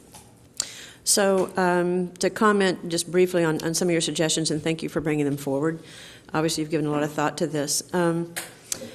The Wednesday meetings, I understand we need to find some place to do some of this work, but I do note that on some weeks that would mean like 3 meetings in a row. Council, Policy and Services for Finance, and a Wednesday meeting. So that's pretty much a big bite. So that said, some of the things you just mentioned, the 5-minute talking rule for city council members, I've always held that there are council members who have specific expertise on some things more than others do. So I've never really cottoned to a time limit being the same for every council member on every topic because, if you serve on the rail committee, you have a lot more information about rail than do somebody who hasn't sat on the rail committee, so it makes sense that that person should be allowed to speak longer because they have more to offer and to inform the rest of us with. So I've never been big on that. Some of the suggestions on how to make our meetings more efficient, and this is it's not complicated, but it's not simple either. So this also adds to transparency, I think, and helps the public get engaged earlier rather than at council meetings. Because I think some of what happens that makes our meetings run slower is that, and always welcome, is members of the public coming to council meetings. But I think if it's easier for members of the public to find out what the status is of a project or proposal, they can get involved earlier, send in comments, even if they can't attend a daytime meeting. So just looking at our, attachment A, this list of things on our project and issues list, if those items are on our website, and if they have what the next steps are and what the bodies are that those items are going to, and at least the tentative, and understand this is all tentative because these dates are fluid. But if there's a way for people to find out when they can get engaged in an item of interest, I think that would help enormously. In addition to that, and I guess this is probably a combination of maybe the clerk's office and IT, but in addition to that, let's just say, for instance, the housing element. Let's use that one as an example. The housing element. So it's going to go to the Planning Commission, it's going to go to the Arena Committee, and it's going to go to the City Council. So if that, this is number 5 on our list here, so if that is up on the website and it says where it's going to go, what the tentative dates are for those meetings, and if there has been a meeting, then there's a live link there that you can go and you can scroll down to the motion and see what action has already been taken. And so it's all a matter of, easy accessibility, easy participation, and earlier participation that will help us as council members, but absolutely, I would think, help members of the public get involved earlier and not have last-minute questions or, gee, I didn't know this was happening. And the other thing that I would add to that is Aaron isn't here, but Aaron, following in Curtis's footsteps, does a blast out to interested groups about items that are of interest that are coming out. And what his addresses is land use and transportation, Planning and Transportation Commission meetings. But people should be able to sign up for the items that they're interested in and get an email prompt from, the clerk's office. Yeah. So, how we send out we send out for council meeting agendas. We send that out to the public. I'm not, we'll wait and see. But anyway, but I think that would also help. So getting the public engaged earlier, helping us do meeting management, I think they all go together. And I think that covers, I think that covers my, my comments here. Okay, thanks. Councilmember Schmidt. Just a couple comments on your suggestions. You say one round. I think that would be effective if we all knew what the rules of the game were, and I assume that it's one round on comments, one round on any motion made, So you might actually end up speaking 2 or 3 times on a given issue. That's what we do now. You know, it is in our policy and procedures, so that is the rule. And yet, obviously, there's some nights where everything flies out the window. You know, today was a great example, I think, when we kind of found ourselves in a pickle with priorities, you know. And so I think just being mindful, if you've made your comment, you know, realizing that you've made your substantive comment and you're ready to vote. And that's all. It's because obviously you will want to speak on motions, but to just be respectful of that. So, yeah, I think one thing you don't want to leave out is the possibility of learning something. You hear a colleague say something, you say, "Oh wow, I hadn't thought of that. Let me comment on it." So if you go ahead with the one-round rule that we all know about, it might be helpful to review it after 3 or 4 months and just have a little informal discussion. Is this working? Are people frustrated? 5 minutes. I would be happy to, again, try that, see how it works, and see if there's frustration with it. I think one question on that is if you are asking a question to staff and the staff spends 4 minutes responding, does that mean you have 1 minute? Yes. So.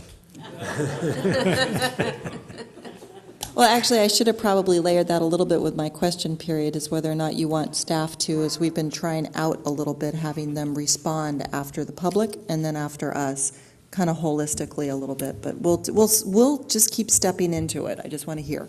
Yeah. You mentioned a start time of 6 p.m. I would be happy to start earlier. You didn't mention about an ending time. And I think it is important that the council not conduct business after certainly midnight. That's in our policy and procedures as well, that we don't take anything up after 11 or 10:30. 10. Take up doesn't mean we can't finish. So then You don't take anything up after 10:30. You do a check-in at 10. okay, check in at 10. With the Don't goal take of it. ending at 11. That's our policy, unless we choose to have somebody say, go ahead and make a motion and push through for the whole agenda item. And we Okay. have done that in the past as well, but I just want to remind you, we can all go back to the policies and read it, but this is where I'd like to start with, Yeah, is I think it's staying to the important policy. we all recognize that up front, yeah. You say no minutes on study sessions, and I'm against that. I think not having minutes of a public discussion, especially when there's outsiders present, giving presentations, discussing, is a loss. And it's so hard in after time to find specific comments on a recorded session. So I think that would be a harm to the public. You raised a question about questions, when we should put in questions, and whether we get a response immediately or later on. I have found it difficult when you have a question, if someone else has a question, to actually get the value of that question because they come late. You might not get it until you're at your seat, and there's really no time to catch up to the questions. And so it's a lost item. I think it might be more effective to ask a question early and have staff respond to it publicly at the meeting. Then at least it gets entered into the record and everybody hears it at the same time. But that may extend the meetings if you end up then with staff answering 10 questions. So that's, I think, a tricky point. One Wednesday a month, I guess I would check and see if whether your changes on the one round, on the 5 minutes, on the 6 o'clock meeting, obviates the need to have a regularly scheduled extra meetings a month. So I would first see how those work with our time. Councilmember Berman?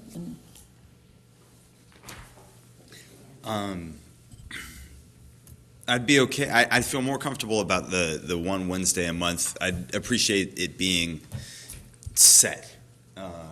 I find it, I've only been on council for 1 year, but I find it frustrating when, we get numerous requests a month to have night meetings, and it's just hard to kind of have any sort of system to my schedule, which comes with the territory, but to the extent that we can create some structure there, that's great. Another thing that I'd thought about at the end of last year and then forgotten about, so I'm glad we're having this conversation, is when there are items that will only take an hour long, and I don't, we're doing the check-in on the auditor search. I don't know how long that's expected to take. But if there are things that are just an hour, if we can schedule those on nights when there is a standing committee meeting, then at least for 4 of us, that's not another time that we have to go to City Hall. And what I would love to see us do is streamline the amount of nights that I have to be at City Hall. Or that we, that, because as I think Karen was mentioning, I mean, there are times when it's 3. I'm trying to have a life. Thank you for synthesizing that for me. It'd be nice, if possible.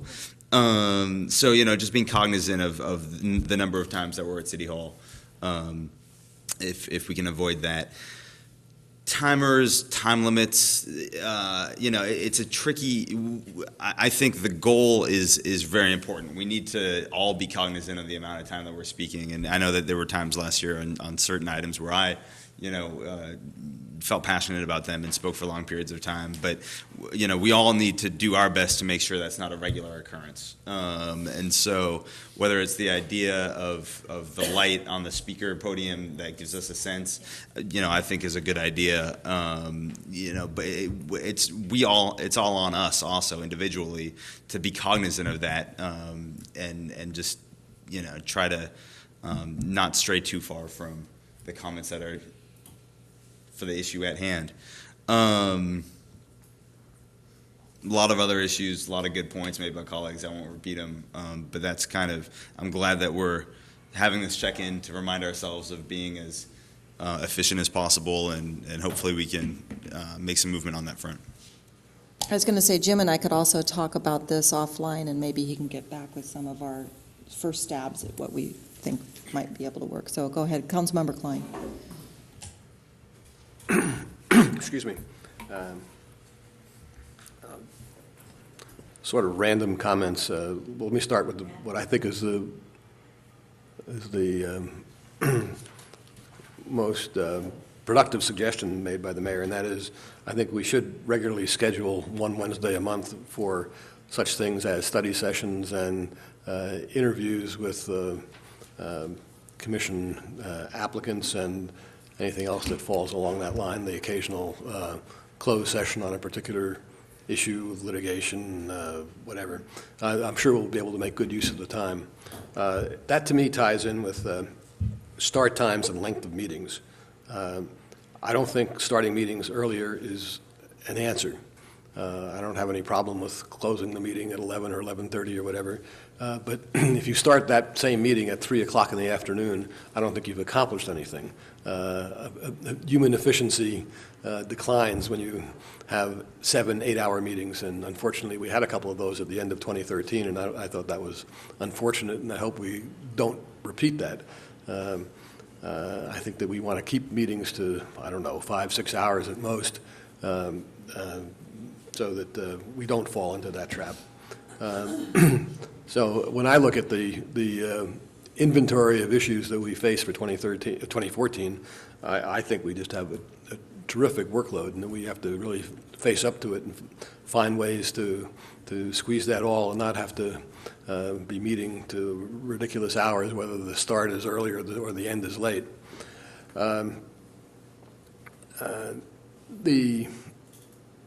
Someone mentioned that we should authorize the mayor to schedule meetings when less than 9 people have indicated that they can be there. I think the mayor and the city manager already have that authority. I just want to make that clear to everybody that, and I think that sometimes in the past there's been a tendency to not schedule things if everybody can't make it, and I think that we certainly should try to schedule things so everybody can make it, but I think we've got to move forward. And so if somebody is on a vacation or has some other conflict or whatever, that's tough. We're very, very diligent, but our attendance record, say, compared to the United States Congress is pretty sensational. 95% is just fine. 100% isn't. As to the one-round rule,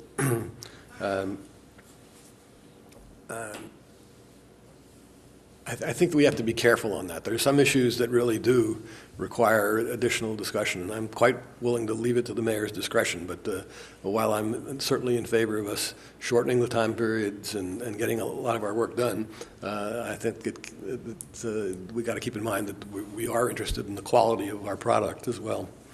I'm okay with the idea of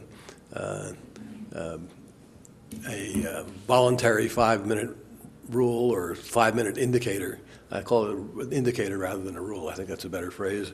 We're always looking for ways to expand the role of the vice mayor. And so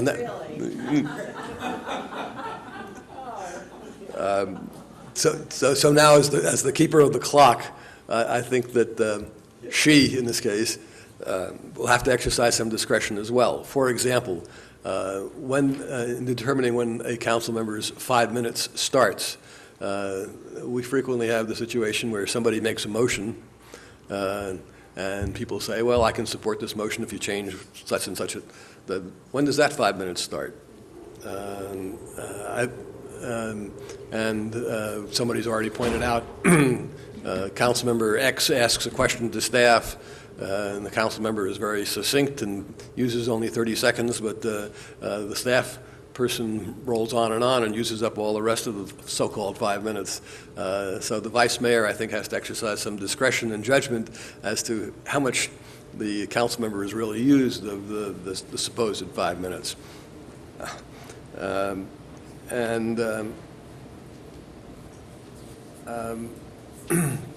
One last thing, and I think that Councilmember Scharf raised this, that we need perhaps to think of the fourth Monday as not always a time that's off, and because again, I'm concerned that we screech down to the end on some of these issues, and we may just have too much going on. And I think it's much easier to have 4 meetings a month of 5 hours apiece rather than having 3 meetings of 7 hours each. No, Donna, I'm sorry. I can't remember if I called for public comment on this item or not. I didn't? Okay, let me get through, sure. There's just, I think, Patton and me. So why don't I go ahead and hear from, I'm sorry, you're right. And then I will do public comment before I summarize some things.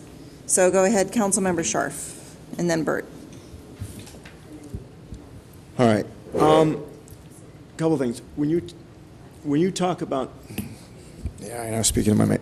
When you talk about the one round rule, are you talking about implementing it the way it's currently in our protocols, which is the way I always interpreted it was council members talk once there's a motion on the table, then there's one round on that motion. But, if someone makes a substitute motion or something, someone gets to again talk on that motion. That's the way I interpret it. And then because the council member has to have a right to address the motion on the floor. You could literally talk 3 times. If you speak first and there's no motion on the floor, I would let people speak 3 times. I'd say you could speak to a motion on the floor. First of all, you could speak a comment. Someone could make a motion. You then have a right to speak to that motion. Someone could make a substitute motion. You then have a right to speak to that substitute motion. Right. Where I didn't really let it go, and my good colleague over here, Karen, was always the one, would get to the end, we'd have it, and then there'd be one last comment. Yeah. And that's when I always said no.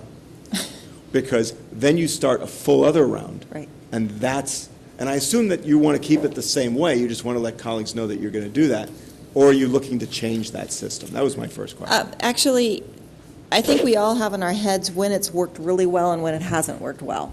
I actually was shocked the other night when we had to take up the density bonus, and was it density bonus that we had the one round on?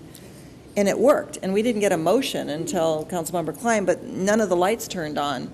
I did a bed check with him to make sure the motion was right when we went out to the vote, and then I also... Bed check. Oh, come on. He's that all the time. He was just all to make tucked sure in, that we nice had the and right, neat, yes. because it was a very long motion. I did not repeat the motion, and I'm going to try to remember to repeat the motion if people could please help. Yeah, okay. But, I touched base with Karen on it because she did have her light on, but I just felt that was the tipping point to go back out when no other lights were on at that point. And then Gail wanted to make a comment afterwards. So I think that unless it's really lit up like a Christmas tree, I don't think that it's appropriate. And apparently enough people felt that they had already spoken to it, that they didn't have to go back and speak to the motion at hand, which I think the two of you were holding that motion. So that was an example of a very dynamic, it was RPP. Anyway, I can't remember what it was. It was RPP. Yeah, it was RPP. And I think that worked. But then there's other times when really we have not maybe gotten as up to speed, or there's still new things that are coming in from the community, and so then we do have to work it through. And I don't want to cut that off, but I do just want all of us to recognize that if we've said what we want to say and we think our feelings have, our thoughts have been heard and the motion is okay, don't go out for a second round. And let's see if we can't move it along, because Jim, I think, would like to load up our agenda with action items a lot more than what we have been doing, instead of keeping just one action item a night. Because then you've seen our list. We're just not going to get the work done this year. So go ahead. So then the second issue was the Wednesday meeting. I'm of the opinion that that's fine as long as it should always be the same Wednesday. I mean, I'm with Mark on that I need to plan my schedule. I'd like it. But before we use that, I really would like us to come to a consensus that it's 4 Mondays a week. And maybe we use that 5th Monday if that comes up. But on most months, there's 4 Mondays. We should schedule the 4 Mondays. And then I also think that we shouldn't start earlier than 6, but we should say we're going to start our meetings at 6. Otherwise, we always call them special meetings. And, every meeting shouldn't be a special meeting. It's sort of... Can we change that in our policy, or is that a charter thing? Check and see if it's either in the charter or the code. I'll give you an answer. Okay. If it's in the charter, you're going to have to be here for a special meeting. Okay. Right, if it's in the charter, I agree, we'd have to leave it, but I thought maybe it's not in the charter, it might just be in the code. You're right. It does seem to make it sound like we're having a special hidden meeting or pop-up meeting or something, when in fact we've just rolled it forward an hour, and that's not really what we're trying to do. So I would like to change our policies and procedures, though, that we do the 4 Mondays, not the 3 Mondays. I mean, I think that would make it easier, and then we'd go to the Wednesday if we had to. I mean, because I'd rather not have a Wednesday meeting. I'm with whoever made the comments that I'd rather have 5 to 6 hour meetings, frankly, start at 6 and end at 11 for most of them, and that we do them, 4 times a month, and that's good. So that was my thoughts on that. I'm okay with the, Molly, you? It's in the municipal code. It can be changed by ordinance. If council would like to direct that, I'll bring you an ordinance to change those things. So I'd like us to direct. Are we going to make motions, by the way? Or how are we going to handle this? We do have this as possible action right now. So I'll make a motion that we direct the city attorney to come back with an ordinance that says that we start the meeting at 6.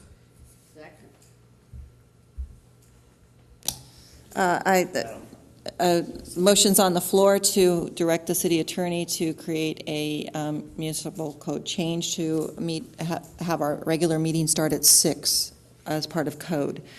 Seconded by by Vice Mayor Niss. Can you speak to your motion? I don't really think I need to, and we all should have opinions on this, so why don't we just vote if that's all right? Okay, Liz, do you want to speak? No. Okay. May I ask a clarifying question? So the same sentence includes the first 3 Mondays of every month. Would council like the ordinance also to say start at 6 o'clock for the first 4 Mondays of the month? A motion yet. I think, actually, that. Well, I do think you want to hold it to just the time? Why don't we hold it to what it is? Yeah. We can always do a special meeting on the 4th, but I'm happy to, eventually, if we decide to get there, do that. Yeah. Okay. Any council member Holman and then Bert.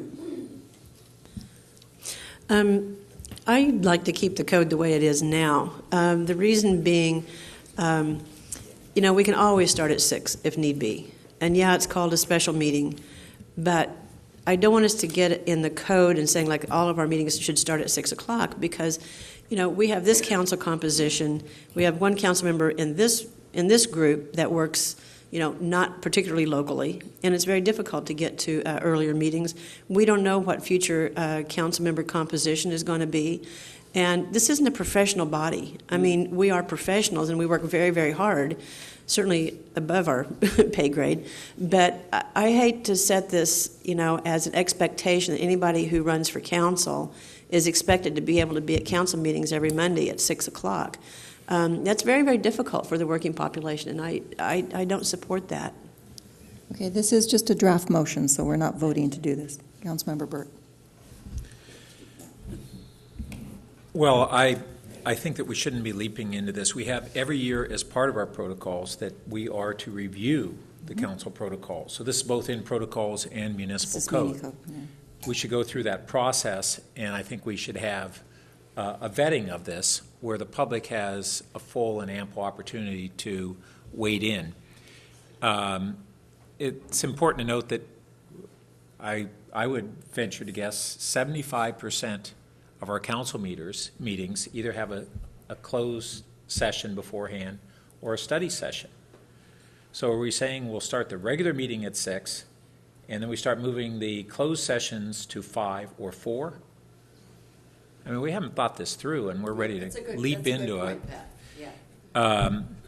So I don't think that, one, I'm not going to support giving that direction today, even though I may be open to consideration in the future. I think this is jumping the gun, and that aside from council member participation, there is a real issue of public participation.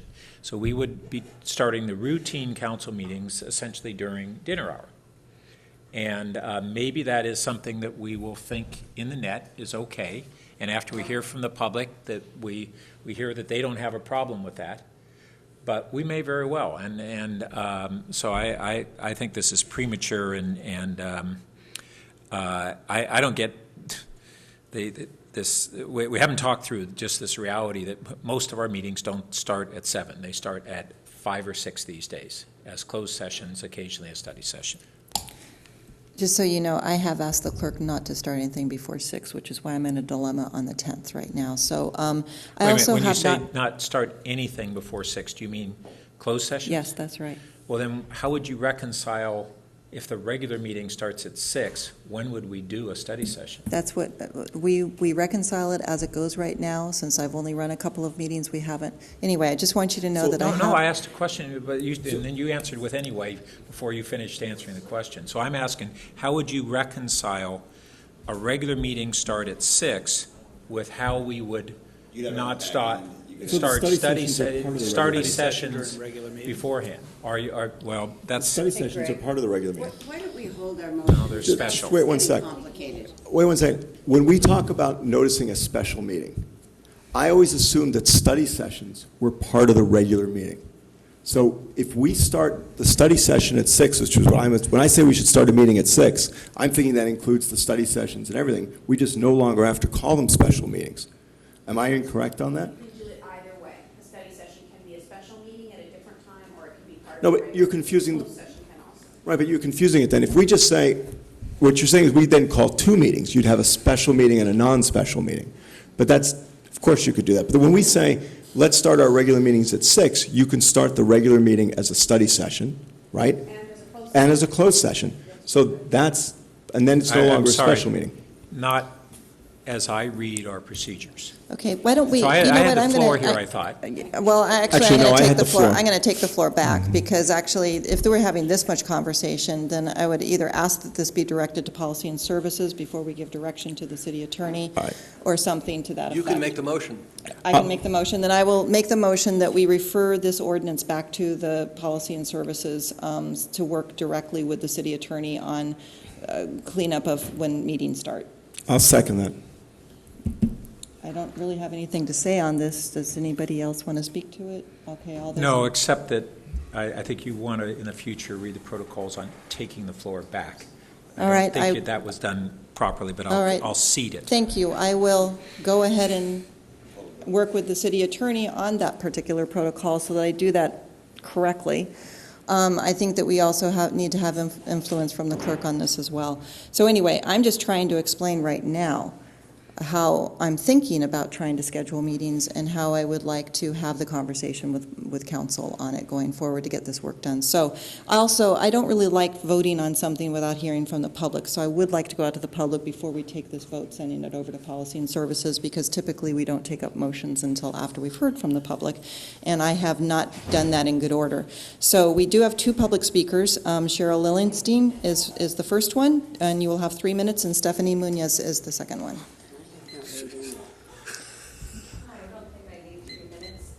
I would like to speak to creating efficiency. I'm going to turn you on. Go ahead, Thank start you. again. Okay. So I don't think I'm going to take 3 minutes, but I wanted to speak about creating efficiency, transparency, and respect for the public's time. And part of that has to do with something Karen mentioned, which has to do with putting programs or as processes are happening, posting them on the website, the city website, so we know where they are in the process and where it's possible to participate. That would keep us from having to look through all the documents and all the city agendas and, doing a whole lot of work just to try to figure out where are we in time. The other thing is that posting agendas 10 days in advance of city council meetings would also be a great advance, because then we would also have time to look at the staff reports, ask questions in advance, and it would also give all the city council members time to have a more reflective conversations and come to meetings with being more prepared. I feel like I watch you scuffle, trying to catch up. And if you're doing it, imagine what we're doing. We're trying to catch up way faster than you are, and it's really hard on us. So I'd like you to consider that it's respectful of your own time and the public's time to publish the agendas and the staff reports 10 days in advance of a meeting. Thank you. Thank you. Our next speaker is Stephanie Munoz. Thank you, Mayor Shepherd. I'd like to suggest that the council's remarks be on time, be self-regulating. In any group, you're always likely to have one person with a louder voice or a stronger will or more obsession than others, but those people can never prevail against right order and courtesy. The other members of the council will not permit any member to hijack the meeting or to be rude to the mayor. And so you have to assume that if the person takes 6 minutes or 7 minutes or 12 minutes, that person really thinks that is important. You know that she will not be able to do that more than once a year, and I would leave that to their discretion. The second thing is on that, about the lights going on. When you see only one light, that's the one you need to honor. Because that's the one, maybe it's Klein saying, don't you remember 2 years ago or 18 years ago, God, he's been on the council, don't you remember we did this exact same thing and it was a disaster? You need to know that. If the person comes back to say that, you have to depend on their discretion and their sense of responsibility not to bring up something they already brought up.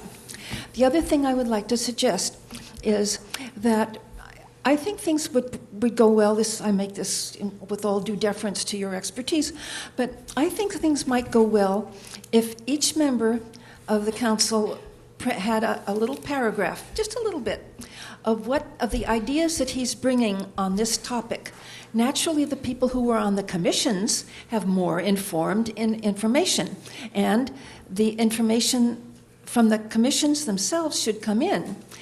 And with those would be the questions that each member intends to ask, because oftentimes they overlap. And you could save a lot of time if the staff had the 18 questions, which were in reality only 7 questions, and they could do them all at once, instead of having the person prepare his or her little speech, trying to adjust for what's already been said so as not to repeat it. I think that might work out really well. And the very last thing is about members of the public. I have been to some meetings in some places in which the council has given opinions which were not challenged by other members of the council, and that I knew weren't true, and that there were people in the audience sitting on their hands and glowering and scowling that knew that they weren't true. And I would like to suggest sometimes that you give to the public at large 1 minute that they would all agree on to answer what the council has said. Thank you. Thank you. Thank you. We have a motion on the floor to take this ordinance back to the Policy and Services Committee, and I'd like to take that to a vote. All those in favor? Raise your hand. That passes unanimously. And I am out with Councilmember Scharf. Did you want to make any further comments on this? We are 10 minutes past 2, so we're overdue for... he's got the floor still. Yeah, thank you. That will be a second round, so... No, I'm good. Okay. Councilmember Burt. Okay.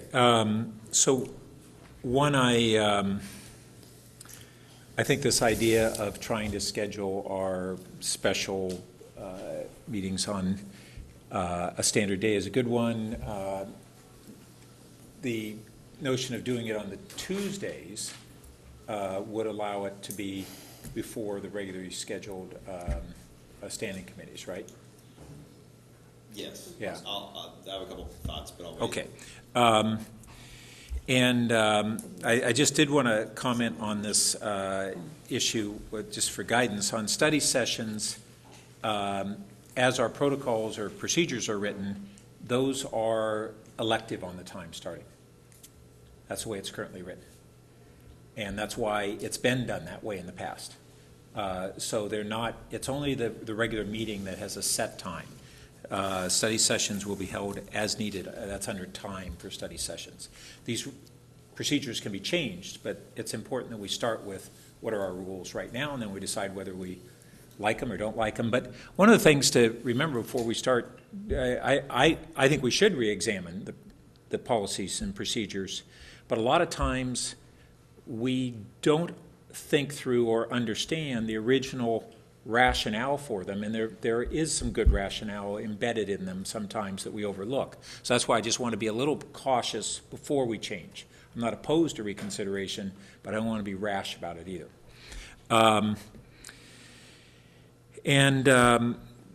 One question I had is when the mayor was talking about these go-rounds of speaking, it wasn't ever clear on two aspects. One, are we still saying that these would be go-rounds of comments, but what about the question period? Because we've had, at the discretion of the mayor recently, a collapsing of the question and the comment. So are we saying that we would have, the mayor would decide whether questions and comments would be collapsed?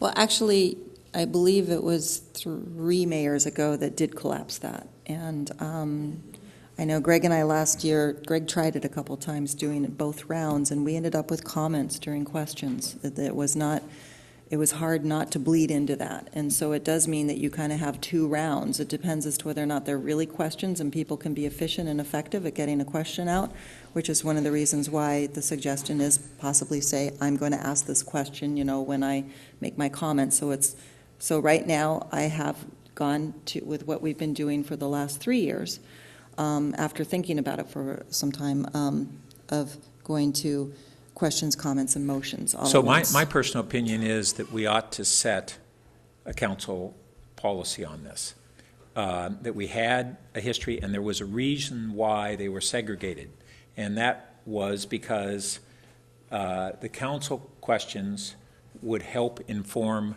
the public's comments, and the public's comments then helped inform the subsequent council discussion. And we lost that, and we recently had some members of the public bring that up and say, hey, this would be helpful if we heard some of these questions in advance, because we didn't know where you were headed at all. During my term as mayor, as in kind of many previous terms, that was an issue, and it had to be a carefully led question period, and not allow council members to go afield into comments during the question period. And you just have to have that discipline and exercise that discipline and ask colleagues. And I repeatedly would remind colleagues in advance, this is going to be a question period. And through that discussion, we became more mindful of our responsibilities. If we don't talk about it, we do tend to drift. But I think there's a value in segregating questions from comments and a responsibility of council members to adhere to that distinction. So that would be one point. The other one is when we go into the comment period that goes then into motions. So if 5 council members spoke on comments and the 6th one makes a motion, and then we have a go-round on discussion and motion, did 2 council members not have the opportunity, 1 round of opportunity to speak? And how do we contend with that? And that has happened many times. And that basically a council member jumping in with a motion when we're ahead of what was anticipated, and sometimes the appearance of a predetermination of a selection of a council member to make a motion at a certain time precludes other council members from an opportunity to speak before a motion's made and excludes them from a round of comments on the general subject. Would you like to take this conversation up with Policy and Services about this process? Well, first this was I thought we were going to be over at 1, now 2:15. No, 2 o'clock we were supposed to be over. It's 2:15, yeah. It's now 2:15. Right. This is way beyond. Right. How much longer do you plan? We only have one more person to weigh in with some of the things that I've thrown out so that I can, figure out how we should operate, or we would agree to operate the meetings this year, and that's what I was looking for. Yeah. Okay. All right. So bearing in mind Councilmember Klein's desire to get out of here by 2:30, I will say that there are a number of issues that we need to have better vetting on.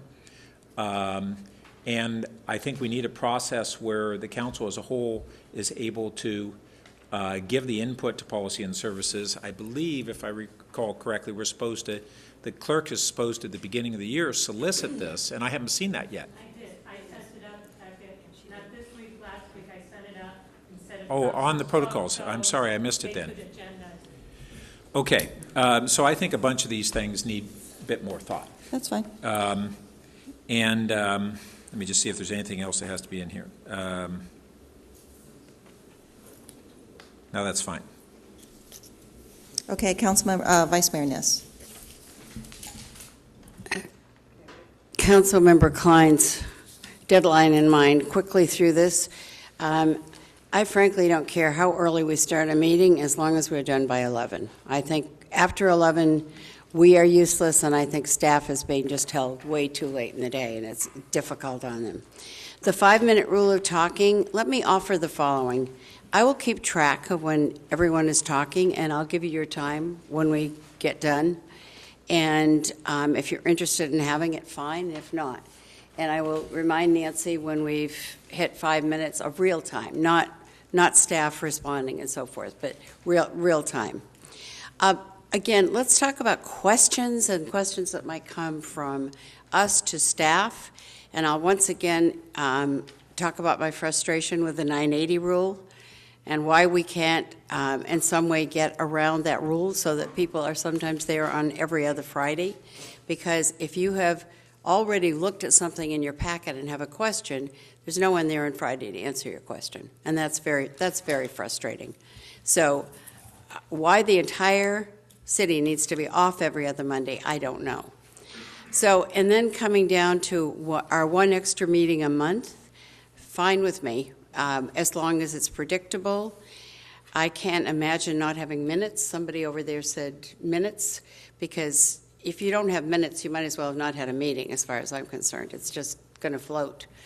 And it's why closed session is frustrating, because they usually aren't minutes from that, of course. So those are my thoughts, and if I've forgotten anything, I can certainly come at it another time. Thank you. think that maybe, well, Karen would like to go out and start the second round. So here we go. Well, this is what happens. Like, so I listened to David Kelly speak recently, and he talked about how he's not a linear thinker, and I could so relate to that. Yeah. And also things that this has to do with the one round thing too, because sometimes there are comments made by others that make you think of something. So, you know, it's not a perfect world, and I don't know that we all fit into the same box, and I don't know that procedures all fit in the same box. So I'll keep this really brief. But I won't even make a motion. I'll just make the suggestion that this be done. Comments and questions, I agree with Councilmember Byrd about separating them for practical reasons. One way to make council members' meetings more concise, too, is if we would bring our devices with us, and when we are crafting motions, if we would actually email them to the clerk, then there doesn't have to be all this, you know, maneuvering during a meeting to like make sure the spelling's right and the punctuation's right and what that word was and what that word wasn't, because you can do that in real time. We've had this conversation before. Also, like for policy and services to take up the issue of early packet release. Right now, our procedures and protocols look at early packet release for development projects, but there are large considerations that really would benefit everybody from being released earlier. So it's not just development projects. And I thank the mayor for getting the RPP out early. And then the other thing that I would think would be really wise for policy and services to take up with the input from Hillary, certainly, and maybe with some input from Planning and Transportation Commission, is one of the things I find frustrating sometimes. It causes me to ask questions when staff reports come out, is because we don't seem to have a standard criteria for how our staff reports, what our staff reports are, what they contain. You know, Karen, that's just a long conversation. So I'm not wanting to have it now. I'm just saying, Okay. I'm saying I would really think that policy and services would be wise to bring that up and Okay. discuss that. Great, thank you. And let me see if I can work with Jim.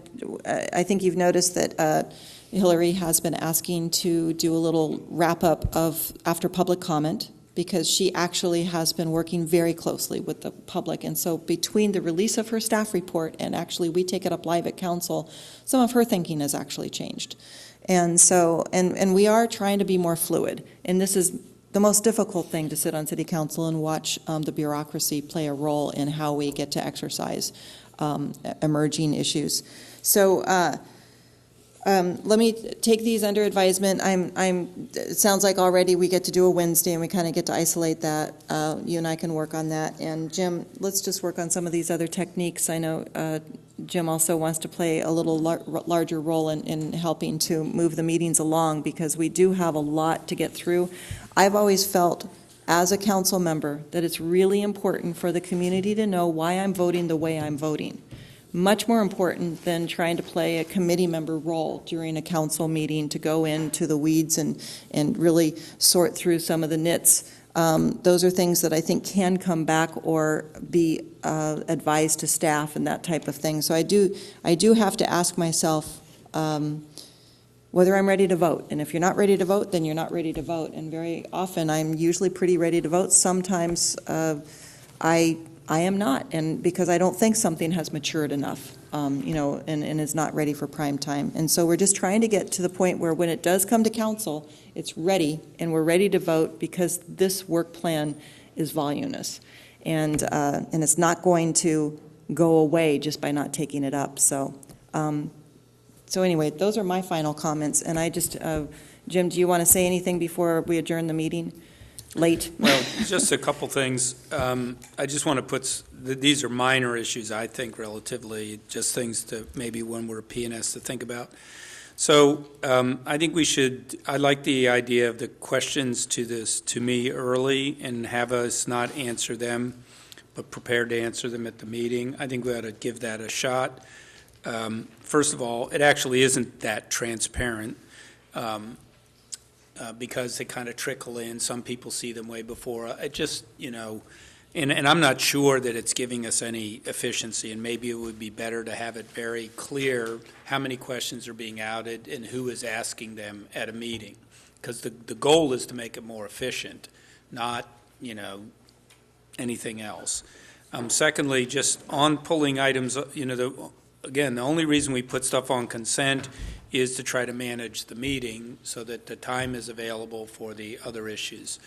So I would again just say that I think we should plan on very explicitly, if things get pulled off consent, we're going to try to put stuff on there that isn't time sensitive, and so it goes automatically to the next meeting, and that there's some accountability for the meeting schedule being maybe adjusted. And I'm not saying this happens, but there are some times that things get pulled off consent that really, in the scheme of things,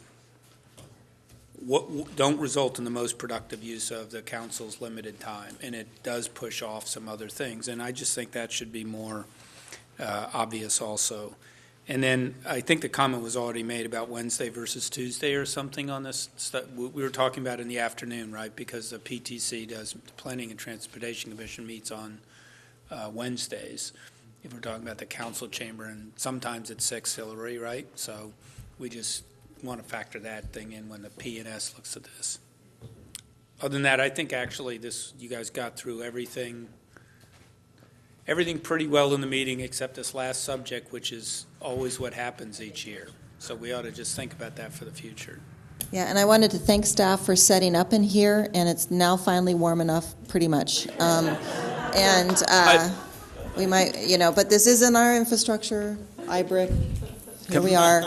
And hopefully Mitchell Park will be online for a retreat next year. But I just want to thank all the work the staff did to get us in here and to make us as comfortable as possible. That was very nice. Mayor, just before... And I will adjourn. Just before we go, I did want to thank and acknowledge all of the leadership team members who sat here patiently all day, taking out of your Saturday, along obviously with the citizens who volunteered their time to be here. Thank you for helping us.